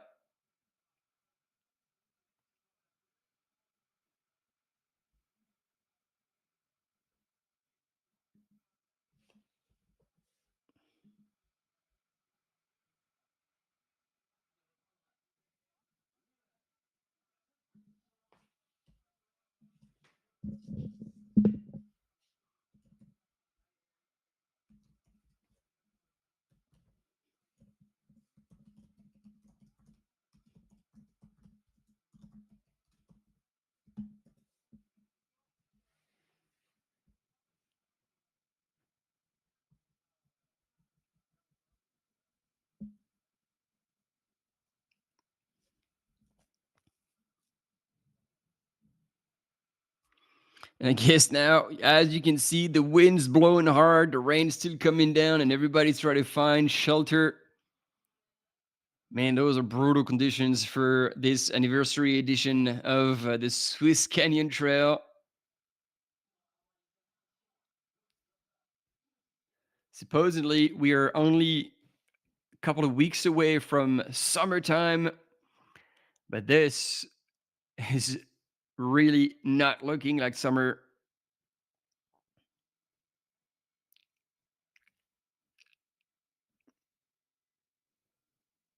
And I think these gentlemen should now make sure they start putting on clothes. There we go. Photo for the first and second, both representing Team Fuga. They came in force, and still no sight, unless we've missed him, of third place from France, Kevin Vermelin. Unless there has been a bit of a change in that ranking. Aubin Ferrari could have bridged that 40 seconds gap, possibly, if he finished really strong. Oh no, that tent is going to fly away. Holy crap. These three gentlemen are holding on to it like dear life.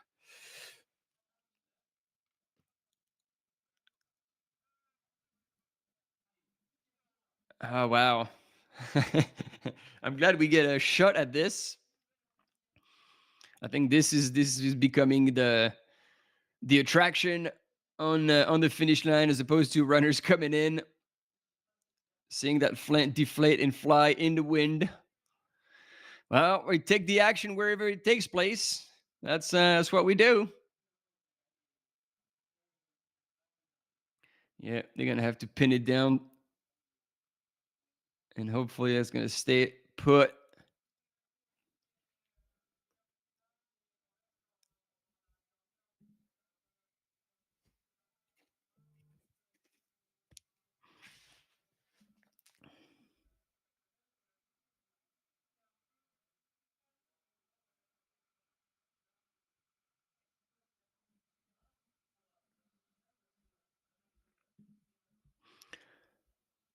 All right, team.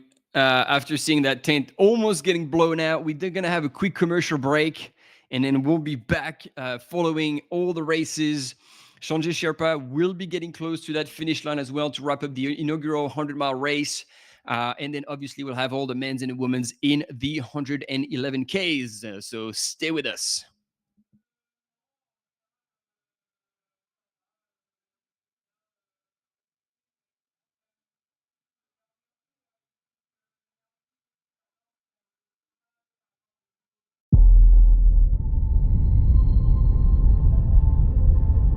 The TDG, I win 4 times, the best Italian time, 66 hours.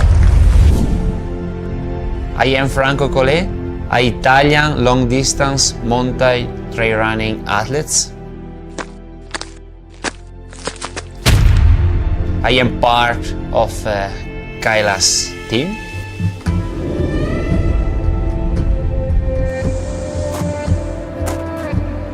I am an engineer. It's not so easy to combine work and running. I knew the TDG because he passed in front of my home. My sister registered me. I finished in 5th position, the best Italian time. The TDG is my game. I win 4 times. In 2023, I break my records.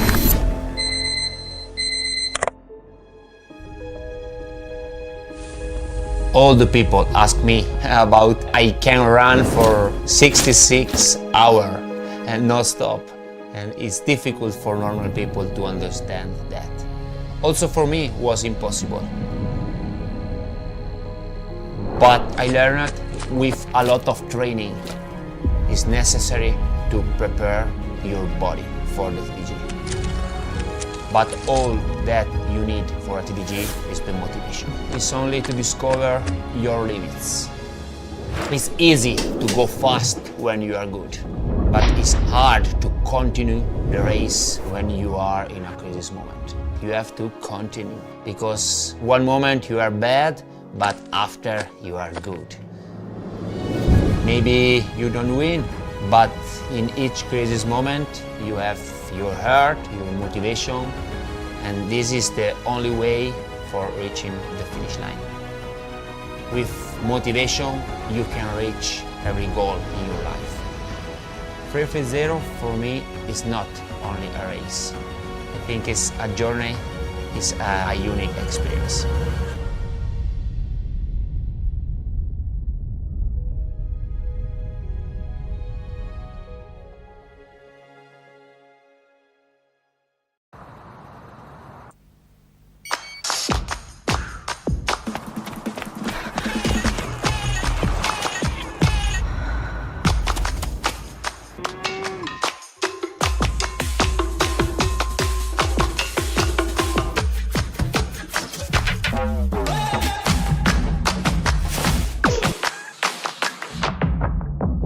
une équipe, un fromage. Le gruyère AOP, le goût des Suisses. Goodbye calories. Hello vitamine. Focus Water, l'eau vitaminée suisse.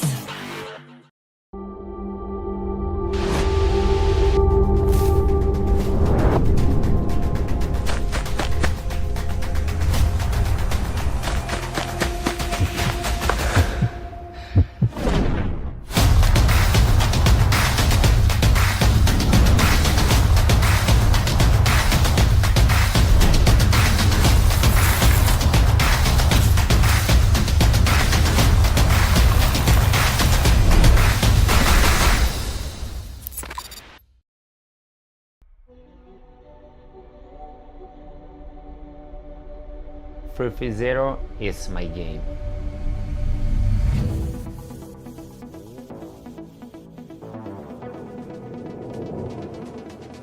During the 330 route, there are a lot of long uphill and long downhill. So that gives a lot of pressure to my knee, my ankle, my muscle. And the terrain are very complicated. If you run one time, you need shoes comfortable with good cushioning, grip and breathability. Free Zero is perfect for technical route. In your uphill, the good grip save energy, and when you go down, give you good support, a good security. For me, Free Zero is not only a race, but it's a journey, opportunity to pass your limits and you reach your goal again.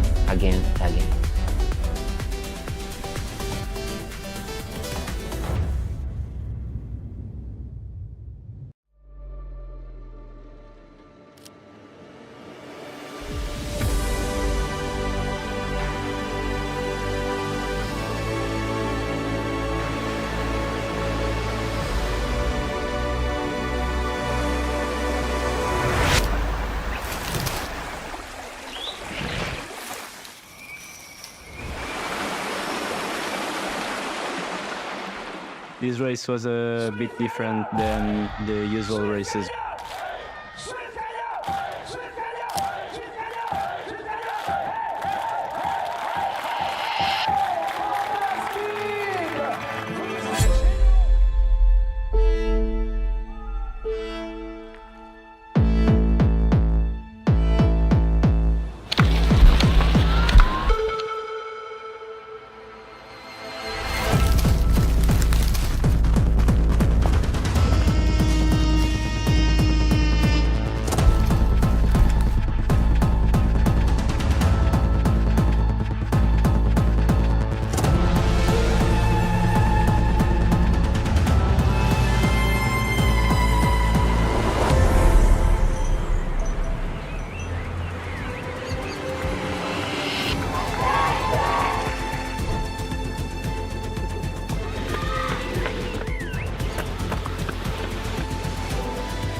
It looks like there's a bit of excitement on that finish line. Maybe a third or fourth place finisher in that 51 kilometer.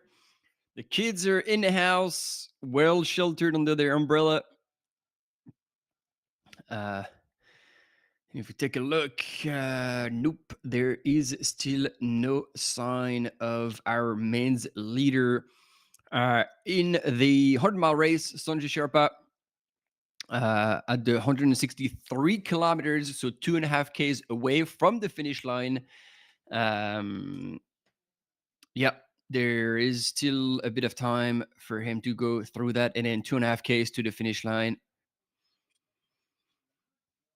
Meanwhile, let's take a look at the men's. Oh, yeah, no, we have missed. I mean, yeah, it would have made sense for them to arrive just in. Oh, and it looked like Kimi. Oh, no, okay. I was picturing a sprint finish and within the same second, but my understanding is that they would have probably finished and crossed the line hand in hand. Kevin Vermeulen and Aubin Ferrari taking third place together after 4 hours and 10 minutes and 42 seconds elapsed. They are both crossing the line in third place, hand in hand. Mark Lowenstein is about to arrive, 21 minutes back. The most beloved dentist we know. Usually you don't really like to go to the dentist, but Mark Lowenstein, being the absolute legend of a human that he is, after so many years racing at the highest level, claiming the win at some of the most prestigious races in the world, he's taking advantage to seeing a race take place in his neck of the wood, and there he is with his orienteering t-shirt, and those were the kids waiting for him. Man, I wish we had audio. It would have been super cool to see this man But if you don't know him, if you haven't been following trail running for the past 15 years, like I have, he's an absolute legend, and he's won like Mont Blanc Marathon. CRZ now was his first big win. And then races like the auto race that when he broke the record, and I think it was about something around 10,000 euros on the line. And he was like, he broke the record, got the 10,000. He's like, you know what? Give it to the local charities to support the kids around here, and basically gave away his prize money. So not a lot of runners can afford to do that. And yeah, that was a massive statement from Mark Lowenstein, showing not only that he was a good person, but like bringing proof to that statement. And again, it's a bit of it's too bad that we can't hear that interview. And transitioning back and forth between that finish line and one aid station somewhere. I think it might be just below the aid station of Chasseron. As runner starts going down after that climb, there's quite a few people going through now.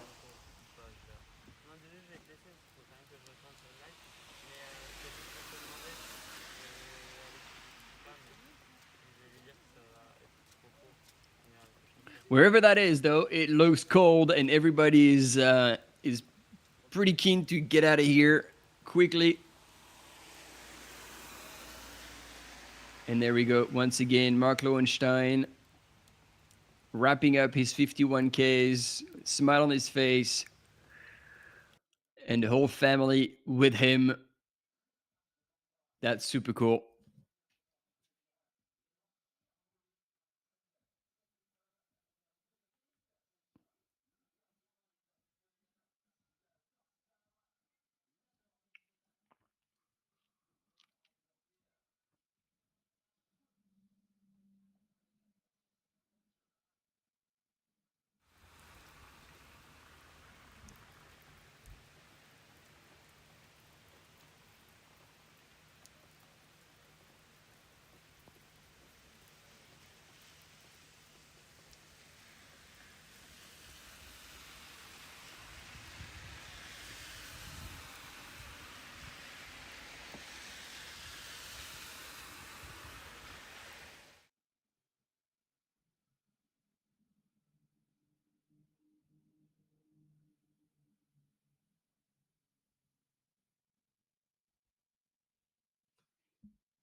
All right, we get more finishers still in the 51K. It was Portuguese runner Felipe Lopes who just crossed the line 5 minutes back from Mark Lowenstein and 27 minutes back from the win from Nagita Bayo. And then looking at the 100 miles, still no sign of Sanjay Sherpa, our leader. He hasn't come through La Roche just yet at 163.5. And just checking if we could have possibly images of the last kilometers to see Sanjay come in. And then in the women's, there is still quite a bit of ground to cover, but it is pretty much in the bag for Marie Janot if she looks after herself.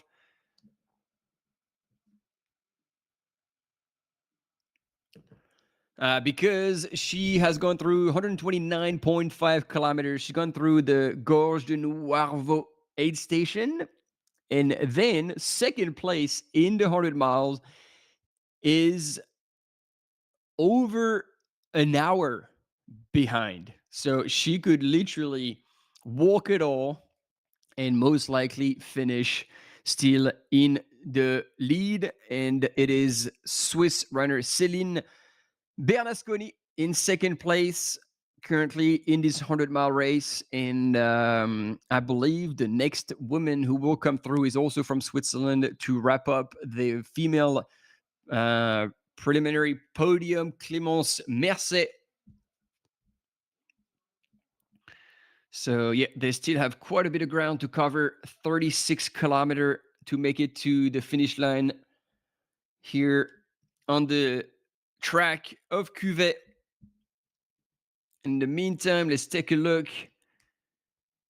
I'm trying to do the math quickly. Yes, it is still just under 10 minutes between Sarah Humble and Ariane Willem in that 111 kilometer race. And at the 57K mark at the Col de l'Aiguillon, I was anticipating, I'm going to claim that mistake. I was anticipating that the gap would have increased between Sarah and Ariane, but no, actually it's the same scenario as in the mains.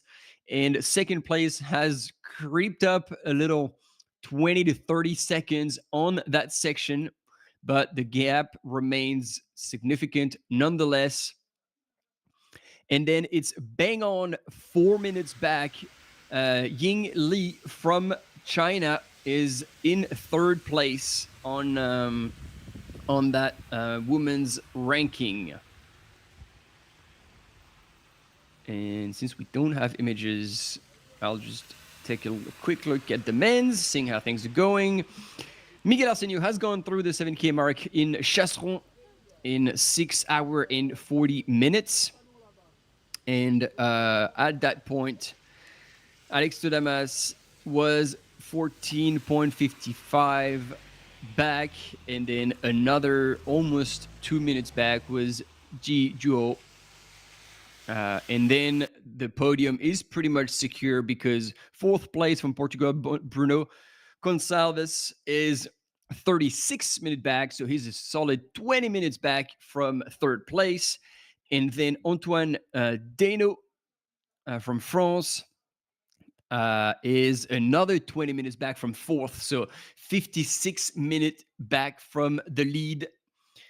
In fifth place at Col des Étroits at 64K into the race. So that is quite a big gap. So now first, second, and third are within 16 minutes. And then 56 minutes later is the top five. So it is starting to spread quite a bit on that 111 kilometer race. And we're hoping to give you images of, once again, our leader in the men's race. Still no sign of him in La Roche at 163 kilometers, 0.5. But the good news is we will have images. We will have a camera on Sanjay Sherpa for the last 2 kilometers. So as soon as we see him go through La Roche, we will have motion, we will have action, and we will see Sanjay come through.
All right, and the feedback from our friends in the French commentary booth. They are standing in a tent right next to that finish line, and they say they have rarely seen such bad weather conditions and so much rain. They said like it is unreal what's coming down right now. So that is unfortunate for the spectators and all the support crews out there. And it seems that we should see our first male runner quite soon at the last aid station.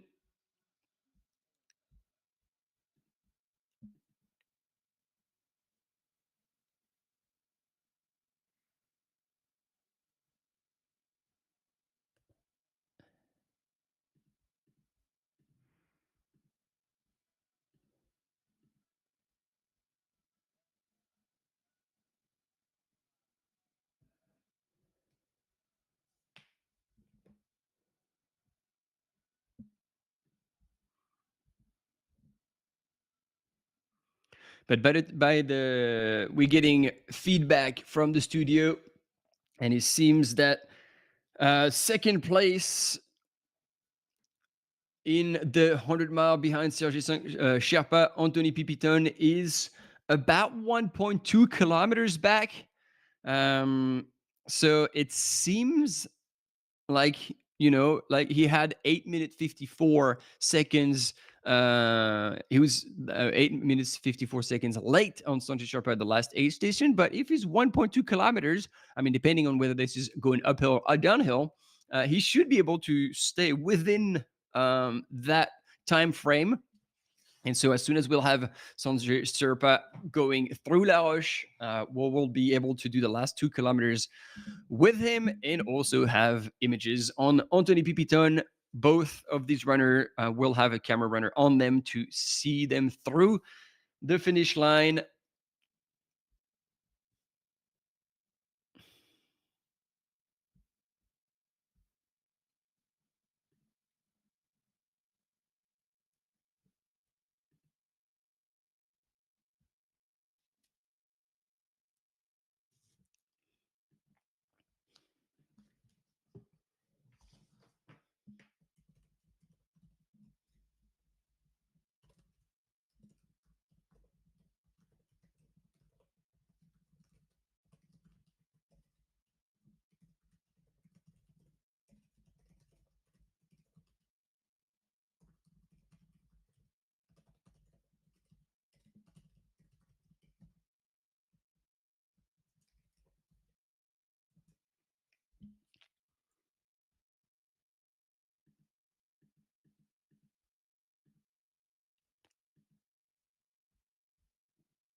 So we're still with you, but we're lacking images at this very moment. So we do have those fixed cameras to see a few runners go through a bit randomly down from the last, not the last aid station, but the 50, no, before 50K, actually. All right, we got more runners coming in, wrapping up that 51 kilometers. This might very well still be the top 10. Let's check it out. Boom. Yeah, no, top 13. And the good news also is that Sanjay Sherpa has now gone through La Roche, 163.5 kilometers, and we get the intel from the field that he is moving at about 5K, 5 minutes per K, which is really decent pace when you wrap up 100 mile. Like 12K an hour is pretty damn good. So exciting to see him moving so well. And so very soon we should therefore have images on Sanjay from kilometer for the last 2 kilometers. So basically 500 meters after the aid station, we should start seeing images of Sanjay Sherpa. And then we're keeping our eyes on the ranking to see when Anthony Pipiton will go through La Roche as well, to have a good understanding of how far these two gentlemen are, because that's going to dictate our broadcast, because we will try and show the finish of the top 3 men in this inaugural 100-mile race. And third place at the minute is Maxime Hourgebet. And Maxime is 41 minutes back from Sanjay at the bas du chapeau de Napoléon.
And there you go. Now we're starting to have a bit more people coming across, and you see also the crew with the kids dressed up in the ski gear coming out.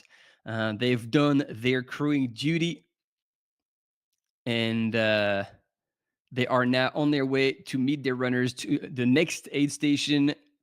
Again, big shout out to all the crew out there supporting the runners. It is a hard job, especially even more today.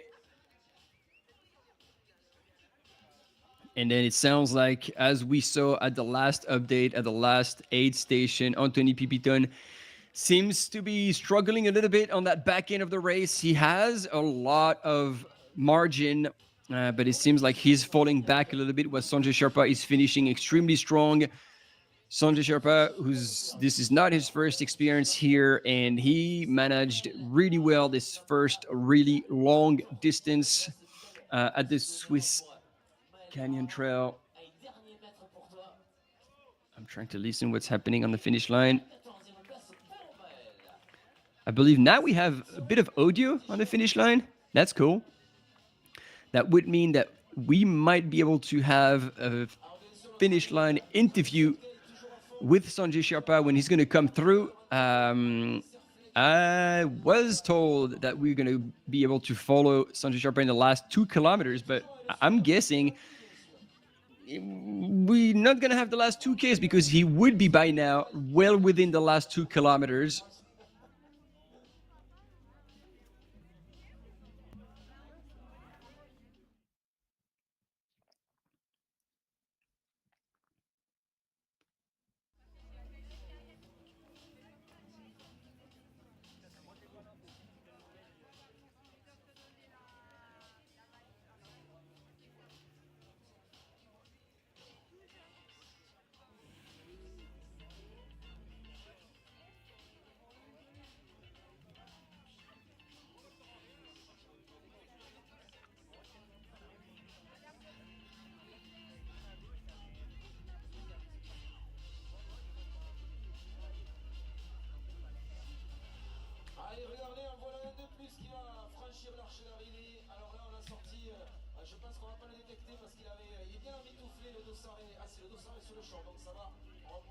All right, Sanjay apparently is at kilometer 163.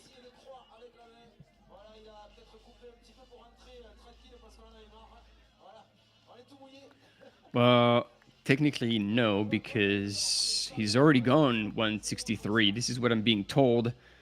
But Sanjay Sharpa has already gone through La Roche, which was 163.5, and that was quite a while ago. So let's keep our eyes peeled on that finish line, because if he's moving the way he was moving, we should really be able to see him in the next 10 minutes. Yeah, easily. All right, and we're transitioning to a cam runner, which leads me to believe, yes, the 166K logo is on the screen, and we are waiting now to see Sanjay Sharpa currently in the lead of the inaugural 166 kilometer, 100 miles across the Swiss Jura Mountains. And for this first edition, the Nepalese-born French resident Sanjay Sharpa has been battling for quite a while, actually, for the first place with Anthony Pipiton, but towards the end, you could see that he was waiting for the right moment, and he's made a push. He's put on an attack, and that not only allowed him to pull away, but that was the last dent into Anthony Pipiton's race. And then it went from a gap of a few seconds and them going back and forth to a gap of 8+ minutes. And at this point, I would be betting on the fact that it is over 15-minute gap between the two gentlemen. So we'll see when Anthony will be crossing the mat at the aid station in La Roche in 163.5 kilometer. And meanwhile, the rain is still pouring on the finish line here on the track and stadium of Cuvée. There we go. Our cam runner is ready to send it, waiting for our male leader in this 100-mile race, Sanjay Sharpa. And we can take the bets here, team. Is he going to be smiling or not? And my guess is absolutely yes. Sanjay, I have actually never seen that man not smile. And regardless of the distance, the pain, the fatigue, and in this case, the rain and the bad weather condition, nothing seems to be shaking off his positive attitude and his joy of racing.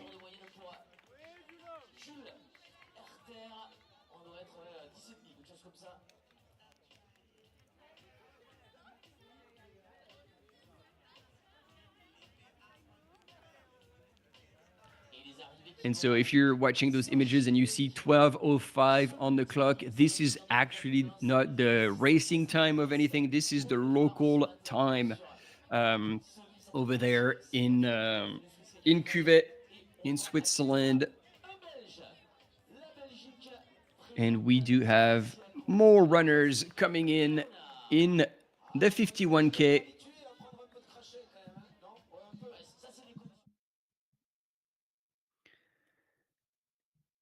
And next across the line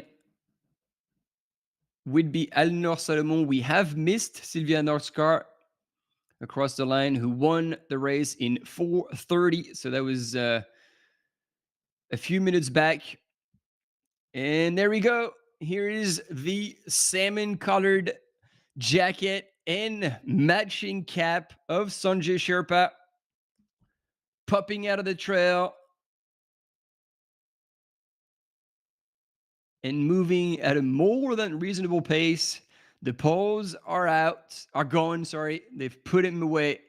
And now he is striding it out on his way to the finish line. Another 2Ks to go. But that section is on the road. So he's going to be able to make quick time of it. Oh, man, when you smell the barn like this, you're like, all right, I'm almost home. You've got the cheese fondue going on. You've got shelter. You probably have, hopefully, like crowds to welcome him. And you know you're going to pin your name on the first win ever of this Swiss Canyon Trail, 100 miles. So many good things that are unfolding for Sanjay Sherpa. And every one of them are extremely well-deserved. So I can't tell whether I won my bet or not, because we didn't wait for Sanjay to get close enough to the camera to know if he was still smiling. But one thing for sure, and that he is still moving really, really well. And this is not surprising. This man has the experience over 100-mile races like only few do. And look at that stride. His quads, IT bands, his legs look absolutely fine. He can still take the beating of the pavement, not looking like he's in pain. This is the professionalism here. Looking back when you know you have a bit of a stretch, just to make sure nobody's going to come breathe down your neck. I wonder if anybody has told him that he had opened a gap that was significant enough to be definitely in a safe to claim the win here, because for the longest time he was actually duking it out with French runner Anthony Pipiton, who still hasn't gone through the aid station of La Roche. So he really hammered it home, Sanjay Sherpa, for the last part. And as speculated, he was waiting for the right time. He was just covering ground without putting too much of an effort. And, interesting. And then making his move. But he is slowing down. Wow. That is interesting, because he looked like he was moving so well, and he was. But then all of a sudden, he stops for a second and continues, but not showing any sign of cramping or having any issue. Interesting. I've rarely seen that. I've seen that maybe at OCC in the final, where Eli Hemming was ahead in the lead, and on the way up to La Fégère completely stopped, bent over and not moving, and it's like, oh, this is the end. But nope, then he was restarting again. And so maybe Sanjay has been told that he has enough of a lead to be able to stop and look after himself, prevent any cramping from appearing, or just putting himself in a bad spot. He just needs to cover the ground for those last kilometers and make it to the finish line safe and sound. Guarantee his win there. But yeah, I don't see how anybody could come and take that away from him, because even if he stopped and walked, he could walk to the finish and be good, because Anthony Pipiton still isn't in La Roche, hasn't gone through the 163.5 kilometers. So he has over 1,500 meters over second place at least. So we're good, Sanjay. Enjoy, take it in. You've earned it. And again, carried up high and proud the Kailas flag for another win at there we go. He's breaking a smile from the spectators cheering him on at this Swiss Canyon Trail. He's getting close. He's going to come into the stadium, taking a final sip.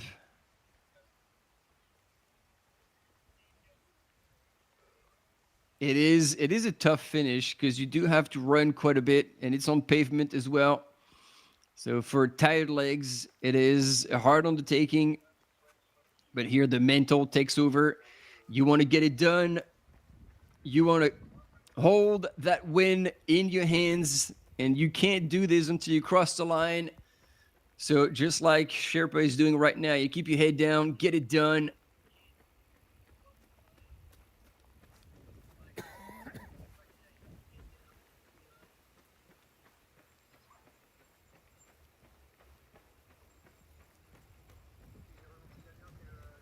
And what a race. What a race here in the Swiss Jura. He would have gone through the Creux du Vent, which is a mini Grand Canyon of Switzerland with 160-meter high cliff and spectacular views, even though today the views weren't so great. The canyon section with mossy gorges, footbridges, and single track. The Swiss Jura vibe with rolling limestone ridges and short technical climbs, as well as long technical climbs. Yeah, it's they've been offered a lot of variety along that course. And finally, the few couple of kilometers on the road just to stride it out and finally make it across the line.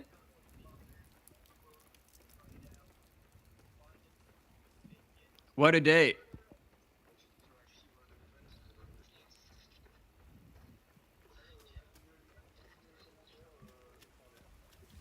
Merci. Yeah. Got the volunteers always present here to ensure the runners' safety at those big road crossings, especially for the 100-mile race. Sanjay will be fine, but like there's a lot of runners that are going to come in at night, and you want to make sure you don't get blasted by crossing the road. So again, Swiss style, extremely well organized, key people at all the key places, looking after those runners. So again, big shout out to all the volunteers that are out there making this race possible. All the cam runners, mountain bikers, drone pilot who are out there also in the rain to provide you with those images. All the volunteers that are at aid stations and they're going to be there for 10 plus hours supporting the runners. It takes a village, ladies and gentlemen, to put up those races. And it's certainly good to show gratefulness for all of those who are giving their time to make it happen. But now, the man of the hour, the man of the day so far, Sanjay Sherpa, is about to put his name against the first win of this inaugural 100-mile race at the Swiss Canyon Trail. He's never been so close. He can probably hear the mics of the finish line by now. He's taking off the jacket. He's doing the job, taking off the jacket to show big and clear the Fuga logo as he's going to be crossing the line. This is not his first rodeo. He knows how to do that, to give love, as much love as possible to his sponsors, especially on a race that his sponsor is sponsoring. There we go. A few final turns, and he's going to make it. looking back also to make sure that he's not going to be challenged and he can take it in. And I really hope we're going to have the audio of the finish line so we can have a bit of an interview with our champion.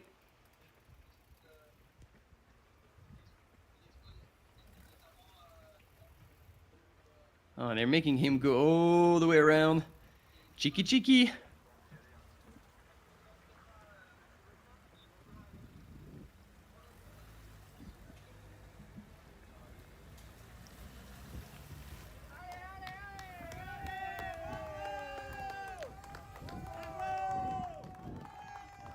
There we go. The crowds have showed up despite the rain to celebrate this man as the champion that he is.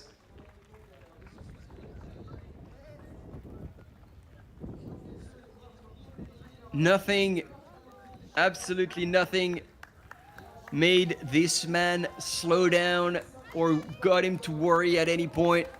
Not the weather, not the challenge of that course, that inaugural 100-mile course, not his competition that he kept in check until the end and pulled away at the latest stage. Now all smiles coming onto the track to claim his win. Sanjay Sherpa, ladies and gentlemen, representing Team Kailas, your 2025 Swiss Canyon Trail champion, Sanjay Sherpa.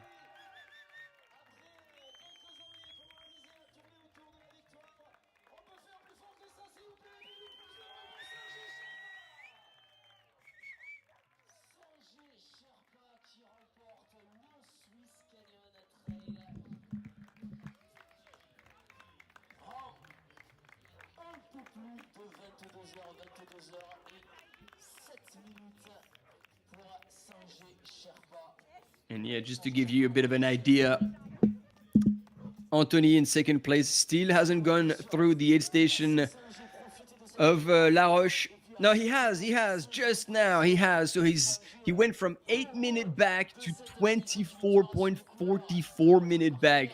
Sanjay Sherpa not only went pedal to the metal, but Anthony Pipiton says, as we say in the business, made the popcorn in that last section and has lost a whole lot of time.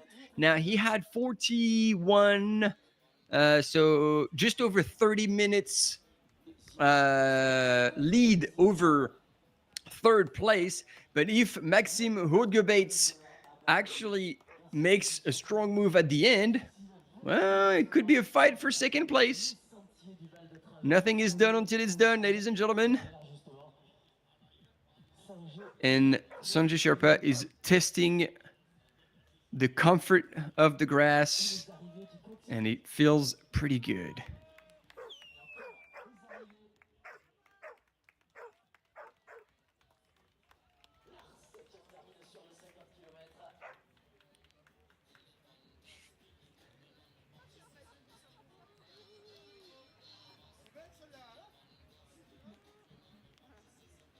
Allez, Sanjay, tu nous dis quand ça va, on va récupérer tes impressions pour notre public, on te laisse profiter de ces instants, de ces moments de bonheur, la victoire.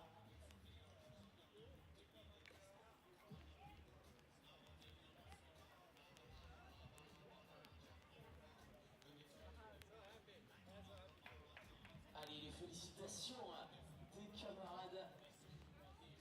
Sanjay Sherpa, vainqueur de cette édition anniversaire et première fois sur le 166 km, première édition de la distance à 166 km. À jamais le premier, c'est ça. Oh, yep. It's always tricky to get back on your feet when you've been low, but that must have felt like $1 million sitting down. All right, let's see if we can hear it from the finish line.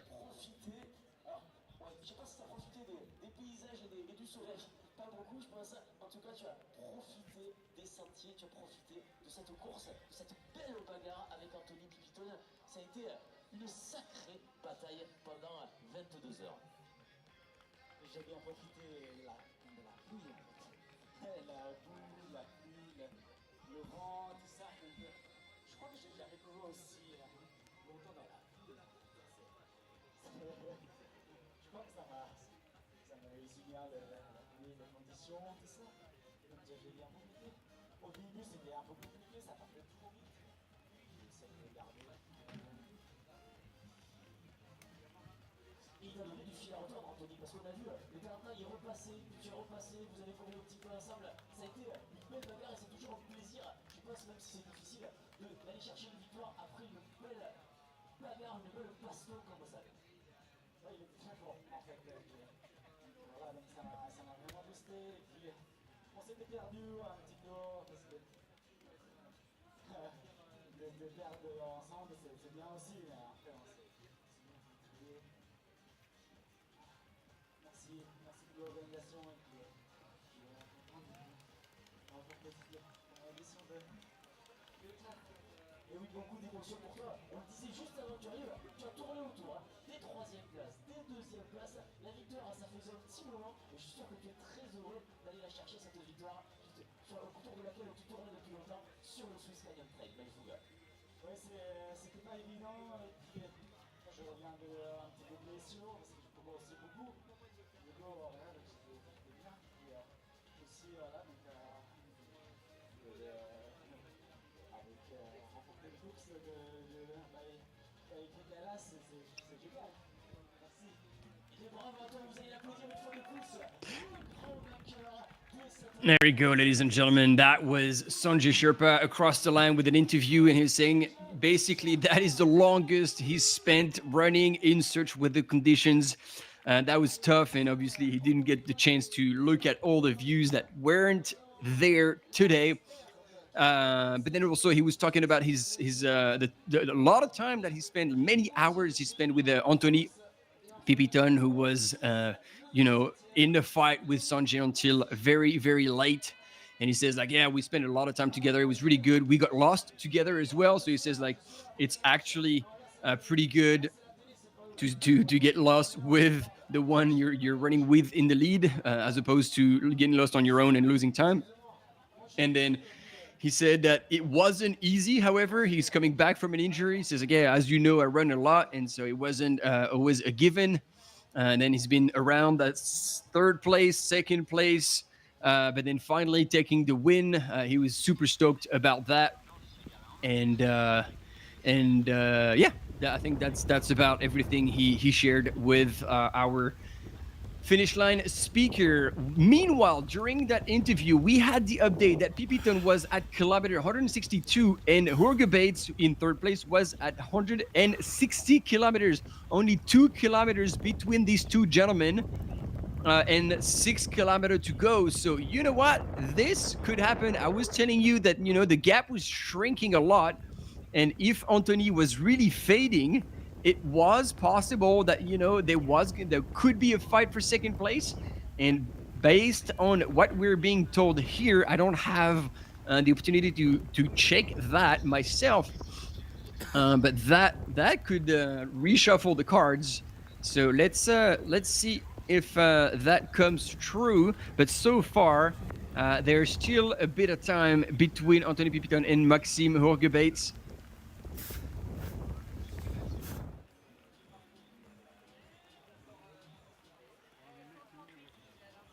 And I'm guessing that the crew from Anthony will be out there, would have been out there at the aid station in La Roche to tell him that he needs to get moving. He's only a few Ks away, and if he wants to hold on to that 2nd place after, battling for 1st for so long, like I hope that the mental part will come into play, and he's going to be able to hold off Maxime Jorge Bates, although Maxime, knowing that he's coming back onto Anthony so strong, might give him a bit of an extra boost and to come and try to challenge him for 2nd place after a pretty well-managed race, like after moving up the rankings throughout that 166-kilometer course.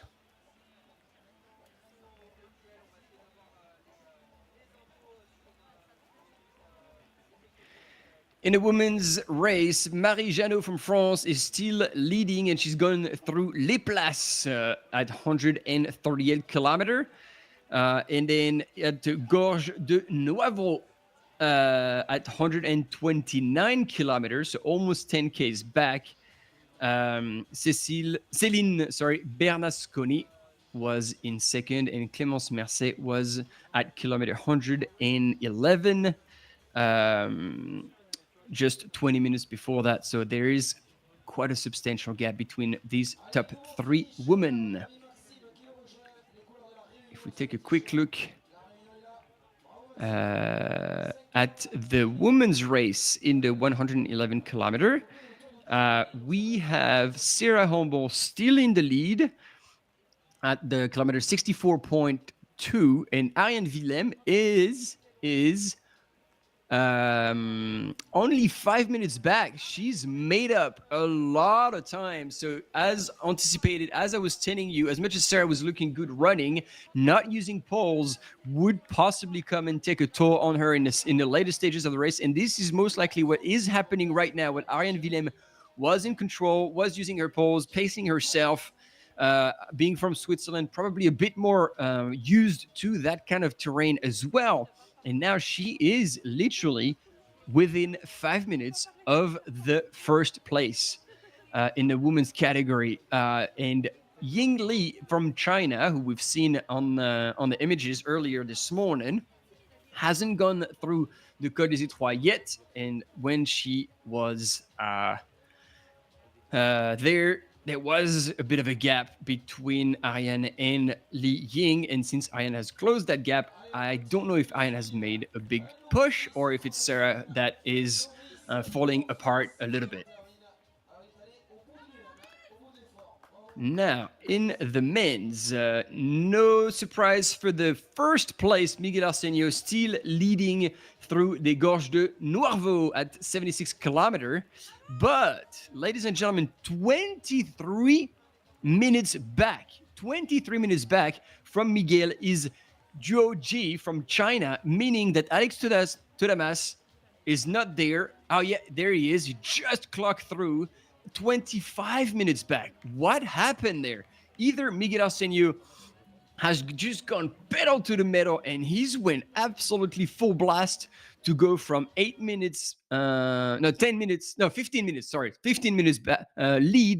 to 23-minute lead is insane. So Miguel Arsenio is still flying up in the lead, and today I doubt anybody's going to be able to come and challenge him. However, from China, Zhuo Ji is showing great strength and moved up in second place ahead of Alex Todamas, even though Alex had been pushing and making a bit of ground on Miguel Arsenio earlier. It looks like he's now paying the price for that potential push.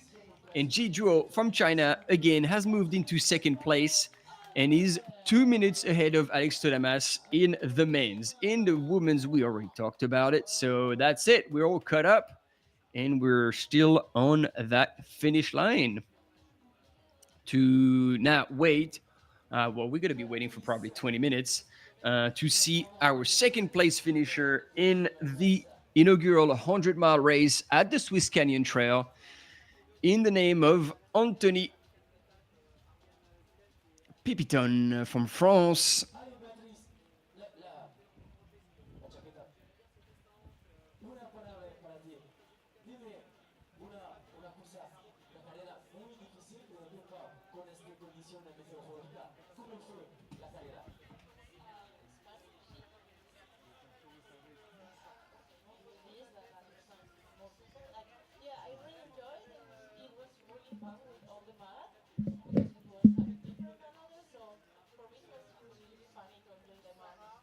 Je lui ai demandé comment elle a vécu cette course, assez glissant, mais c'était fun, c'était amusant, elle s'est régalée et elle se you have a smile and you enjoy very much.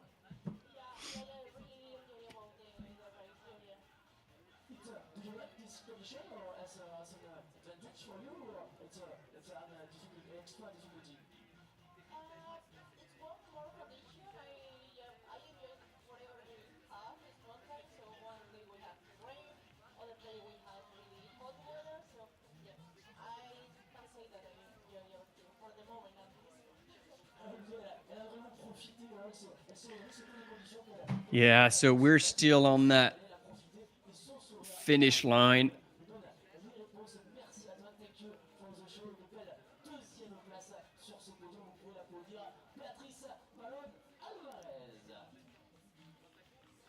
With the interviews of our top female finisher in the 51K. And in the meantime, we are now waiting for second place in the men's category for the inaugural 100 mile, the Swiss Canyon Trail. In the name of Anthony Pipiton, and as much as Maxime Hurdebeeks was coming back, he still hasn't clocked through the 163.5 kilometer mark in La Roche. And therefore, even if Anthony is in bad shape, I think he has the second place in the bag. He just have to keep pushing. And that's going to be an exciting result for Anthony, for sure.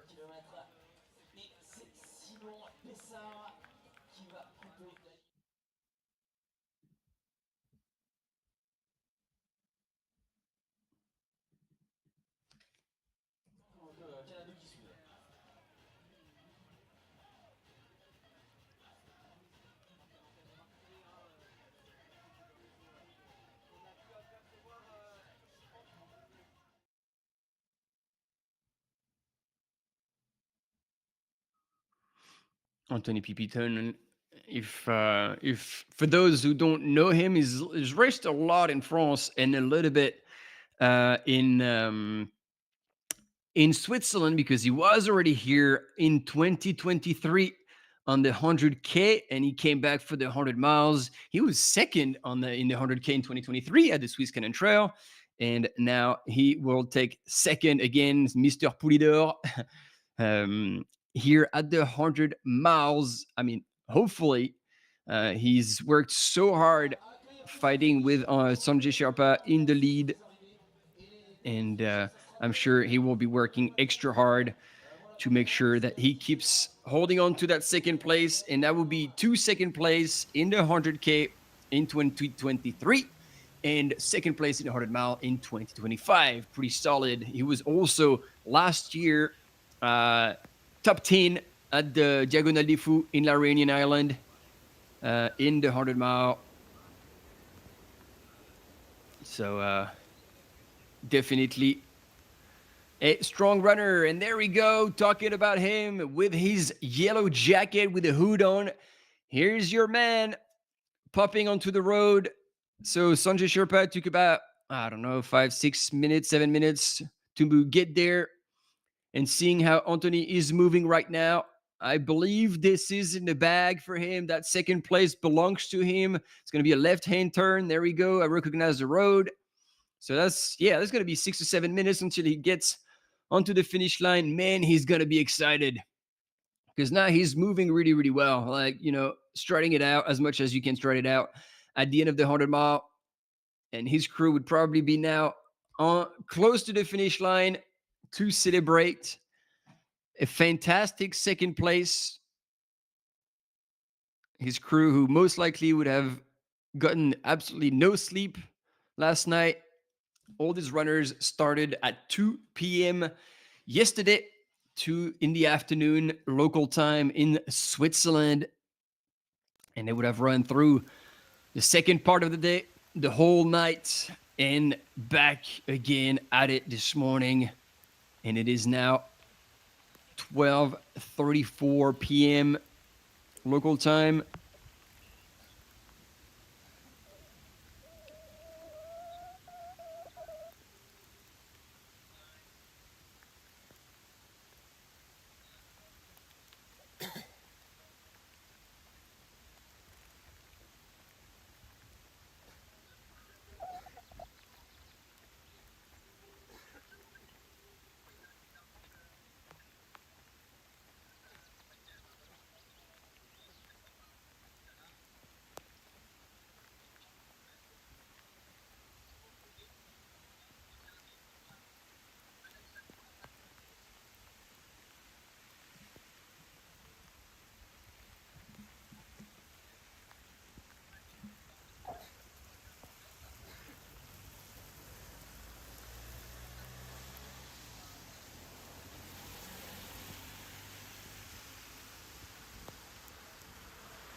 Yeah, and I'm looking at the rankings, but Anthony is pretty much in the safe zone now for his second place because Maxime Huldebegs still hasn't made it through the aid station of La Roche at 163.5. So for as long as Anthony can keep moving, which he is, and moving well at that, this is going to be a second place secured for the French runner. He'll be excited about that, sure. Checking out his watch, he's like, oh, hang on a sec. I'm getting more kilometers than I was supposed to. All right. Just getting a bit of an understanding of how close he is. Maybe a few turns, and then he'll be able to hear our speakers on the finish line. And from then on, the pain disappears. You're going on autopilot. You just want to get it done. And you're projecting yourself, crossing the line, securing that second place.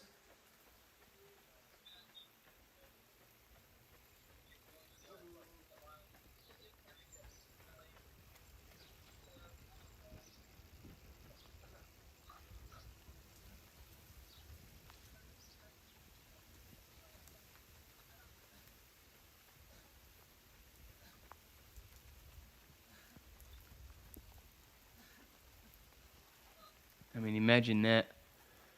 Starting yesterday at 2 p.m. and running through this whole time in an environment that is everything but easy.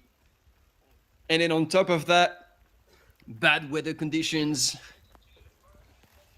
come increase even more the challenge in front of you. And yet you face it, give it everything you've got and a bit more. Welcome all these challengers with open arms. This is what you sign up for. This is what you're seeking. Throwing yourself into a 100-mile race. Anthony is no stranger to that. He's done several before that. And successfully so once again. Finishing top 10 at the Diagonale des Fous La Réunion is world class. Merci. And there he is crossing the road. Probably now 5 minutes. He's looking back just to make sure he's in the safe. He knows that he can't let go of that second place and he needs to push it all the way through to the end. As much as it hurts, as much as the legs are screaming, stop. You just have to keep going.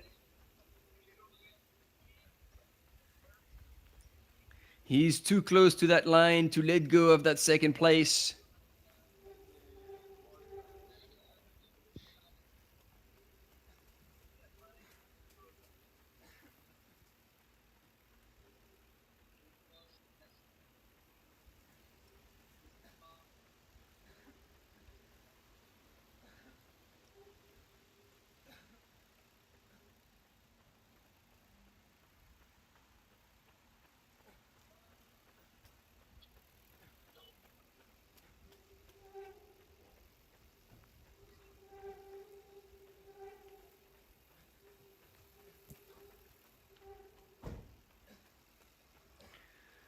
There we go, Anthony Pipiton in the last 500 meters, I'm guessing, of that 100-mile.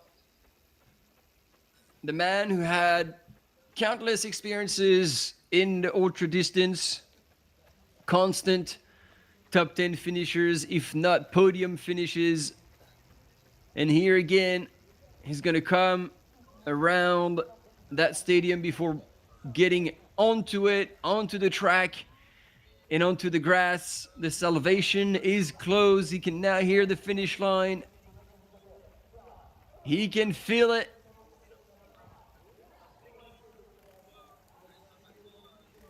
And he's going to hang another podium finish to his name.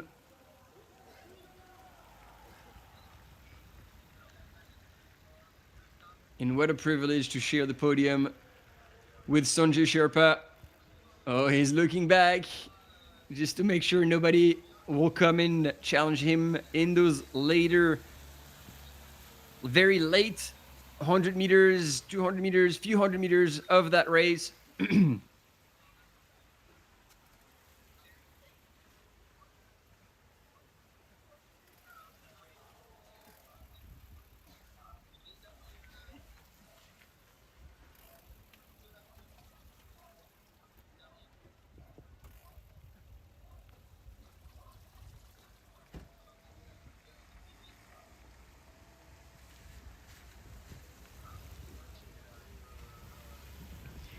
Here we go, almost there. There's probably going to be a few people cheering him on. There we go. We count on the crowds to bring them home.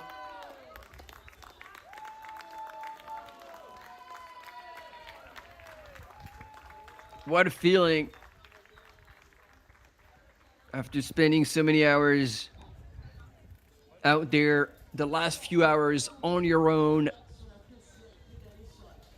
reconnecting with people, with the crowds, with civilization, and to celebrate a fantastic second place here at this inaugural 100-mile race for this anniversary edition, 30th anniversary edition of the Swiss Canyon Trail. Ladies and gentlemen, year 2025, second place in the 100-mile, coming from France, Anthony Pipiton. Let's hear it from the finish line.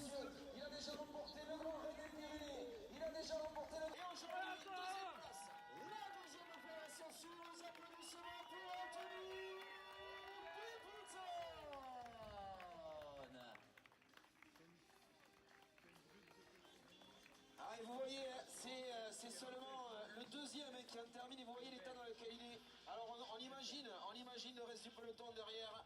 Alors on sait qu'Anthony est allé au bout de lui-même. On voit même les jambes qui tremblent un petit peu parce qu'il a froid, il est frigorifié. Il a tout donné, il est allé au bout. Bien évidemment, je pense qu'on peut l'applaudir plus fort que ça, mesdames, messieurs, parce que là ça a été au bout du bout, un vrai guerrier. Yeah, so you get his crew that's there. They've supported him a lot. And he looks cold.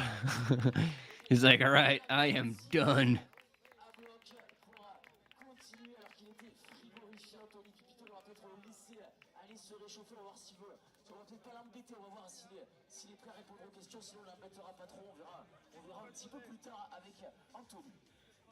On va faire très rapide, voilà, on a dit, on a décrété ça avec Anto, donc très rapide.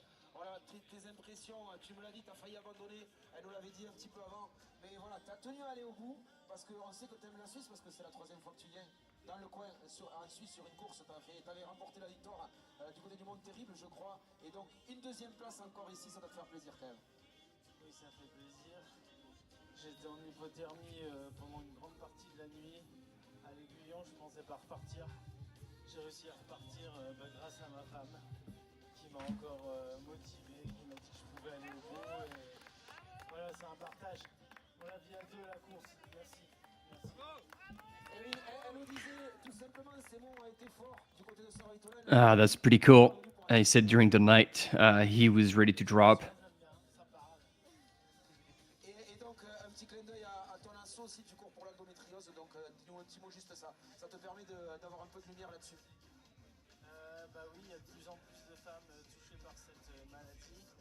Et on a de plus en plus de traileuses maintenant sur les courses. Donc c'est important d'en parler à chaque fois sur des courses. Donc je suis content que tu relais l'information. Merci beaucoup. And so, yeah, he suffered quite a lot during the night, especially. He was going to drop out, and he said, like, I owe it to my wife who put me back on track. She gave me the motivation and the strength to get back out there, and he did. And eventually, super stoked to have taken the second place and made it to the finish line. That is not his first time in Switzerland. He was there before, as I was telling you, second place in 2023 on the 100K. And he also runs for a non-profit to raise money for the research and support endometriosis, which is, if you don't know what it is, a disease, a problem that women encounter usually. in her reproductive system, and he says that apparently more and more female, and so he wants to raise awareness and funds to research on that that health issue. That's it. I think this is going to be a wrap for this morning. We're going to be back with you in about a couple of hours for the rest of the race. We'll see the finish of the women's race in the 166K, as well as the finish of the men's and women's in the 111K. Enjoy your lunch break if you're on the CET time, and if you are anywhere else in the world, thanks for tuning in. We will be back in a couple of hours.